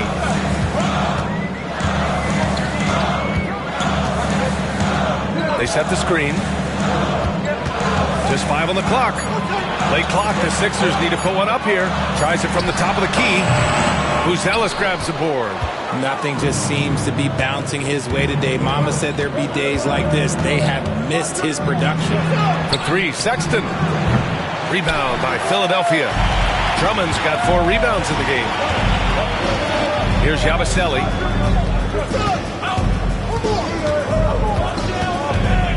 Pass to Lowry. Maxey on the wing. Check by Sexton. Maxey, that's good.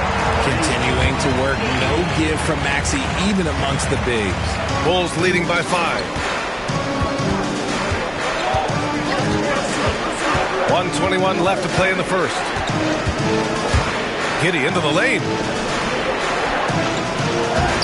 Williams misses. Philadelphia has gone 2 for 4 from range to start things off. Lowry against Simons. Lowry outside. And he lobs it up to the rim. And stolen by Sexton. Here's Buzelis. And he'll draw the foul. He'll head to the line for 2. It's going to go on Andre Drummond. Well, Mattis Buzelis certainly has good size, but what catches my eye are his skills. He can handle the ball and make smart decisions on the floor, which is so important for a rookie.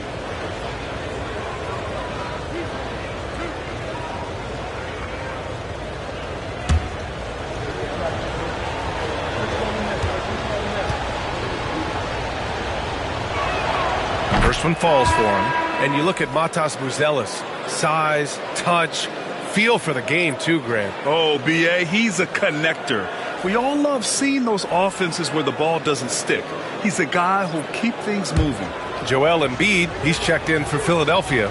Edwards comes in for Maxey. And that one goes in. 2 from the line that time. It's always nice to see a big fella be able to knock down some free throws and make teams pay from the line.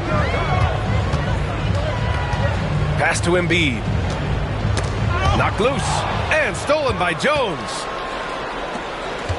Here's Ivy. And that one is hammered home. Oh, rocketing off the floor. Ivy using all of his athletic ability on the jam.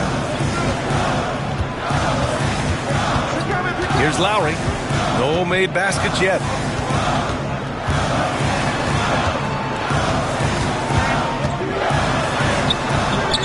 Chicago with a rebound. Here's Buzelis. Pass to Ivy. Simons outside. And the step back jumper is good. And now an 11-point Bulls lead. And so it's Chicago. They lead by 11 as the quarter comes to a close. And it's all due to their ability to own the paint. They've been dominant down low. More 2K action in just a moment.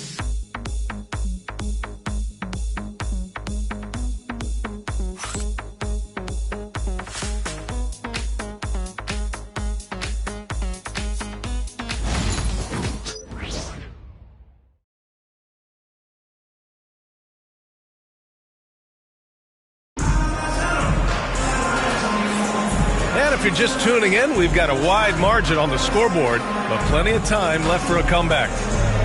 All right, guys, some stats here. The scoring breakdown for Chicago. Well, they're off to a good start getting it inside and scoring at close range. Solid fundamentals so far in this one. And another thing, they've been on the attack tonight, going right at defenders with the ball in their hands early. And here's Lowry. He'll bring it up for the 76ers. 11-point game on the court for Chicago. Buzelis out there with Ivy. Then there's Anthony Simons. Then it's Smith. And it's Jones in at the point. Fires from deep. Smith with the rebound. Bulls leading by 11. Ivy outside. Pass to Jones. Smith against Embiid. Simons with it. Shot clock at 6. Banked it in off the glass. Simons has got 6 points. This close in, Simons is consistent. The defense really can't allow him to find that look. Jones against Lowry. Now here's Embiid.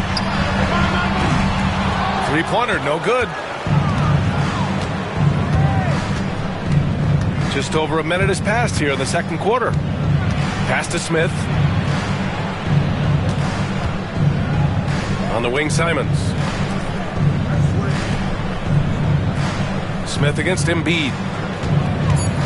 To the paint. Here's Simons. And it's Philadelphia with the rebound.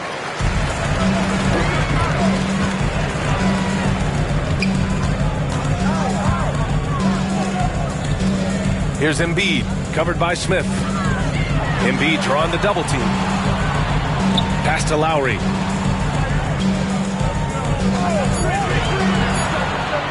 Embiid, high post. Over Smith. Ooh, lands soft on the front of the rim and drops in. Embiid's got his first 2 points of the night. Look, and he knows he has the green light. Embiid's kind of the attitude in these moments just makes him even more lethal. Here's Simons. That's in. Coming off an assist from Jones. Simons gotten 4 this quarter. His nimbleness makes him a unique threat at the rim. They need something good to happen here. Yeah, they've gone way too long without a score. Back to Lowry. Screen by Embiid. With some arc. Buzelis grabs the board. Buzelis has got 4 rebounds now. Outside Jones. And we're just over 2.5 minutes into the second. Smith passes to Simons. Back to Smith. Pass to Simons. And count it. Now 5 for 7. And Simons is a shoot-first kind of player, especially when he's operating from the mid-range. And so it's Nick Nurse calling timeout here. He wants a few moments to regroup with his players. Covington's checked in for Philadelphia. Gordon comes in for Council. All right, let's take a break and take a look at which teams have been lethal from outside the arc during the last month of play. In third, the 76ers. And look, that stat is absolutely no fluke. It's just a matter of getting hot from long range. They are working hard to find good, open looks from the perimeter. Now, for those joining us now, we're in the second quarter, about 3 minutes gone by. Embiid, a screen on Ivy. Gordon on the take. Well, Grant, you played on some very tight-knit teams. Talk to us about chemistry. Well, B.A., in some sports, chemistry is not a big issue. But in basketball, it is huge. You have to trust and believe in your teammates, and it has to be a unit, not 5 separate individuals. And he drops the first. And the NBA has regular season games outside the U.S., all over the world. How important is that, Grant? It's so important, B.A. I mean, basketball has become a global sport. And just look at the recent MVPs. They're mostly international players. So playing games in those countries has helped the game grow all over the world. So he gets them both. Simons with it. He had a 15-point outing in their last game against Phoenix. The floater. Philadelphia grabs the miss. Oubre on the wing. And is blocked. When it comes to contesting shots, Buzelis is showing us that he's got great timing. Here's Miller. And he goes in for the dunk. Slams it down with 2 hands. Man, they're really getting aggressive now. And just over 3.5 minutes played here in the second quarter. Now here's Oubre, guarded closely. He can't get that one to fall. Ivy outside. Oubre against Miller. And the call will be against Kelly Oubre. That's his first foul of the game. Kyle Lowry's checked in for the Sixers. And the Bulls also making a change. Jang, he's checked in for Miller.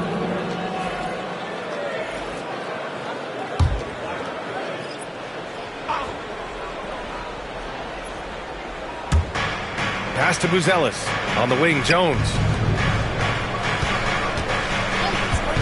Ivy outside. 6 to shoot. The steal. Lowry with it. He's picked up by Jones.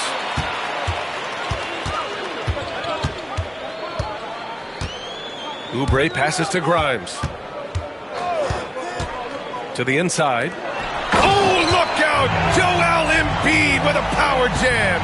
The perfect roller.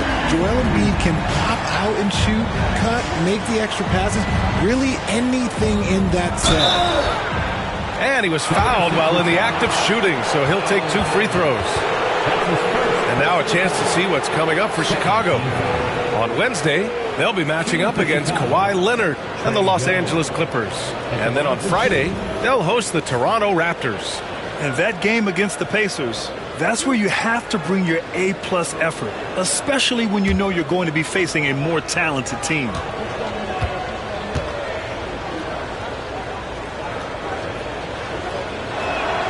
That's good from Jones. Collins, he's checked in for Chicago. Giddey comes in for Ivy.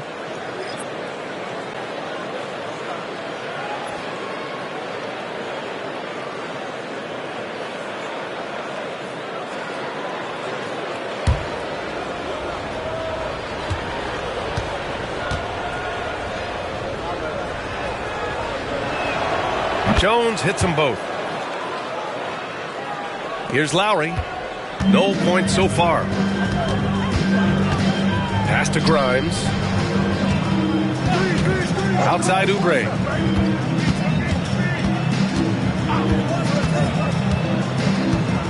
Here's Grimes. Shot clock at 6. Embiid, a screen on Giddey. Here's Grimes. Embiid from outside. Oh, book it. Embiid, a triple. He was inside his own head in that first quarter. You could see it. Now he's doing a much better job of letting the game come to him. There's a screen. Outside Giddey. And he got the whistle on the way up. So he'll be headed to the line for a pair. I like seeing Giddey challenge defenses like this, making them compromise in the process. And he'll take his 3rd and 4th free throws of the night.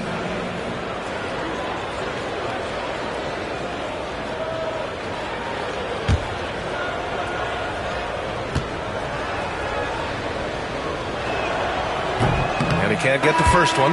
Paul George, he's checked in for Philadelphia. Tyrese Maxey comes in for Lowry. Ivy's checked in for Chicago.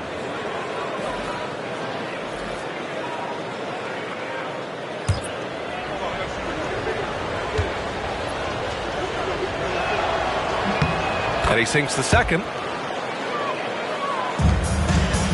76ers trail by 13. Pass to Grimes.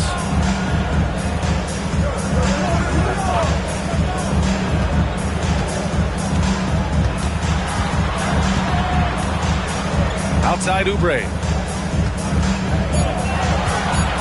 There's the 3. And it's Giddey with a rebound.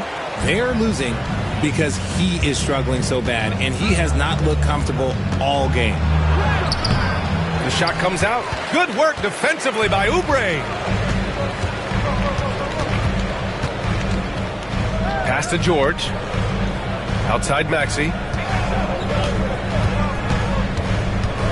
Embiid with it. Over Buzelis. Embiid can't hit. An MVP in this league, Richard. Joel Embiid. Is there any way to slow this guy down? The answer, no, B.A. There is no way to slow him down. He's got the unique ability of size, skill, athleticism. You name it, he's got it. Simons has a shoot-first mindset, but he also takes great pride in making plays for others. Giddey against Maxey. George left side. Count that one. He's now 5 for 8. Hey, they're just getting pushed around inside. And Giddey has got the ball here for Chicago.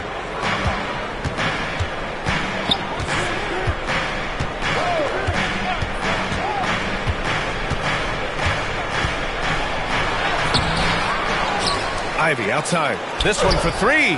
The shot's good on the assist by Giddey. Ivy's gotten his 2nd bucket on the night. And something Ivy continues to improve. He's becoming a real threat from downtown.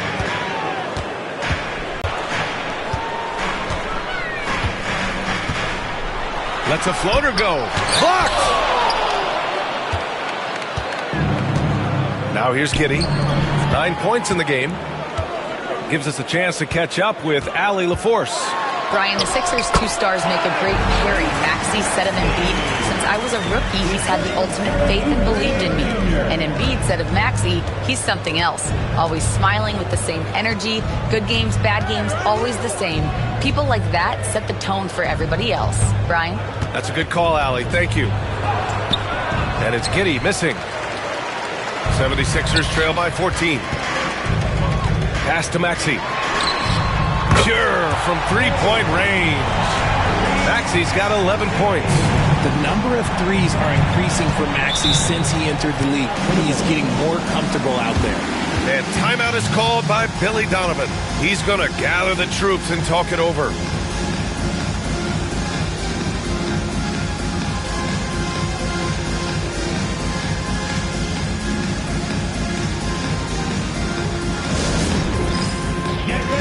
And the 76ers making a change here. Drummond's checked in. And the Bulls making a change here.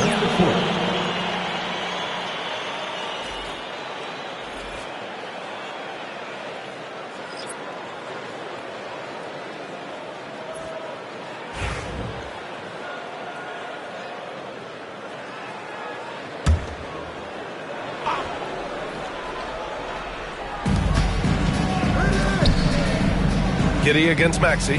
Pass to Okoro.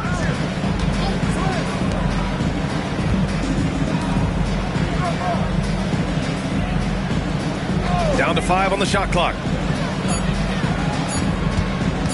From deep, Giddey. Rebound by the 76ers. You know, some people could say he's struggling on offense this period. I like to think of more of drowning. Just can't seem to find his confidence. Now here's Oubre. Giving him some nice offensive production with 13 points a game. George, no good. And after connecting twice from deep in the first quarter, he hasn't been able to drain another here in the second. Oubre against Giddey. Here's Smith. The shot's good on the assist by Giddey. Giddey's got 3 assists now in this one. Yeah, something Giddey has always done well is share the ball. Tough to miss that wide open man. Now here's Drummond. Yet to see a basket. Here's Grimes. Kicks it to George. Lets the 3 fly. Drains the triple. Picking up right where he left off. Hit 2 triples in the first quarter. Now he gets another to fall. Giddey against Maxey. Smith with a screen on Maxey. Down low. Oh, George with a steal. Here we go. Maxey with it, and it's Giddey picking him up. And they blow the whistle just as he gets it off. That's 2 points with a chance at another one at the strike. Willing that ball in. Tyrese Maxey has a nose for points. Let's get a quick check of the scoring breakdown here for the 76ers. So far, they haven't had to force anything. They're swinging the ball around and turning good passing into points. Well, I've also really loved watching them connect from the in-between area. I mean, they're finding ways to do damage consistently from there. Talking about Tyrese Maxey, Grant, here's a guy who's improved every year. Yeah, B.A. I mean, from averaging 8 as a rookie to 26 points during his breakout 4th year, Maxey has added to his game every offseason and turned himself into an elite scorer. Now here's Giddey. 9 points in the game. Pass to Collins. Up top, Smith. From the arc. Gets the 3 ball to go. Smith's got 5 now. He can really stroke it from deep. You have to keep better tabs on him. Now Drummond. Collins defending. Maxey surveys. Drummond, the screen on Smith. George for 3. Drummond. Another shot. And he's going to the line for 2. The official saw contact while he was going up. That one's on Zach Collins. He's got his first free throws of the night right here. At the line for Philadelphia, Andre Drummond. 2 shots.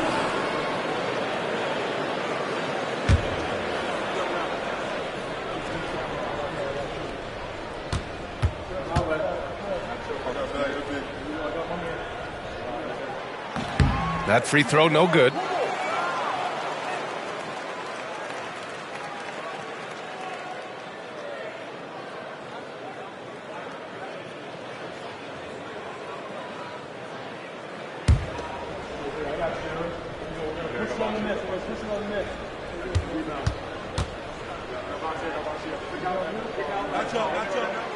And he ends up missing both free throws.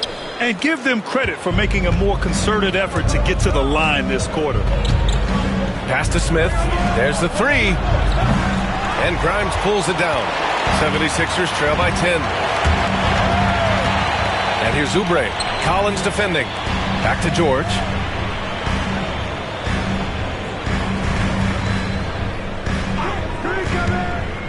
Inside. And Drummond with the jam. Showing off some mobility there. When Drummond rolls like this, he's hard to stop in pick and rolls.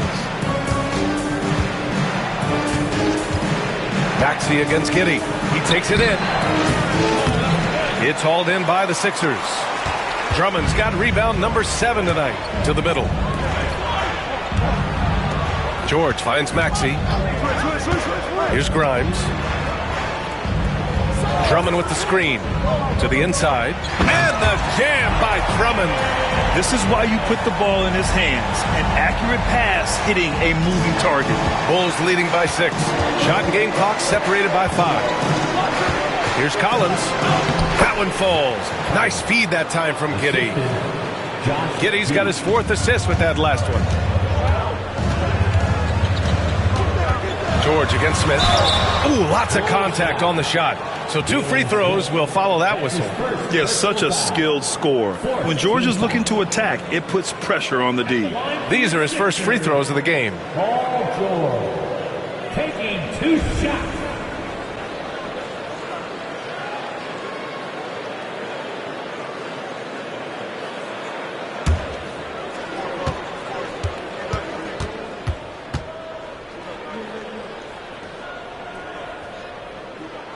And the first one at the line is good. And you got to give Paul George credit for his mental toughness. There's always lots of chatter out there, but he tunes it out and just focuses on his game.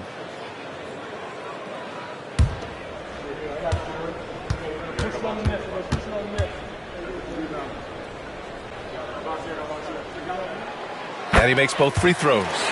No surprise there. He's about as automatic as it gets from the stripe. I hope I didn't jinx him. Maxey against Giddey. Stolen by Drummond. And that concludes the first half. Bulls out in front. They lead by 6. All right, now let's check in with Allie LaForce. Allie, what do you have?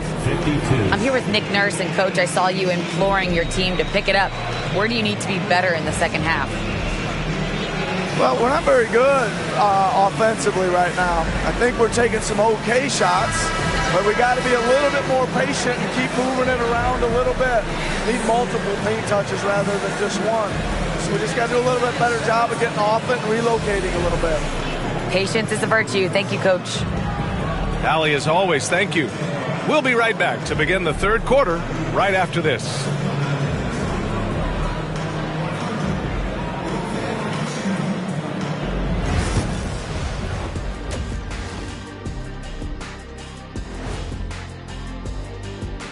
Greetings, Shaq, Kenny, and EJ here as we tip off the show with a look at our midseason Eastern Conference standings. Looking at the Bulls, they knew it was going to be a tough year, and I got to say it's been hard to watch them fight, looking through all these challenges. We hope they're learning something out there. Challenging times for the franchise. All right, looking back now at that first half, we just saw some obstacles to overcome for the 76ers. One thing that's helped tonight, their three-point shooting. Those triples add up fast, don't they, Kenny? That's why I shoot them. If they have 4s, I take them too. But here's one thing. You have to have floor balance, and you have to really create clean looks, though. Thanks for tuning in. Now it's time to head back over to Brian Anderson for the start of the third quarter.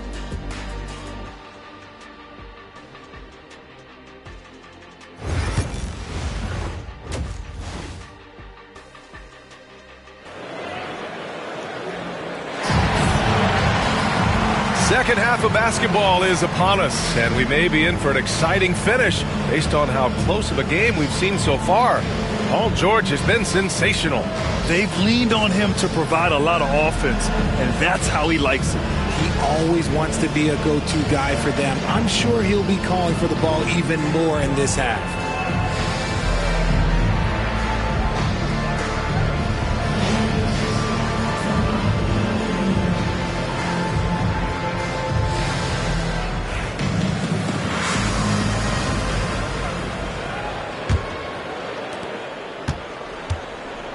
We've got Paul George.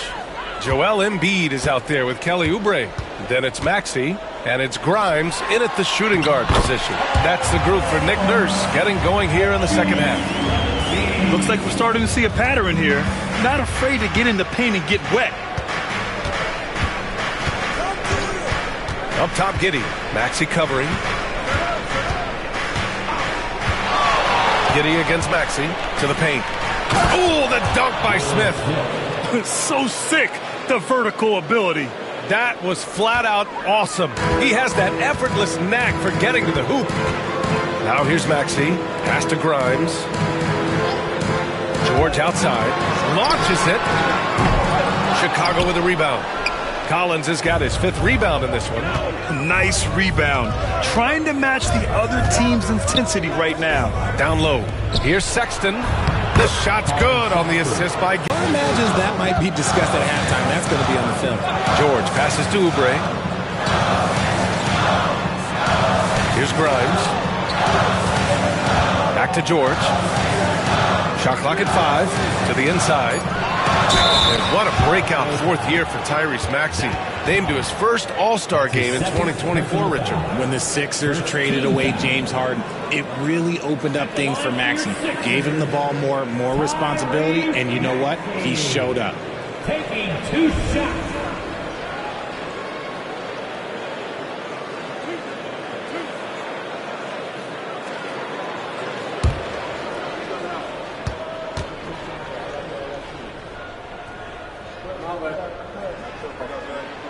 First one falls. What I love most about Maxey is his aggressive attitude. When he's out there, he keeps his foot on the gas pedal.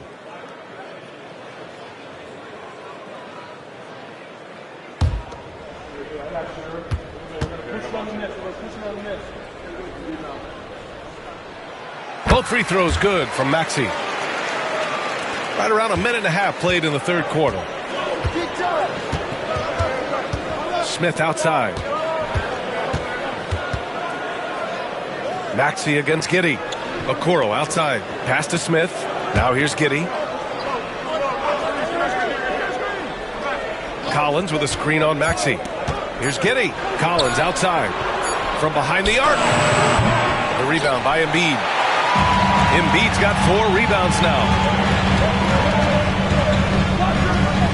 Collins against Oubre. To the paint. The kick out to Maxey. Yes, and it's Embiid picking up the assist. Maxey's got 5 points now in the quarter. I'll tell you, when Maxey gets into his rhythm, he can go all night long. Pass to Smith. Back to Okoro. Inside. Here's Sexton. Ooh, a 2-handed power slam. Woo! Defensively, you can't afford to let him get to the rim that easily. Well, that might be why their deficit is what it is right now. Yeah, it's going to take better rim protection than that if they're going to climb out of this hole. And this has been a nice start to the second half. They're 3 out of 4 in a rhythm on the offense right now. And timeout is called by Billy Donovan. He's going to talk it over with his guys.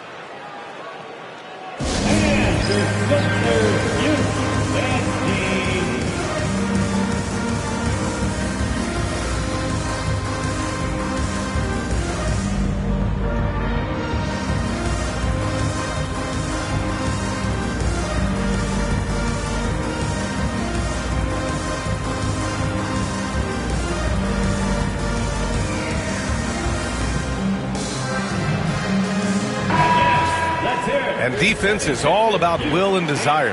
Here are the NBA leaders in steals so far. The fourth spot held by Paul George. His defensive focus has been superb these last few games, continuously finding ways to strip ball handlers and upset the offense. Bulls leading by 3. It's Giddey on the wing. Maxey covering. Collins with a screen on Maxey. And then it's Collins with the dunk. Oh, nice one-handed jam there, B.A. Hey, little exclamation point. Here's Grimes. Check by Sexton. Pass to Maxey.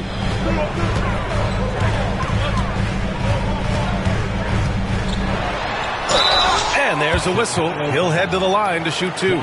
Maxey straight challenging the D, rewarded with the whistle.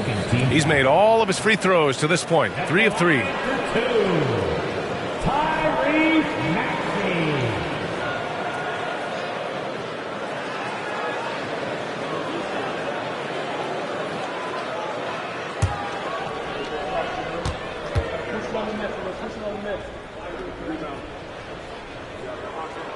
The first free throw is good.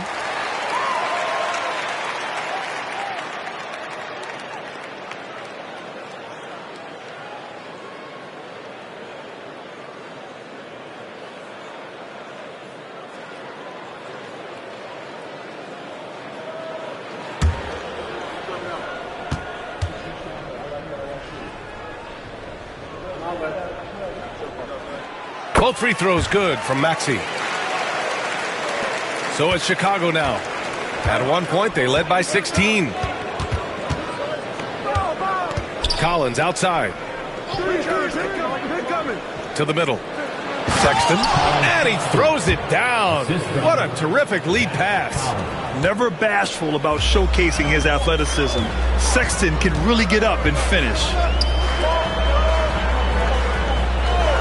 Here's Grimes. Check by Sexton. Connects from downtown. George has got 22 points. Okay, so they've looked energized and focused starting this half. Coming out of the break, making 4 out of their first 5. Giddey into the lane. And a foul called on the way up. So he'll take 2 from the free throw line. It's going to go on Tyrese Maxey. He took off, and the D struggled to catch up with Giddey. This is his 3rd trip to the free throw line in this game.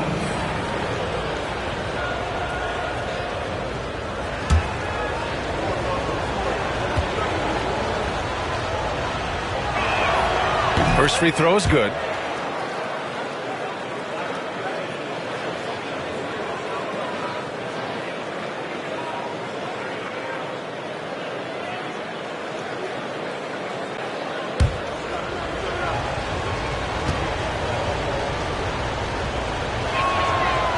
Free throws good from Giddey. 76ers trail by 4. George outside. Maxey against Giddey. With the floater. Pass to Embiid. This one for 3. From the corner, Joel Embiid. This defense just can't stay connected to shooters. Giddey passes to Collins.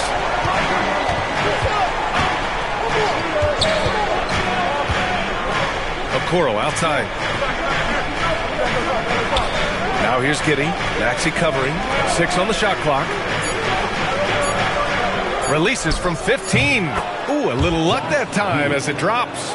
Giddey's got 13. Yeah, how about Giddey tonight? Scoring the ball, such a different matchup. I don't know who they can throw at him right now. And it's Maxey missing. Bulls leading by 3. Okoro passes to Sexton. Oh, the dunk by Smith. Woo! I just love that alley-oop slam, B.A. Defense disorganized. Defense pays. Outside Oubre. Kicks it to George. Here's the 3. And it's Giddey with a rebound. Giddey's got 5 rebounds in the game. Pass to Smith.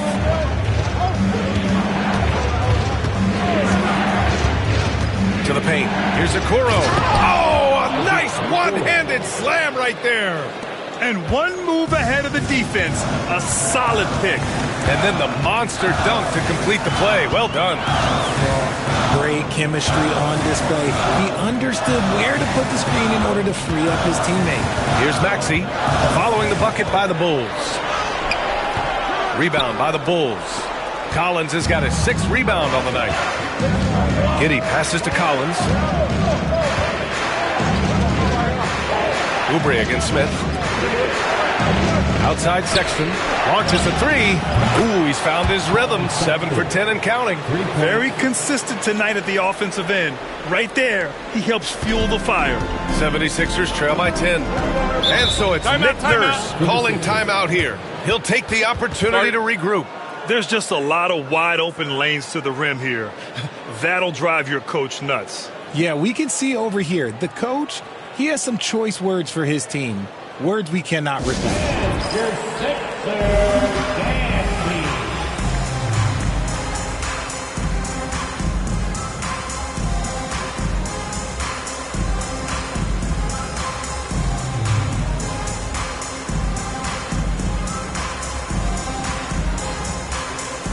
Chicago, Buzelis comes in for Okoro, and Anthony Simons subbed in for Giddey.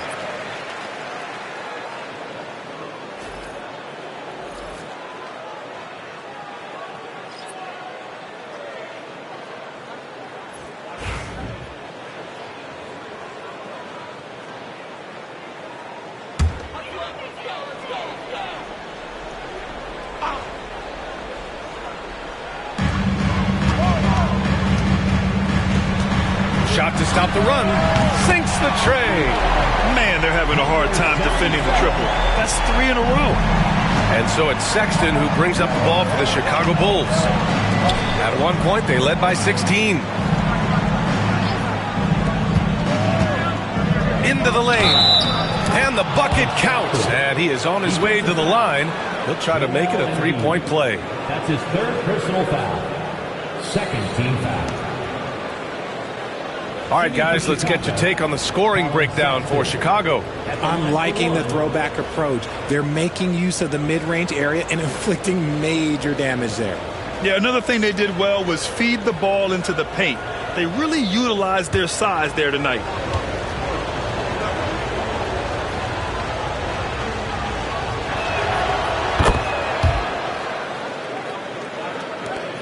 '76ers trail by 10. Maxey finds Embiid.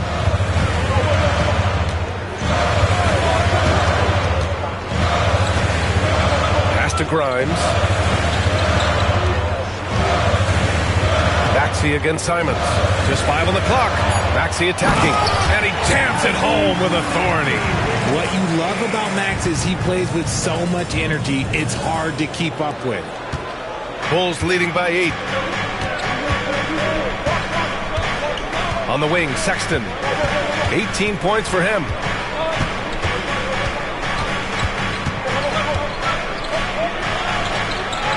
Smith outside. Pass to Simons. Just 5 to shoot.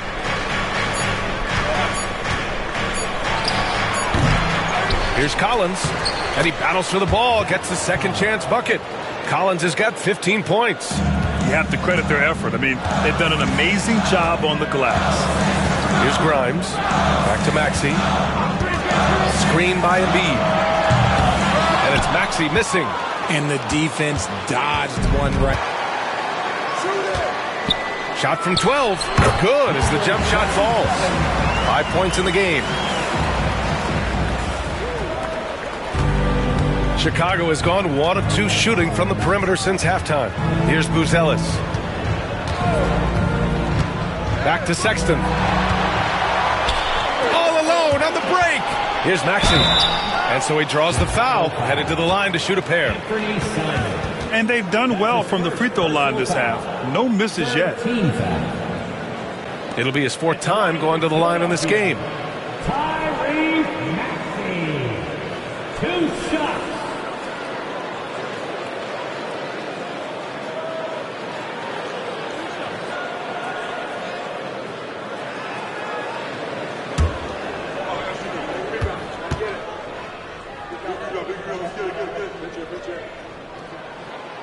Free throw's good from Maxey. He's dialed up his aggression here in the second half, consistent in working himself to the line. For Chicago, Williams is checked in for Smith, and it's Trey Jones in for Collins.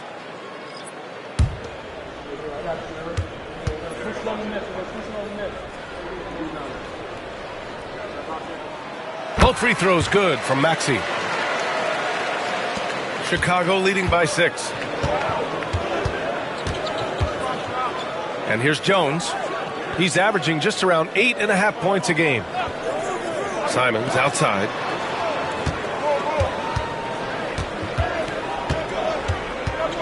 Puts it up from 17. Rebound by Philadelphia. That's the shot they wanted. It just didn't fall. Tough to watch those miss. I'm sure they'll convert the next chance. Outside Maxey. Floats one. And that's 2 points on the layup. Maxey's got 29. When Maxey is feeling himself, he can really fill up that stat sheet. Pass to Buzelis. Here's Simons. Jacks up a 3. And that basket makes him 6 for 11. Shooting a good percentage. And when it comes to the 3, they've been really dialed in here in the second half. You know, I have to admire a guy like Anthony Simons. Early in his career, he was seen as undersized, but with his skill and pure athleticism, he balances the scales against bigger players, and he's become a ferocious scorer. Here's Buzelis, and down it goes. 2 points. And it's a 9-point Chicago lead. Yeah, showing a little versatility with their offensive attack. In the first half, it was about the 3 ball. In the second half, they've emphasized interior scoring. Here's Yabusele. Pass to Maxey. Clock at 6. Here's Grimes. No good on the triple. Yeah, no, he usually makes you pay from that range. Simons finds Jones.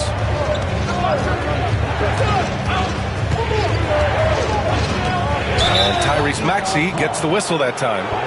That's his 3rd foul of the game. And just wasn't able to set up in time. Lowry, he's checked in for Grimes. And the Bulls also making a change. Miller's checked in.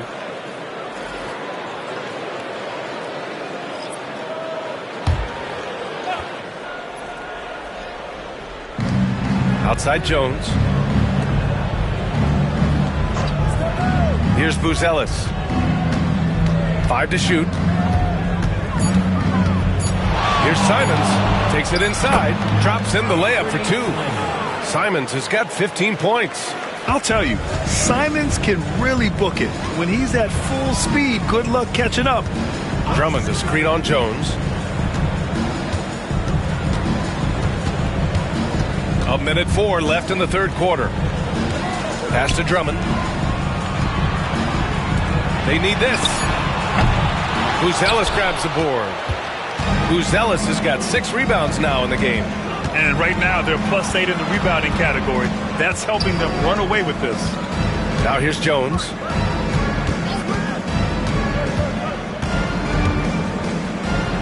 Dunks it hard with one hand. Wow, he makes it look easy. And he just driving the stake in him there. He's a guy who just never lets up. And that finish shows you how dangerous he can be as a passer and a finisher. He buries it from 3. Maxey's got 32 points. For his sake, I hope they can come back. You hate to see the performance he's having be wasted in a loss. Simons against Maxey. Now here's Simons. He's closely guarded. Miller a screen on Maxey. And here's Simons outside. He drops it from range. Simons has got 8 points here in the quarter. This is just fun. These teams are trading threes back and forth. This is today's NBA. Hey, we see this kind of exchange more often than not. What a performance for Colin Sexton. He has been the story for Chicago. He made a big impact, scoring 12 points in the quarter. All right, we'll get back to the action after this break.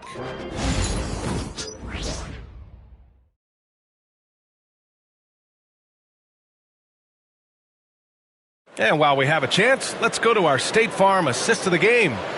And just a selfless decision from your two-guard, showing his ability to get his teammates good looks. We talk a lot about playing for one another. Right there with the pass, he's demonstrated what it means to do exactly this. And as we head into the fourth, we'll see if there's a comeback in the works or if it's more of the same for the first 3 quarters. On the court for the Bulls, getting the fourth quarter going. They've got Trey Jones, Bruce Ellis out there with Jaden Ivey. Then there's Anthony Simons, and it's Miller in at the center position. And Ivey has no fear when it comes to getting inside. He's got a strong frame and doesn't mind taking contact when he has to. 2 shots.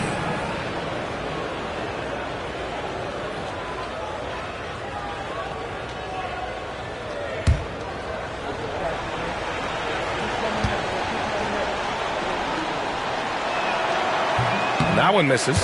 And how can you not be excited about Ivey's potential? You can tell he wants to keep getting better.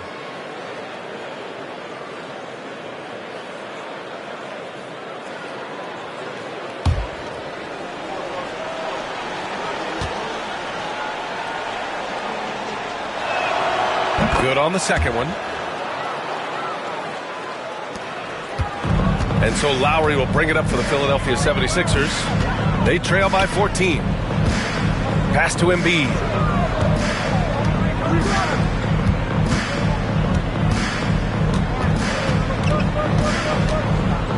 Six to shoot.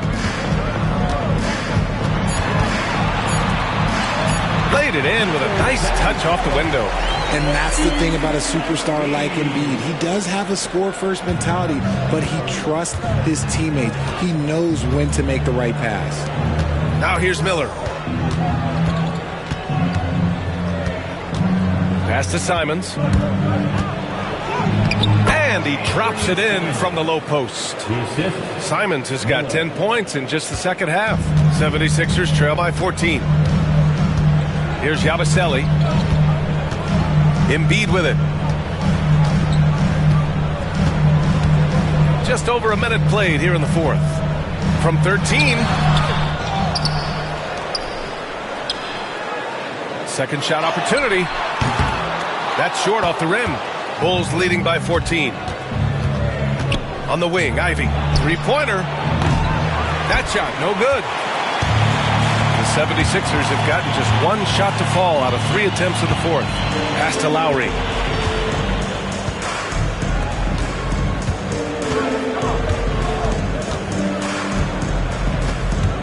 Here's the pick.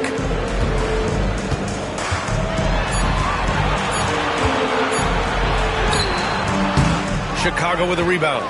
Simons has got 5 rebounds in the game. On the wing, Jones. He's guarded by Lowry. Counted. And the Bulls lead by 16. And now, almost all their points coming from the paint. Jones against Lowry. Pass to Embiid.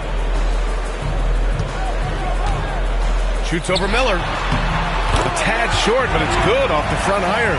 The footwork, the patience, watching Embiid go to work inside is just a treat. Simons outside. Fires for 3. The rebound by Yabusele. For Philadelphia, they've gone 2 of 5 from the field in this final quarter.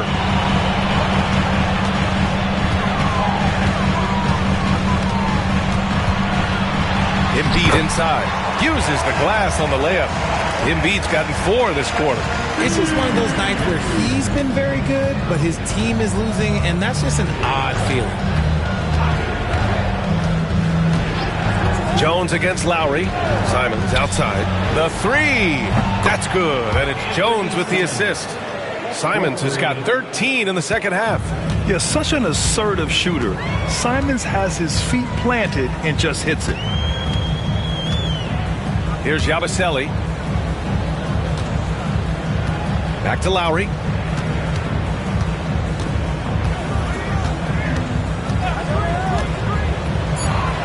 Pass to Embiid. And it goes out of bounds. Last touch by Miller. That's a great read to get a hand in there and disrupt the play. Yeah, I think he was hoping to maybe even get the steal, but I agree. He's still got a good outcome. Grimes, he's checked in for Philadelphia. Jang, he's checked in for Chicago. Fourth quarter of play, and over 3.5 minutes have gone by now. Chicago leading by 15. On the wing, Simons. There's a screen by Jang. Lowry against Simons. 4 on the clock. Uses the glass to finish the layup.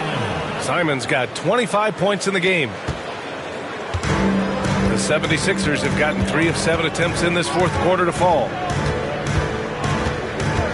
Embiid, a screen on Jones.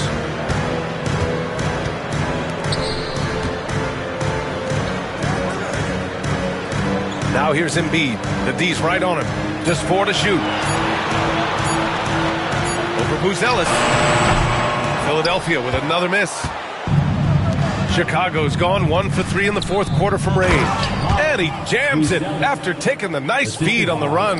And the defense has to offer more resistance. Can't let guys like Buzelis get this close to the rim. Lowry, the pass to Grimes. Looking to win the run. Rebound by the Bulls. Fantastic defense, giving full effort. Here's Buzelis. The rebound by Embiid. 76ers trail by 19. Here's Grimes. Blocked. Now Ivy. Simons outside. Put in. Simons has got 17 now, just in the second half. He's just showing off tonight. Simons, an explosive scorer with great energy. Down low. Here's Embiid. He got a piece of it. They've shown the power inside. Their rebounding effort has been sensational. Pass to Ivy. There's a screen by Jang. Simons outside.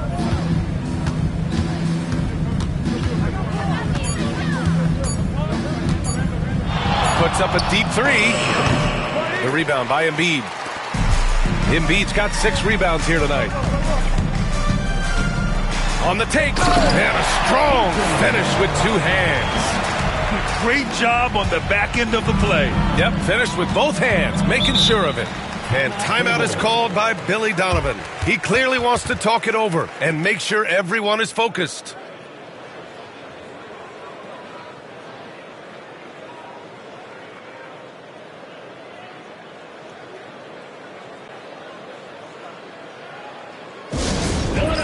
Please welcome to the court your Sixers ENT.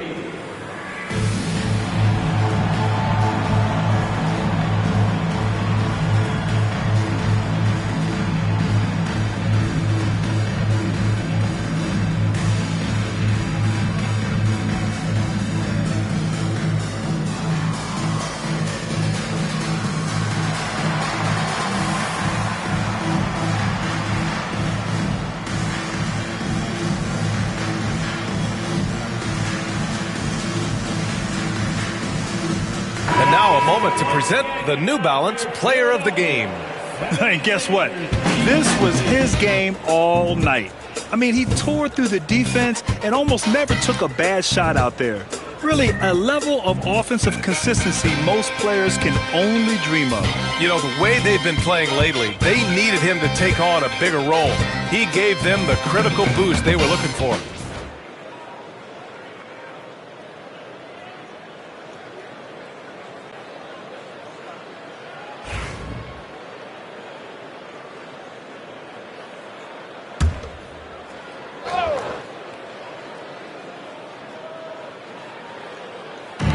On defense, the Sixers.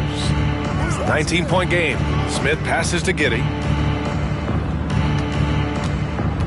Collins with a screen on Maxey. And it's Giddey off the drive. Collins outside. From outside the arc. They grab their own miss. That one's good for 2. And the Bulls lead by 21. Yeah, more points coming from inside. In that respect, they've been the more aggressive team. George for three. Chicago with a rebound. Giddey's got rebound number 7 tonight. To the inside, Collins. Joel Embiid with the board. Embiid's got 7 rebounds in the game. Jalen Smith. That's his. You know, Grant, we've seen career performances in the play-in tournament, but the stats don't count for regular season or the playoffs. You know, that's crazy, B.A. So let's just count them as playoff stats. It used to be only 3 rounds instead of 4, so there is a precedent to adding more games to the official postseason.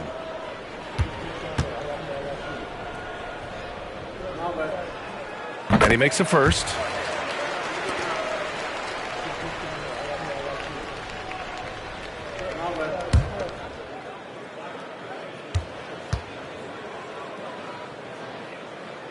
And so Oubre nails them both. Chicago leading by 19. Giddey passes to Smith. Back to Giddey. To the right side. Free throw line jumper, and the jumper falls for him. Giddey continues to work on improving his offensive game, including his mid-range jumper. George outside. Pass to Grimes. To the left side wing. Here's Embiid. The Sixers with another miss. And Giddey has got the ball here for Chicago. A 21-point lead, the biggest of the game. Yeah, what determination by Giddey inside. Taking the foul and taking his shot. Second team foul. Shooting for Chicago, Josh Giddey. 2 shots.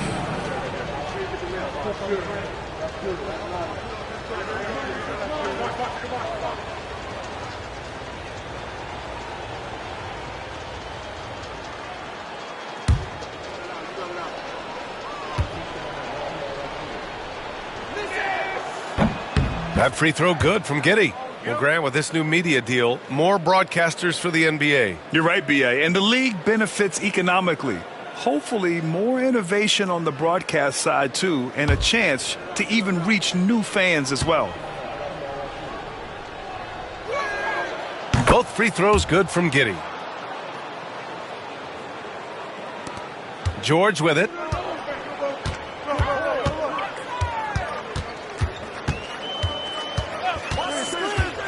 From downtown. Rebound by the Bulls. Collins has got 9 rebounds in the game. Boy, he's getting it done. Here's Sexton. It's rebounded by George. Philadelphia has gone 0 for 2 from outside here in the fourth quarter. Grimes, the pass to Maxey. George, a screen on Sexton. And the call is going to be, yes, an illegal screen. You can get away with one once in a while, but it looked like he wasn't completely set on that pick. You gotta blow the whistle when it's that obvious. Great call there by the official. And a second look at that rejection, taking no prisoners on defense there. You know, you can't ask for any better defense than that. He responded so fast to the shooter, and it stifled him. Over to the wing. Smith passes to Sexton. Picked by Smith. Now here's Sexton. Defense right on him. It's hauled in by Oubre. Oubre's got his 4th rebound in this one. Maxey attacking. Pass to Grimes. Now here's Embiid. Inside. Here's Maxey. Yes, and it's Embiid picking up the assist. Embiid's got his 4th assist in this one. And so here is Chicago. Giddey passes to Smith. Okoro on the wing. Smith inside. He's covered by Oubre. Fooled the D with the pass fake right there. Despite his relatively quiet night, they are still winning, and that just shows this team is more than just about one guy. Maxey against Giddey. Pass to Embiid. Beyond the arc. Collins with the rebound. Collins has got rebound number 10 tonight with that last one. Smith outside. Back to Giddey. Oh, stolen by Embiid. Oubre against Smith. Here's Embiid. It's hauled in by the Bulls. He's trying to find his shot, but at some point you have to start making this. Smith left side. Oh, stolen by Embiid. Fast break, Philadelphia. Here's Oubre. Soft touch off the glass. Transition basketball, the most reliable way to generate easy looks. Yeah, when you hustle on the break like he does, good things tend to happen. Now here's Giddey. Smith with a screen on Maxey. Giddey against Maxey. 6 on the shot clock. For 3, Sexton. It's hauled in by Oubre. 76ers trail by 21. And you can see how scary this team can be when everything is clicking for them. Just a terrific performance for the Bulls. And everything seemed to go their way today. They were firing on all cylinders, Grant. Yeah, B.A., this was the kind of performance you relish as a player. Just a very impressive win. And they really wanted this one. It pushes their win total up to 21. And with this victory, they have an edge in the season series at 2-1, with one more game to follow against this team. And as it was happening, as it was building, you knew this was a monster game for Anthony Simons. I think people could learn a lot from how versatile he was in this one. Whatever the situation was, he found a way to be a difference maker. And so it's Maxey who brings up the ball for the Philadelphia 76ers. Here's Grimes, and it's in there. 43 seconds left in the fourth quarter. Simons outside.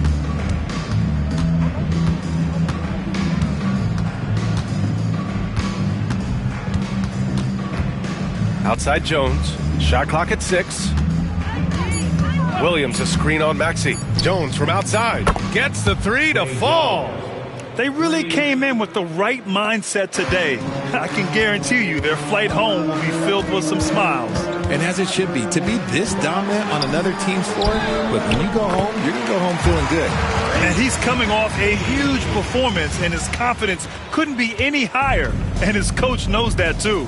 When it ain't broke, leave it alone. Until someone stops him, just let him roll. Now here's Jones. So no problem for Chicago as they get the win. Boy, this crowd has to be shocked by the way their team was dismantled. Now, shocked and surprised. It doesn't matter what the matchup is. You never expect a road team to just waltz in and cruise to the type of victory like we saw tonight. Well, now we have some time to check in with Allie LaForce. Allie. Well, Colin, your development has been such a bright spot for this team. What are you seeing in your game right now? The game's starting to slow down a little bit, and my teammates and I, we continue to watch film, and they continue to help me out each and every day when we're in practice, so I give big thanks to them. Teamwork makes the dream work. Thanks, Colin.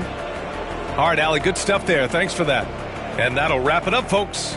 For Richard Jefferson, Grant Hill, and Allie LaForce, this is Brian Anderson. Thank you for being with us. And time now to present our player of the game.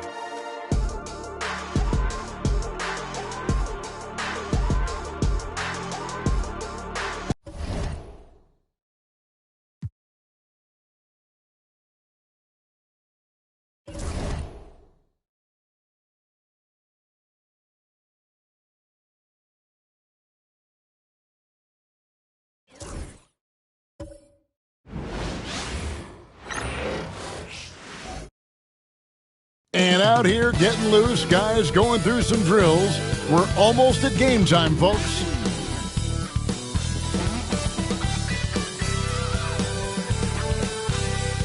Welcome, everyone, to the NBA on 2K Sports. This is Kevin Hart. Looking now at some numbers for Nicholas Claxton. In the last 5 games, you can see the trend upwards for effective field goal percentage. And it shows you how confident he's playing right now. So the next starting 5, they've got Michael Porter, Nicholas Claxton out there with Sharp, Then it's Terrence Mann, and it's Thomas in at the point guard position. And for the Wizards, Whitmore is out there with Davis. Then it's Coulibaly. Then it's Trae Young. And it's Sarr in at the center position. As we advance through the second half of the season, Brent, how do you keep your focus as a player? Well, what have you established, Kevin, to this point in the year? I mean, what are the habits that have gotten you to this point? Are they working for you? Are you staying consistent with those? And I think over the course of time, you're going to get more positive out of habits that are creating an environment for you to have better performances and not take you away from what the remainder of this grinding long season is all about. Yeah, here's a list of things I don't want to do, and right at the top is guard that guy. Outside, Davis.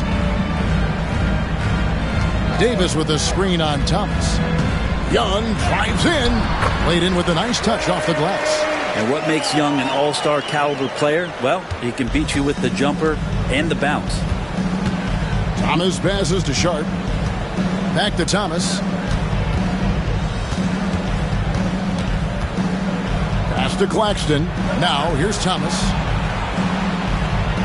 6 to shoot. Launches it. Hits it from three-point range. Thomas got 5 points so far. Now that's a high percentage look when the D doesn't fight over the screen. The coach over there just asking for one simple thing, and that's some effort. Got burned on that one. Here's Sarr. And they get some nice contributions from him on a nightly basis as he averages over 11 points a game. Oh, man, when Cam Whitmore throws it down, you feel bad for the rim. Pass to Sharp. Porter looking it over. Count the basket. Michael Porter Jr. Washington with the ball. It's a three-point game. Last game matched up with the Magic. A tough loss there. Yeah, I mean, on the road, their defense was just overrun.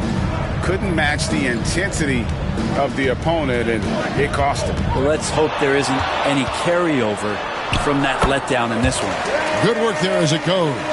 Trae Young has such good handle and creates so much space for himself, and he can get to the rim. Thomas passes to Mann. Claxton with it. There's Porter with the three. And it's Anthony Davis with the rebound. Not quite enough defense that time around. Just lucky he was off. Greg, as you were saying, beyond the blocks, what makes Anthony Davis special on defense is the way he navigates the floor. Kevin, most bigs can get picked on in pick and roll action. Davis, though, too quick and smart to take advantage of. He can slip screens, hedge, switch, and recover like he's a 3-and-D wing. Here's Thomas following the bucket by the Wizards. Score it. His third straight basket in 3 tries. Shooting 4 of 5 to start the game. That's got to be a feel good. And here's Young. He'll bring it up for Washington. They trail by 1. Sarr gets the bucket. This is where Sarr wants to be, right under the hoop, within easy reach of the basket. Here's Mann. He gives the team some steady offense, a bit under 10 points a game. Outside Thomas. Pass to Claxton. Now Sharp. There's Thomas with the three. And it's Anthony Davis with the rebound. Wizards have gone 5 of 6 so far from the field to start out the game. Whitmore with it. Back to Young. Shot from the top of the key. And with the rebound. I know it's about defending the post and the three-point line these days, but still got to be active in the mid-range area, and the defense gets away with one there.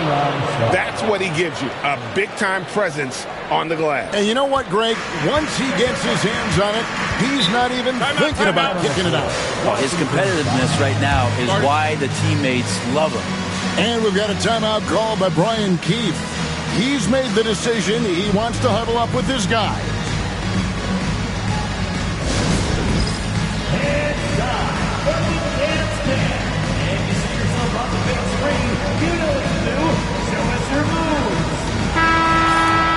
Quick break in the action. Let's check out the fiercest shot swatters in the league. 5th best, Nick Claxton.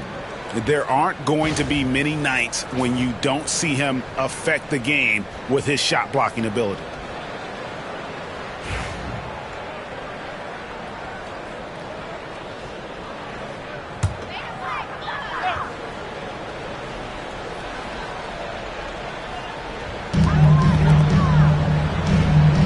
Pass to Whitmore.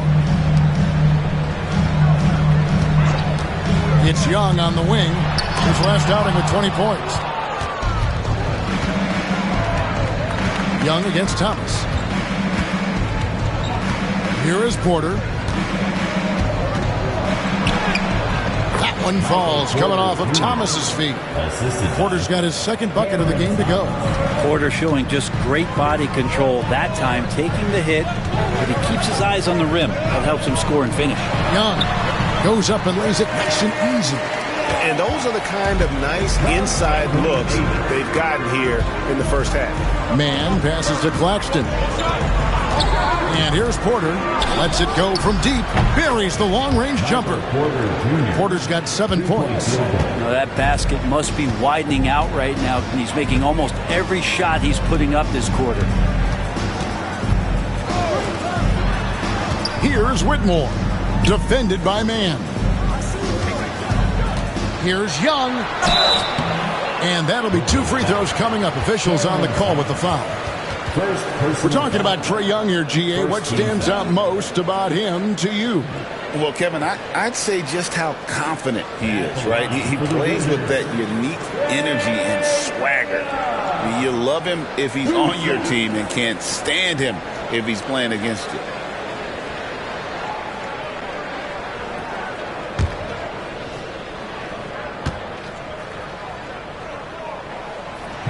That free throw, no good.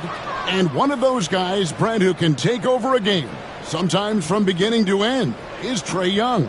It is remarkable, Kevin, especially at his size in today's game. It reminds me a lot of playing against Allen Iverson, a guy who could dominate the game as a small player, and that's what Trae is. But what he can do offensively, the instincts that he shows, the way he can get it going offensively, he's truly a remarkable talent in terms of a small guy dominating a big man's game.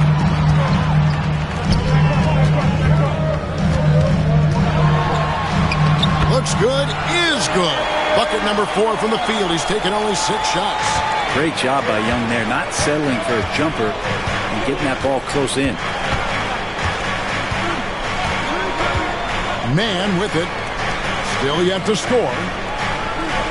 Claxton a screen on Young.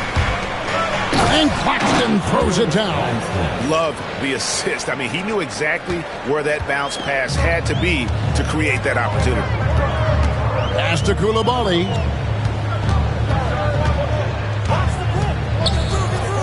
Back to Young. Now Sarr. Claxton covering. And the rejection by Claxton. Left side, Porter. On the wing, Man. A three-pointer off the mark. Rare you'll see him miss such an open look. Down low. It's tipped and stolen by Sharp. Here's Man, defended by Young. Thomas outside. Rebound, Washington. They traveled to Brooklyn last time they faced the Nets, and they came away with a win. Mental toughness on the road. The arena was rocking, but they just got down to business and never let up. Impressive to see them on the road just step up and have that kind of offensive performance. And Brooklyn has possession after the basket by Washington. Back to Thomas. Man in the corner. That one falls, coming off of Thomas's feet. Thomas got 3 assists in the game. Wizards trail by 4. Outside, Davis. Pass to Whitmore. Trains it from beyond the arc. Whitmore's got 5 now. And this is crucial to Whitmore's development, wanting to continue to improve as a scorer. On the wing, Porter. Back to Thomas.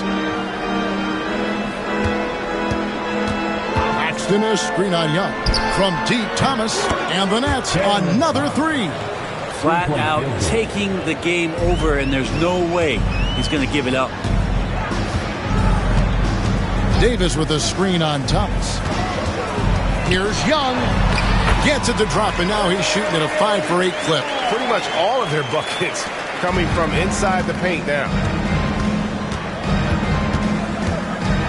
Here's Mann. He's defended by Coulibaly.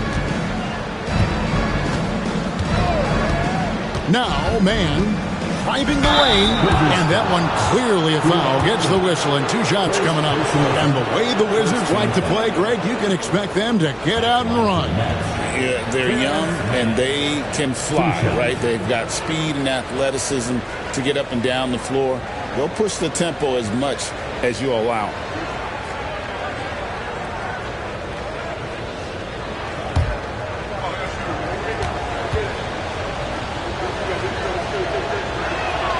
The first one falls. Since moving back to Brooklyn in 2012, the Nets, Greg, have won just 2 playoff series. And just think about the all-stars they've had. KG, Pierce, Durant, Kyrie, Harden. I could name more. The Nets just haven't been able to put it together. Looking at who's out there now for the Nets. Brownie's checked in, and Trendon Watford subbed in for Sharp. All free throws good from Mann. Well, when he gets into a groove at the free throw line, it doesn't just last for tonight. This might be 2 weeks, 2 months, something like that. Russell sets a screen for Exum. And finished off by Exum. And credit the screen for giving him the space he needed to get to the rim. For sure, GA allows him to come in with the sledgehammer. Yeah, why settle for the layup when you can attack the rim and rise up like that? To the inside. Here's Mann. He's defended by Exum. Look at the defense on display there from Davis. Lines up the shot. Perfect timing, swats it away. Now let's take a moment to get your guys' take on the scoring so far for the Nets. Well, they haven't wasted any time getting into a groove from deep, putting up and hitting a healthy amount of three-pointers thus far.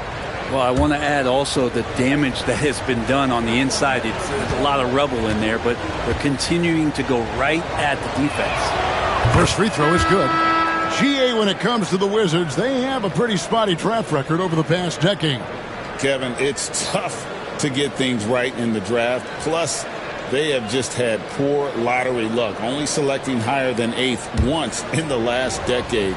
But they have passed on some superstar-level talent. And Watford drops them both. And so it's Russell with it. He'll bring it up for the Washington Wizards. 4-point game.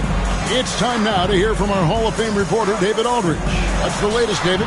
Kevin, thank you very much. Anthony Davis broke his defense down for me. He said, I can block shots, switch on to anybody, guard the pick and roll, I can guard the post, I can guard the pin down.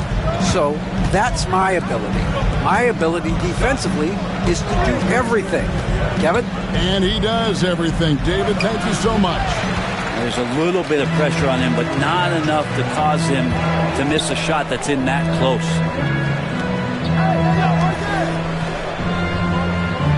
Back to Russell. The Wizards working the ball around now. To the paint. And Exum gets it to go on the assist by Davis. Exum's got the game tied up here for the Wizards. It's the Nets now. 2 minutes remaining in the first quarter. 1:56 left to play here in the first. To the middle. Count the bucket. And he's got a free throw coming up as well. He doesn't look satisfied with the lead right now. He wants more, and he looks like he's going to get it. Cam Thomas was the 27th pick in the 2021 NBA Draft. GA. I think a lot of teams, wouldn't you agree, are regretting passing on him. Yeah, it's pretty hard to believe that he fell all the way to the end of the first round. Lots of teams would love to have a scorer like him on their roster.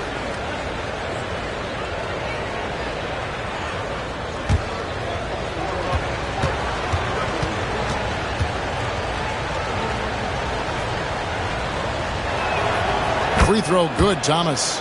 9 points last game. Here's Holmes, and Holmes throws it down.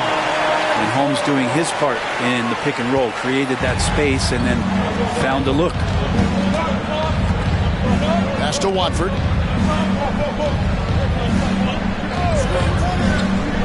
Down low, Young with the steal.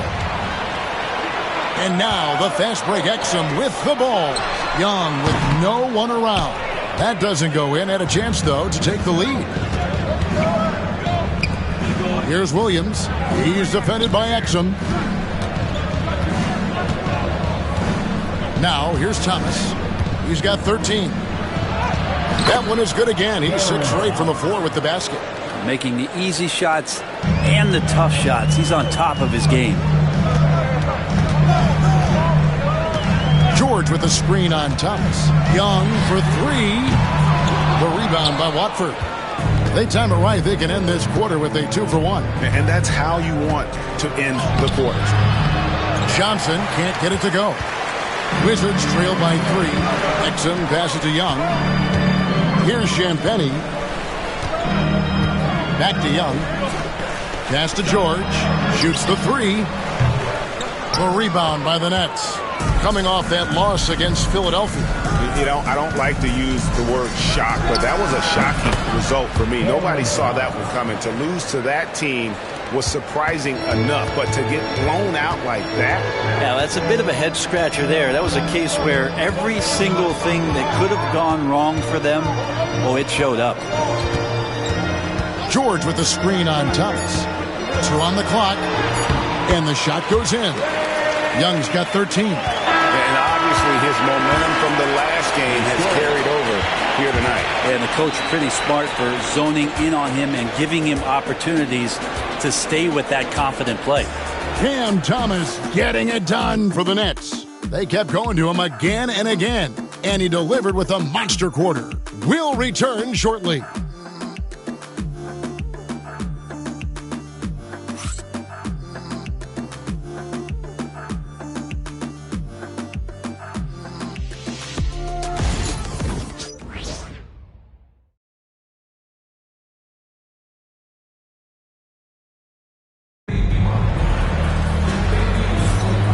Some good action in the books as we get back to the game that's been pretty close here so far.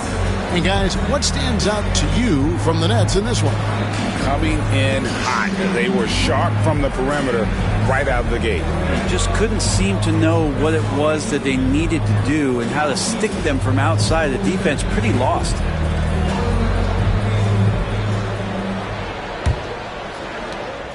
Wizards trail by 3. On the court right now, second quarter starting for the Nets. We've got Trend and Watford. Williams is out there with Johnson. Then it's Michael Porter. And it's Clowney in at the 5. Young. Porter pulls it in. Brooklyn's gotten fewer than half of their three-pointers to go down tonight. They're 4 for 9. Inside, here's Johnson. Rebounded by Holmes. The Wizards shooting 65%, an outstanding offensive display from them. Exum's shot is off. Nets leading by 3. Williams up on top. He's defended by Exum. Johnson surveying the floor. Pass to Clowney. Down to 5 on the shot clock. Brooklyn needs to get off a shot here. Porter, no luck. And so George will bring it up for the Washington Wizards. They haven't allowed any points in the second quarter. Young with the ball. He started by Williams. And Young kicks to George.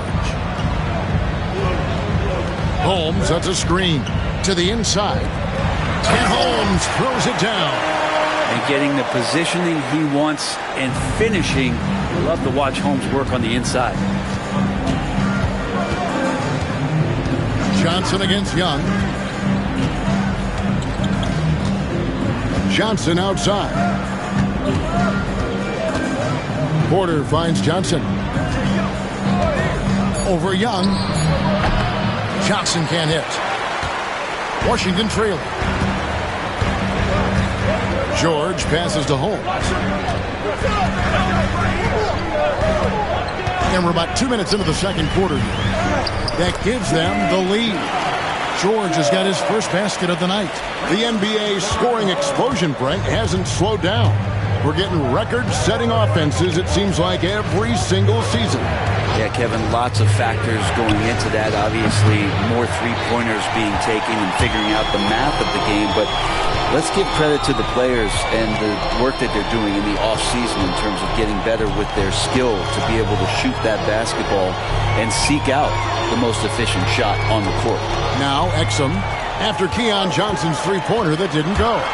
Exum passes to Holmes. Here's Young. Got it off in time and beat the shot clock, but it's no good. Brooklyn's gone 0-2 from deep here in the second.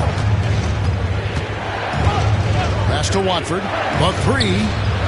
Off to a good start as he hits his first shot attempt. Guys, no one team gaining control early on. Yeah, and you look at the lead change. It's 6 already. Young against Johnson. George looking over the floor. On the wing, George.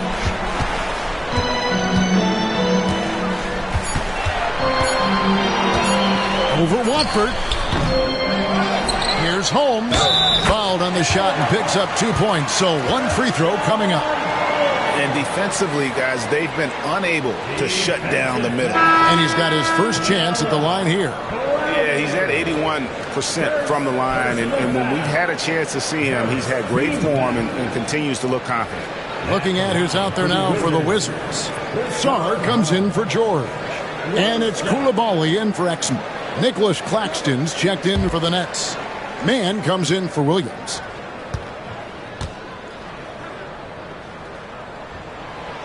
Richaun Holmes, look at those throwback 5 types. You know, the big burly guys that play physical, that like to rebound, that bang around on the inside and score in there as well. Now here's Porter. He had a 15-point outing in their last game against Philadelphia. He also did a masterful job in that game of drawing a lot of fouls, so he's creating havoc for the defense. Johnson can't get it to go. And when you can't get anything to fall, it definitely gets in your head. Especially if you're a player that doesn't get a lot of shot attempts, but otherwise the mindset is, I just got to get the next one to go, and you don't want to put that much pressure on yourself. Now Young, after Keon Johnson's three-pointer that didn't go. He gets it in there. Young's got the lead up to 3 now for the Wizards. They're scoring boatloads of buckets. It's raining buckets from inside. To Johnson, and Johnson with the stuff. Oh, and he went for the two-hander on the slam. You can see some muscle. Some urgency from him there, sure. And Young kicks to Holmes. Pass to Koulibaly. Young outside. Lets a floater go. The rebound by Watford. Yeah, one player sometimes can drag down your offense, and he seems to be an anchor here in this quarter. And he drives in. Mann finds Watford. Back to Mann. Pass to Watford. Over Young. Watford, that's good. Watford's got 7 points in the game. Guys, what a wild first half this has been. Wow, back and forth start, that's for sure. Here's Holmes. Misses off the left iron. Yeah, my expectations were that he was not going to miss that one. He handles that kind of defense, especially on the inside. 2 free throws coming up, and they call the shooting foul. And when healthy, Porter Jr. is such a massive contributor, especially on the offensive end. This is his first chance at the line tonight. Michael Porter Jr. taking 2 shots.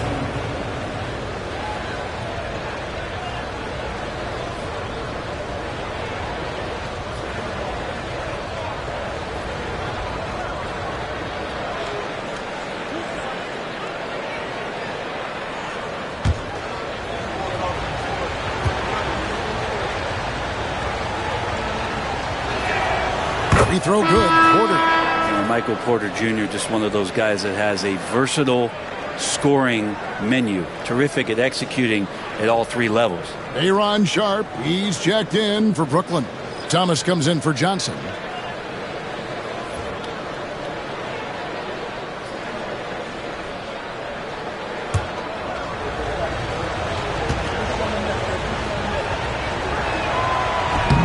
Second free throw, no good. The Wizards have gone 4 of 10 in the second quarter from the field. Here's Davis. Oh, Davis down low. Well, we've seen that movie a few times, haven't we? An easy bucket in the paint. The Nets have gone just 33% from the field in what's been a cold second quarter for them. Just 3 of 9. Claxton the pass to Thomas. And he could not get that one to go. A lot of contact, and he'll go to the line for 2. It's going to be on Trae Young. Wow, he got whacked on that one. Shouldn't be much debate there. And this will be his second and third shots to the line here.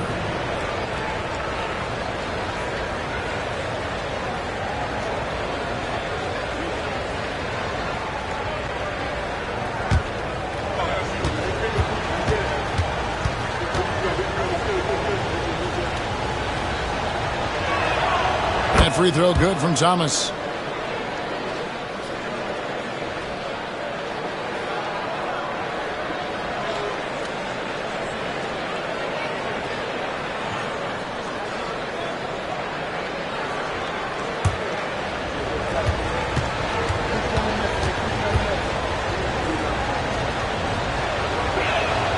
And both free throws good for Thomas. Here's Young. 15 points in the game. Outside, Davis. Back to Young. Throws it up high. And you can see him give a little nod and then just burst to the rim for the alley-oop slam. A pair of teammates, Greg, with a terrific feel for each other. And so Thomas will bring it up for Brooklyn. Brent Coulibaly got a lot of minutes last season, and it's paid off. Well, Kevin, I think this guy is hungry. I think he's hungry to prove that he can be an elite wing player in the league. His work ethic is top-notch, and this guy, if he goes at it defensively, can be on those all-defensive teams by the time his career is done. Now here is Davis. He's coming off a 16-point game against Orlando. And he also positioned himself perfectly to grab all those rebounds. Guys, can't forget about the fundamentals. And guys, what do you think about the offensive approach we've seen so far for Washington? I like how they've worked the ball inside, getting looks closer in there, and that really helps your offense. Let's make sure that that selfish nerve doesn't get tapped, because right now there's great ball movement. They're setting each other up. Let's see if that maintains.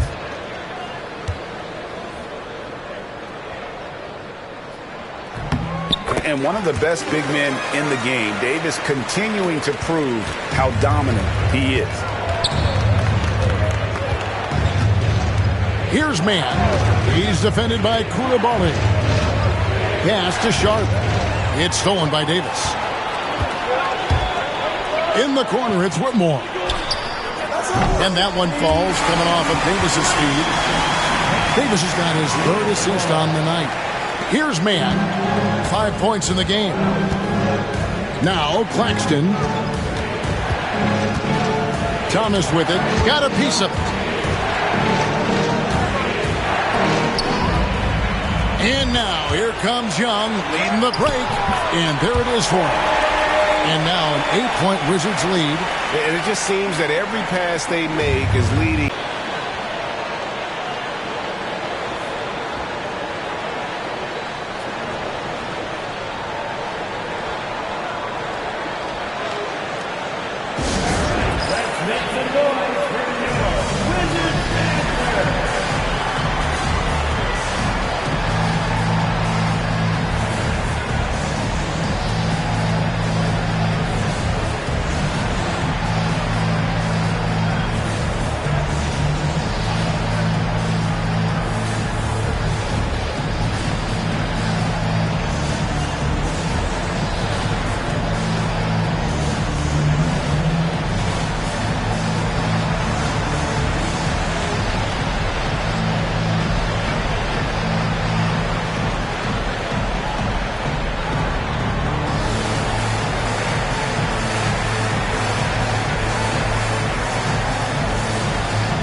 Russell, he's checked in for Washington. And a change for the Nets. Williams is checked in.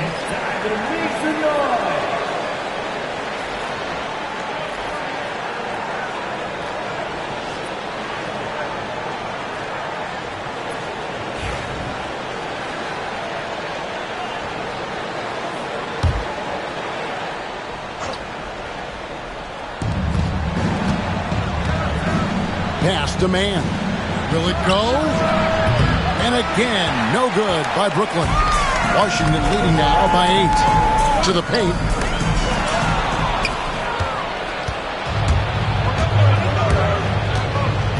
Now Claxton.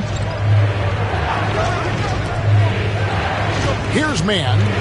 5 points in the game. Here's the screen. Here's Thomas. And count it from 19 feet away. Thomas got 4 points in the quarter. Playing from behind right here, not easy, but he is answering the bell. Yeah, doing anything he can right now to get his team to cut into this lead and give them a chance. Sarr sets the screen for Davis. And oh boy, a lot of contact there, but he gets the call and will shoot 2. And fighting through the foul that time as AD was able to put that shot up. This is his second trip to the line in this one. He's hit his free throws at a pretty good clip this year, 77%.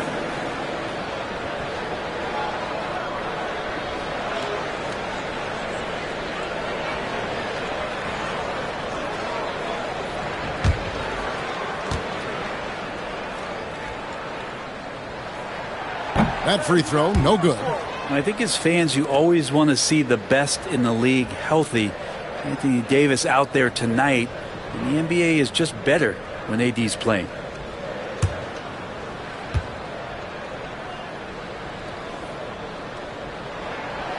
And he's good on the second. As we've gotten closer to halftime, their style has become more and more physical. Outside Williams. Back to Thomas. And he gets that one to go off the front iron. Thomas got 23 points. Well, this is a gravity game right now. Whatever he throws up must come down. He's having a great game. Here's Davis. That one goes in for him too, making it look easy. He's now 4 for 4. The size and skill combination really puts pressure on the D. Davis, so good at using it to his advantage. Here's man. He's defended by Koulibaly. Sharp with this screen on Russell. Down low. Up again. And then Sharp with the dunk. And that's a huge play. I mean, they need more like it because second chance points are going to be key in this game. Probably so. That's usually a crucial element to any comeback. Here's Whitmore. 23 points for him the last game against the Magic in Orlando. And it's Davis missing. Russell against Thomas. Pass to Williams. There's a screen. 6 on the shot clock. No good with the triple. And that was almost a block. Still did enough to alter the shot. Yeah, altering the shot just as long as there's a miss, that kind of energy not wasted. Now here's Williams. Still scoreless.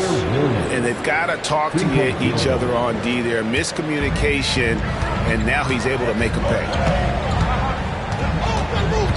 Pass to Russell. Back to Whitmore. Davis down low. Claxton covering. Davis inside. Claxton's there. No good. And Williams, here we go. Can't connect from short range. Washington's gone 1 of 2 on three-pointers here in the second quarter so far. And Whitmore throws it down. And that's how you do it. Impressive play, explosive finish. Yeah, sweet finishes like that, you see everybody get up. Look at the guys on the bench. They're fired up. Claxton against Davis. Back to Thomas. Russell with the rebound. Wizards leading by 4. On the wing, Koulibaly. Outside, Davis. Over Claxton. Here's Sarr, and Sarr throws it down. And when you ask the coaches about Sarr, they rave about his motor. Here's Claxton, and Claxton throws it down. There are only a few players who can hit a teammate like that in stride. Beautiful assist. Pass to Whitmore. Davis against Claxton. To the middle. Here's Sarr, and Sarr throws it down. This is why you involve the big man Sarr in pick and rolls. He understands how to take advantage. Thomas against Russell. Now here's Thomas. He's guarded close. Claxton, a screen on Russell. Thomas gets a wide open look. Good on the triple. Thomas got 9 points now in the quarter. You can't just stop when there's a pick set up. Gotta fight over it as a defender. That's one that the coaches will watch tomorrow with that player. You hate to see him give up in that situation. So that'll be it for the first half. Fairly even battle underway in this one. Washington out in front. They're up by 3. It's time now to go courtside as we send you over to David Aldridge from the sideline. David, take it away. Thanks, Kevin. AD, you see how they're playing you in the first half. What's the adjustment going to be? So, we got to come out with a great intensity, and it starts in the warm-up. So, we got to come out with a great intensity, great mindset, and try to go out there and win the third quarter. I have never heard anyone say it starts in warm-ups until now. Thanks, AD. Back to you, Kevin. Thanks, David. And we'll be back shortly following halftime to get the third quarter underway.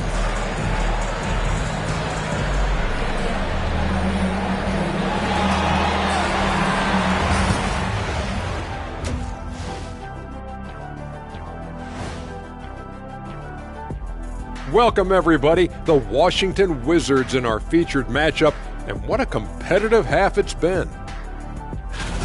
This is why so many teams are trying to play with pace. The defense just couldn't match up with them in the space. It's much harder to score in the half court. Helps when you have the athletes they do as well. And there's more NBA action in store for us tonight. Here are the games tipping off later. Over at Little Caesars Arena, the Pistons will face off against the Clippers. That's a 7 p.m. tip-off, Eastern Time. These are solid teams, pretty close talent-wise. Absolutely a sneaky good game that should be very entertaining. Thank you for being with us. Now let's send it to Kevin Harlan for the second half tip.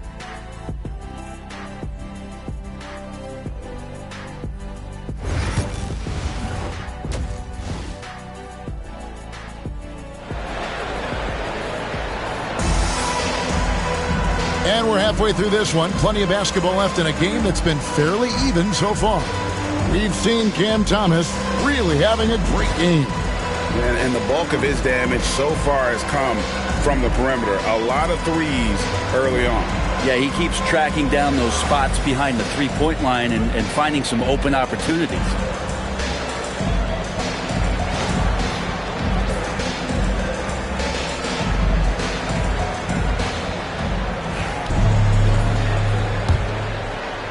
So it's the Wizards now.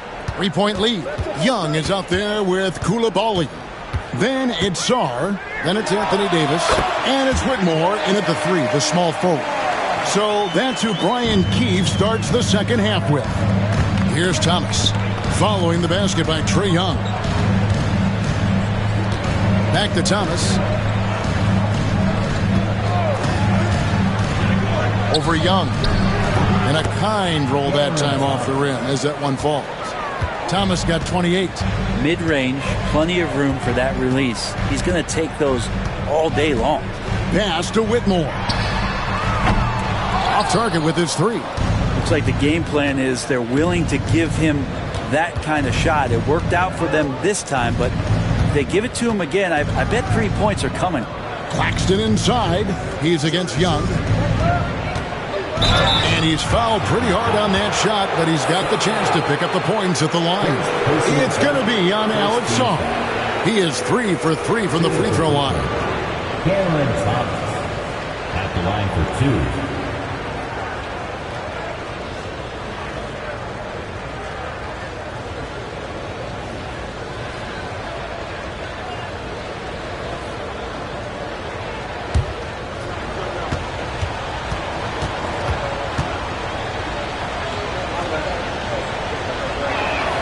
And he makes the first.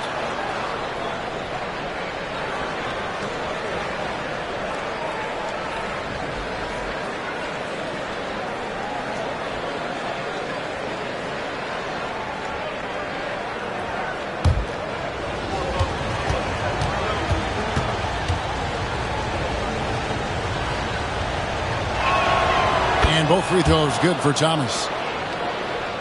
And for those of you turning in, we're about a minute into the second half. Pass to Whitmore. Young against Thomas.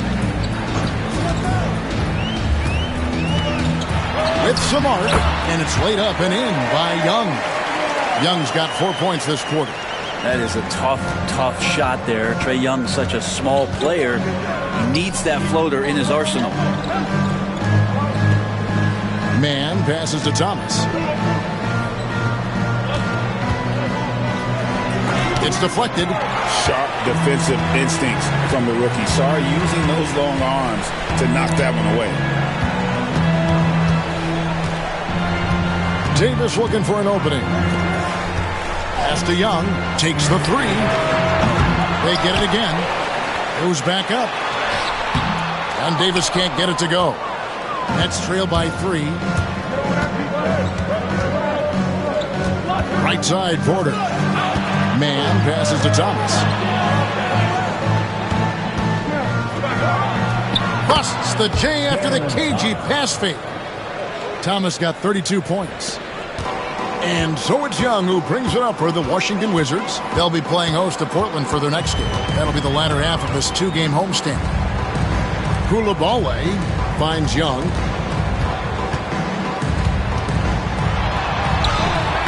Rebound, Brooklyn. Now in the game.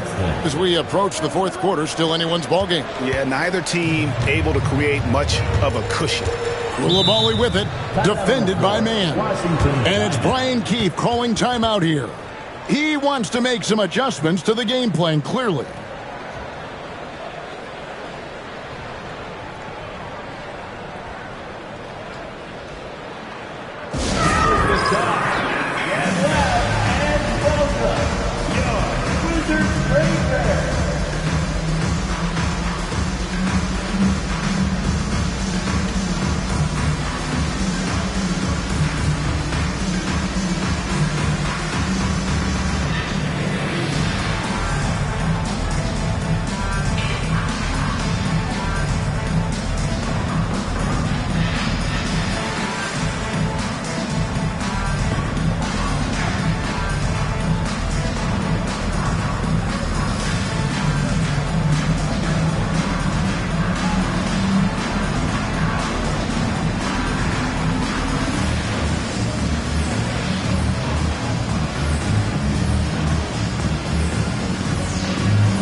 While we can, let's get a quick check of our 2K leaderboard for a glimpse at one of the NBA's most elite groups. The top three-point shooting wingman in the league. Third is Michael Porter. I mean, these guys are all constant threats on the perimeter. Shooting the three isn't all, though, that they do. But it sure is a lot of what they do. Well, even though they can score from anywhere on the court, once they get behind the arc, that's where they do the most damage. As an opponent, the last thing you want to see is one of them getting a hot hand from deep. Now, here is Young. 21 points in the game, and that one drops. Young's got 6 here in this quarter. And Young, known as a remarkable scorer, he can fill it up in a variety of ways. Outside, Porter. launches a three, and Sarr pulls it down. Sarr's got his 4th rebound with that last one here tonight. Here's Coulibaly, defended by man. Davis against Sharp. And 2 free throws coming up, unable to get that one to go with all the contact. And a chance here to see the numbers for Davis. The past month has been surreal. And he's also ranked in the top 10 in blocks per game. No trespassing when he's in the lane. And he's a top 10 rebounder this year for good reason. He's unbelievably driven, and he competes with you for the entire game.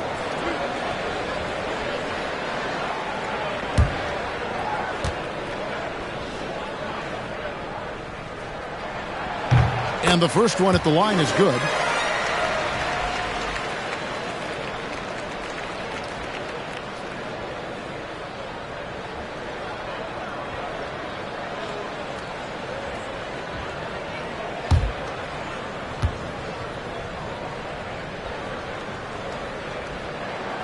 So 1 for 2 that time at the stripe. Nets have gone 3 of 6 in the third quarter, 50% from the field. Porter dishes to Thomas. Rebound, Washington. Davis has got the glass covered here tonight. 11 boards for him. Terrence Mann. First personal foul. Second team foul. The Wizards have gone 5 of 8 from the charity stripe here tonight.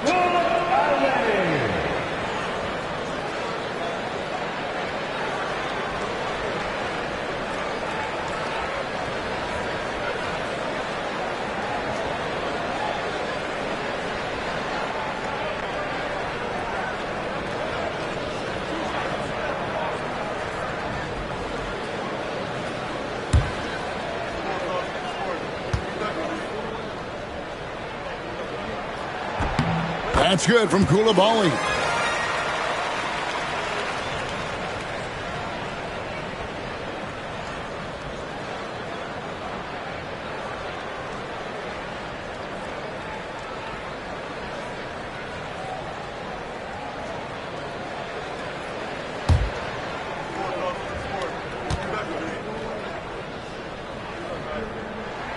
And that's good as he hits both of his shots. Nets trail by 4. Pass to man. Porter in the corner. And here's Sharp. He's guarded by Davis. Shot clock at 6. Outside Thomas. Drills the three-pointer. Thomas got 9 points for the quarter. You can't just stop when there's a pick set up. Gotta fight over it as a defender. That's one that the coaches will watch tomorrow with that player. You hate to see him give up in that situation. And it's Davis finishing it off.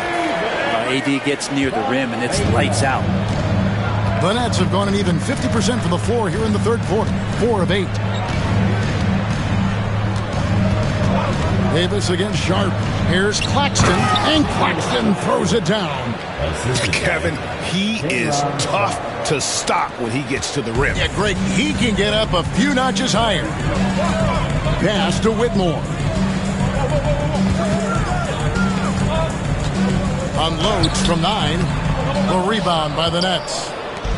Claxton's got his 5th rebound right now in the game. Here's Porter. It's tipped.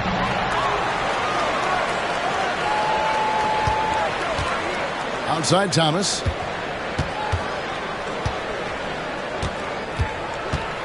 Over Young. Pass to man. That one falls coming off of Thomas's feet. Thomas got his 5th assist in this one. And so Young will bring it up for the Wizards. I'm told now by our producer, do we have him, guys? Okay, we do. We have a call coming in from Shams Charania. Shams, thanks for joining us. What do you have? Hey guys, the Wizards' number 2 overall pick, Alex Sarr, wanted to be in Washington, D.C., and his defense gets him on the court right away. Not to mention, the Wizards are in a rebuild, and if his offense comes along, he could be a foundational piece for this franchise. Everyone's excited to see the development of Alex Sarr. You're right, a big piece. Okay, Shams, we appreciate the reporting. Now, here's Porter. 8 points for him. Connects from three-point range. The defense is far too slow to close out on those three-point attempts. Young pass to Sarr.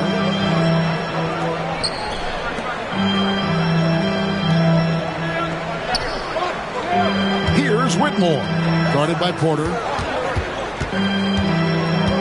Here's Davis.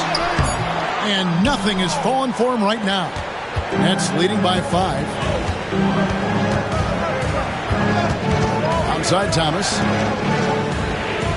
Sharp finds Thomas. Here's Mann. Back to Thomas. From downtown. And Sarr pulls it down. Sarr's got his 5th rebound right now in the game. Pass to Davis. There's the 3. It's hauled in by Claxton. Brooklyn's gotten the three-pointer to fall to the tune of 50% here in the third quarter. They've made 3 of 6. And there's the whistle on the shot. Took the foul. Shot misses. He'll be shooting 2. You get inside. There's all kinds of traffic. This is the result as Porter Jr. is going to get to the foul line. And some stats here, guys. The scoring breakdown for the Nets. And they're playing beautiful basketball right now, racking up the assists by playing so unselfishly, just finding the open man. And there's another thing going on right now for them that has to get their confidence up, and that's the 3-ball. I mean, it's been falling for them, and they're locked in, and with that outside shot going, that's a big difference maker. Free throw good. Porter. The Wizards making a switch here. Champagne's checked in. Trendon Watford's checked in for Brooklyn.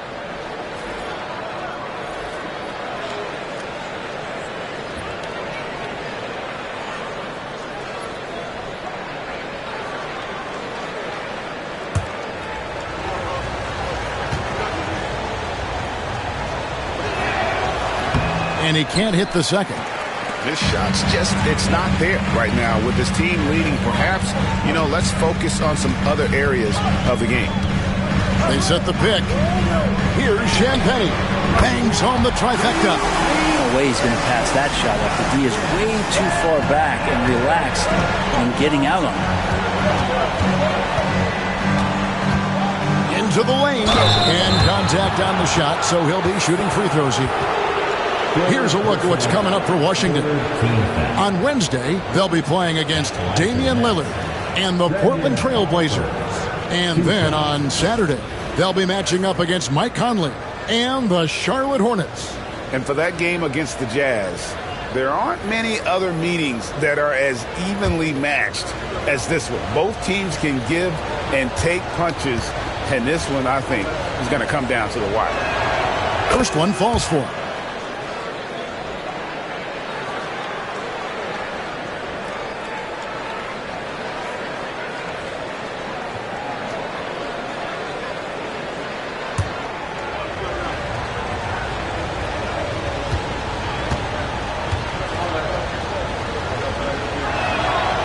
And Watford drops them both. And it's Brian Keefe calling timeout here. This will give him a chance to discuss some potential alterations.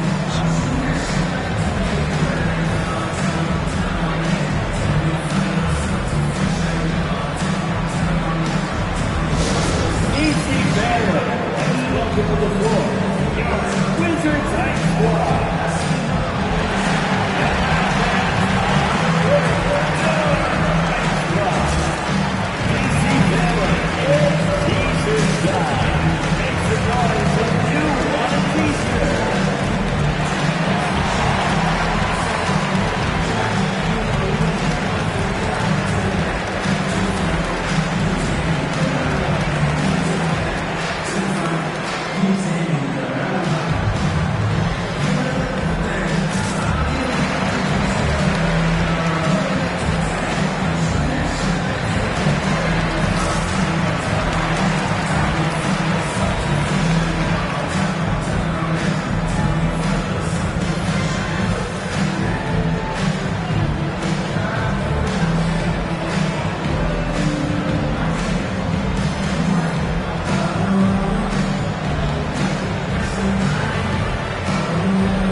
fourth, Alex Sarr.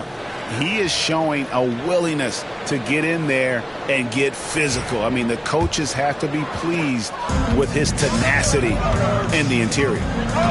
Now, here is Young. 23 points in the game. Pass to Champagnie. Outside, Davis.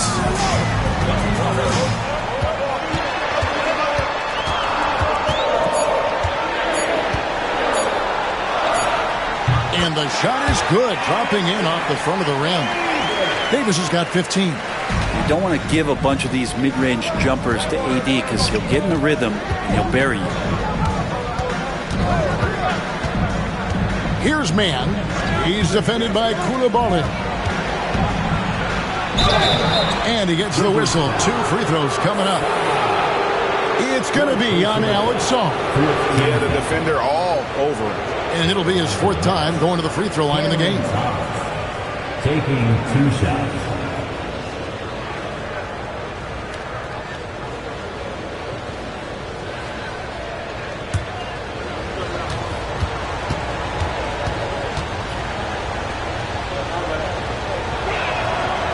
That free throw missing for the Wizards. Richaun Holmes comes in for Sarr, and it's Russell in for Trae Young. Then for the Nets, Brownie's checked in, and it's Williams in for Porter.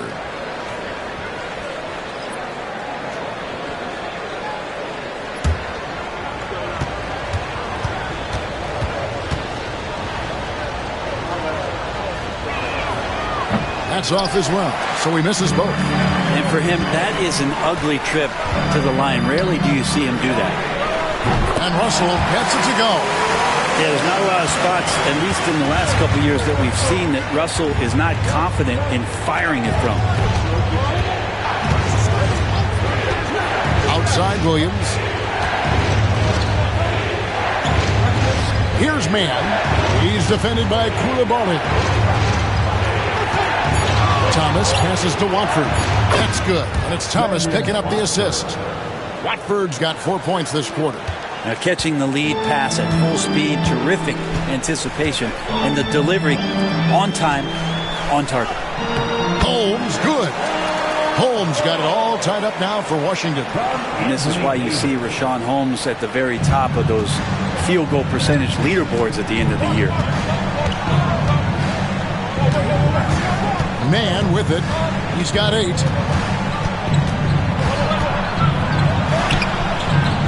It's rebounded by Coulibaly. Washington's gone 2 of 5 with the 3-point shot since coming out of the break. Here's Mann. Rebounded by Holmes. Holmes got 6 rebounds here tonight. Outside Russell. Here's Coulibaly. He's guarded by Thomas. Outside Russell for the lead. A 3-pointer is right on target. And now a 3-point Wizards lead. Yeah, I love the play there from D'Lo. Uses the play, gets some space, and then knocks it down. Here's Mann. He's defended by Coulibaly. And the basket by Thomas. Here's Holmes. 9 points in the game so far.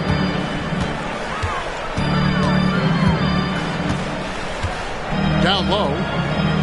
Russell kicks to Davis. It's a teardrop, and they call the foul. So he's got the and one chance here to make it a 3-point play. And you can see the lower body strength from AD right there, able to take contact, get fouled, and still get the shot to go. And the Wizards making a change here. Jackson's checked in, and the Nets also making a change. Johnson, he's checked in for Terrence Mann.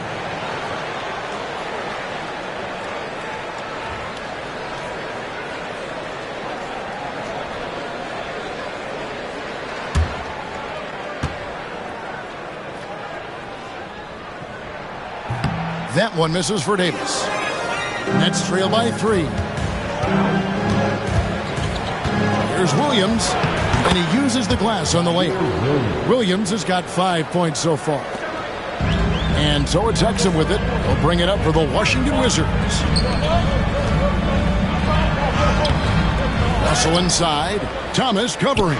And it's Russell missing. Left side, Williams. Johnson with the bounce pass. Here's Watford. He's guarded by Davis. Here's Thomas. And he banks in the layup. Thomas got 39. Yeah, 3 consecutive field goals have come right at the rim. The D had better start buckling now. Pass to Holmes. Now here's Exum. Davis setting the pick for Exum. And here is Davis. And it's Davis with the jam. Superb pick and roll action capped off with a perfect pass to the slashing AD. Leads to the easy deuce. Thomas deciding where to go with it.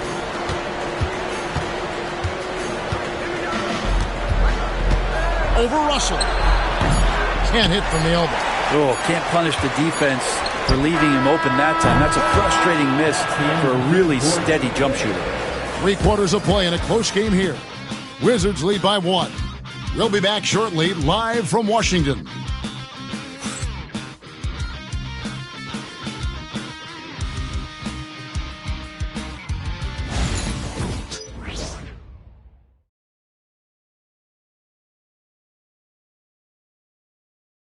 And let's take this opportunity now to show you our State Farm assist of the game.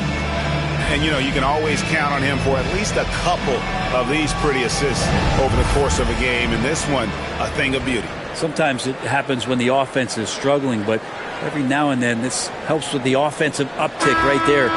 Great job of setting his teammate up. 3/10 quarters behind us. One more to go. Thanks for being with us as we begin the fourth. Setting the floor for the Nets.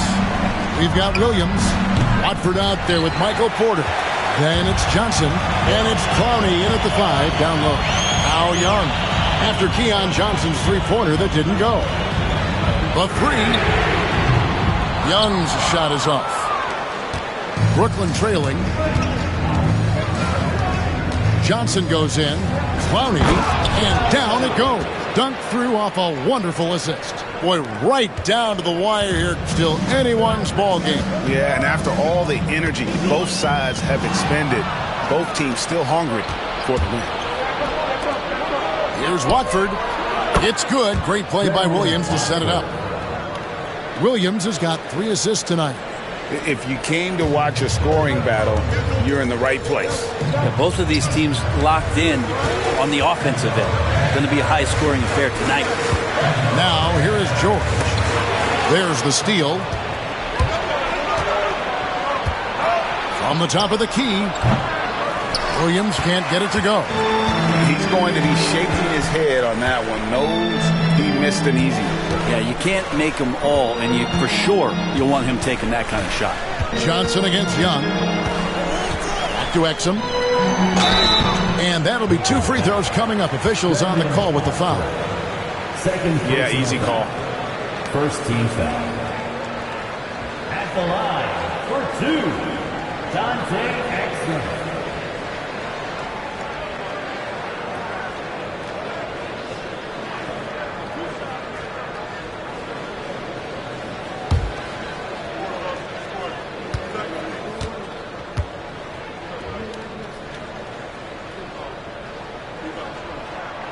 And the first one drops. Rashawn Holmes, he's checked in for Gill.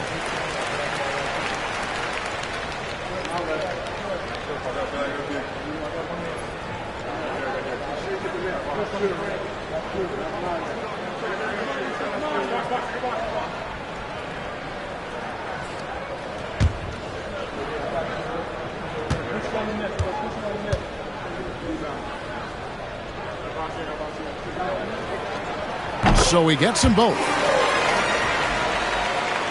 We've gone about a minute and a half into the fourth quarter. Here's Johnson. And he drops in the layup off the glass. And the Nets lead by 3.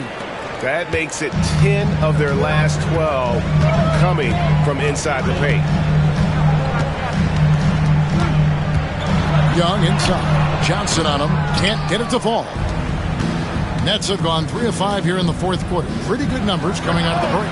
Took him no time at all on that one. Porter's got the lead up to 6 now for Brooklyn. Well, the D has done a very poor job at contesting him from outside, guys. He's tearing into them right now, and they cannot stop him. Young, no good. Brooklyn's gone 1 of 2 from three-point range here in the fourth. Porter finds Watford. Fouled in the act of shooting. Gets the bucket anyway, so a three-point play chance for him. And now you see them starting to really work the ball inside. Coulibaly, he's checked in for Washington. And a change for the Nets. Man's checked in. At the line for 1.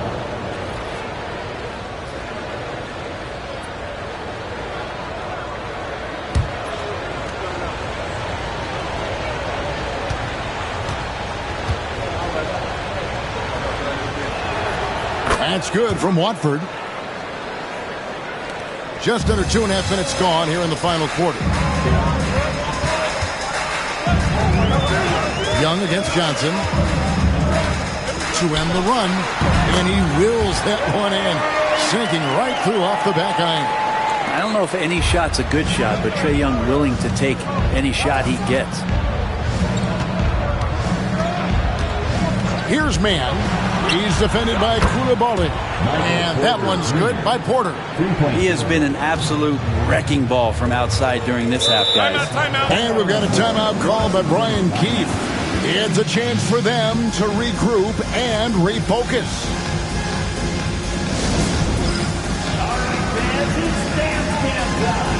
Get ready to dance like everyone watching.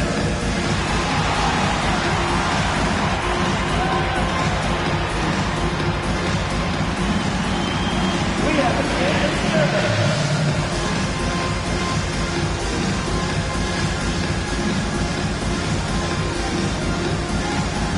You have the camera on you right now.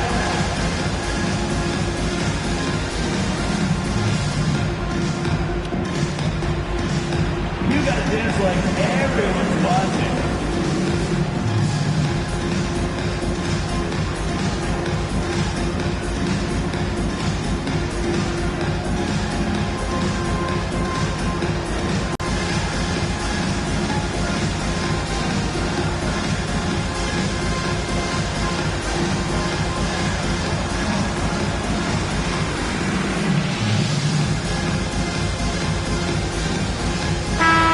Now to turn to our sideline reporter, David Aldridge. David. Hey, guys, Brian Keefe reviewing the game plan with his team during that last time out. You know, he had some pros and cons. He said, I like our play inside. But what's happening at the arc, fellas? We got to start making some shots. He needs more production from the outside. Guys? Thank you, David. Around 3 minutes gone here in the fourth quarter. Here's Champagnie. He's guarded by Williams. Now Young. 5 on the clock. From outside, off the mark. Just cannot get anything to go. If there's going to be a way to get out of this hole, I don't think he'll be the one to do it. And a wide open look for Porter. Off target from three-point range. And they had some botched coverage that turned into no coverage. George finds holes. He gets that one. And I love the edge that Rashawn is playing with right now. It's what helps him capitalize through contact. Here's man. He's defended by Coulibaly. Pass to Porter. Fires for 3. Rebound by the Wizards. Ooh, he missed an easy chance to put some points on the board. He won't get a much better look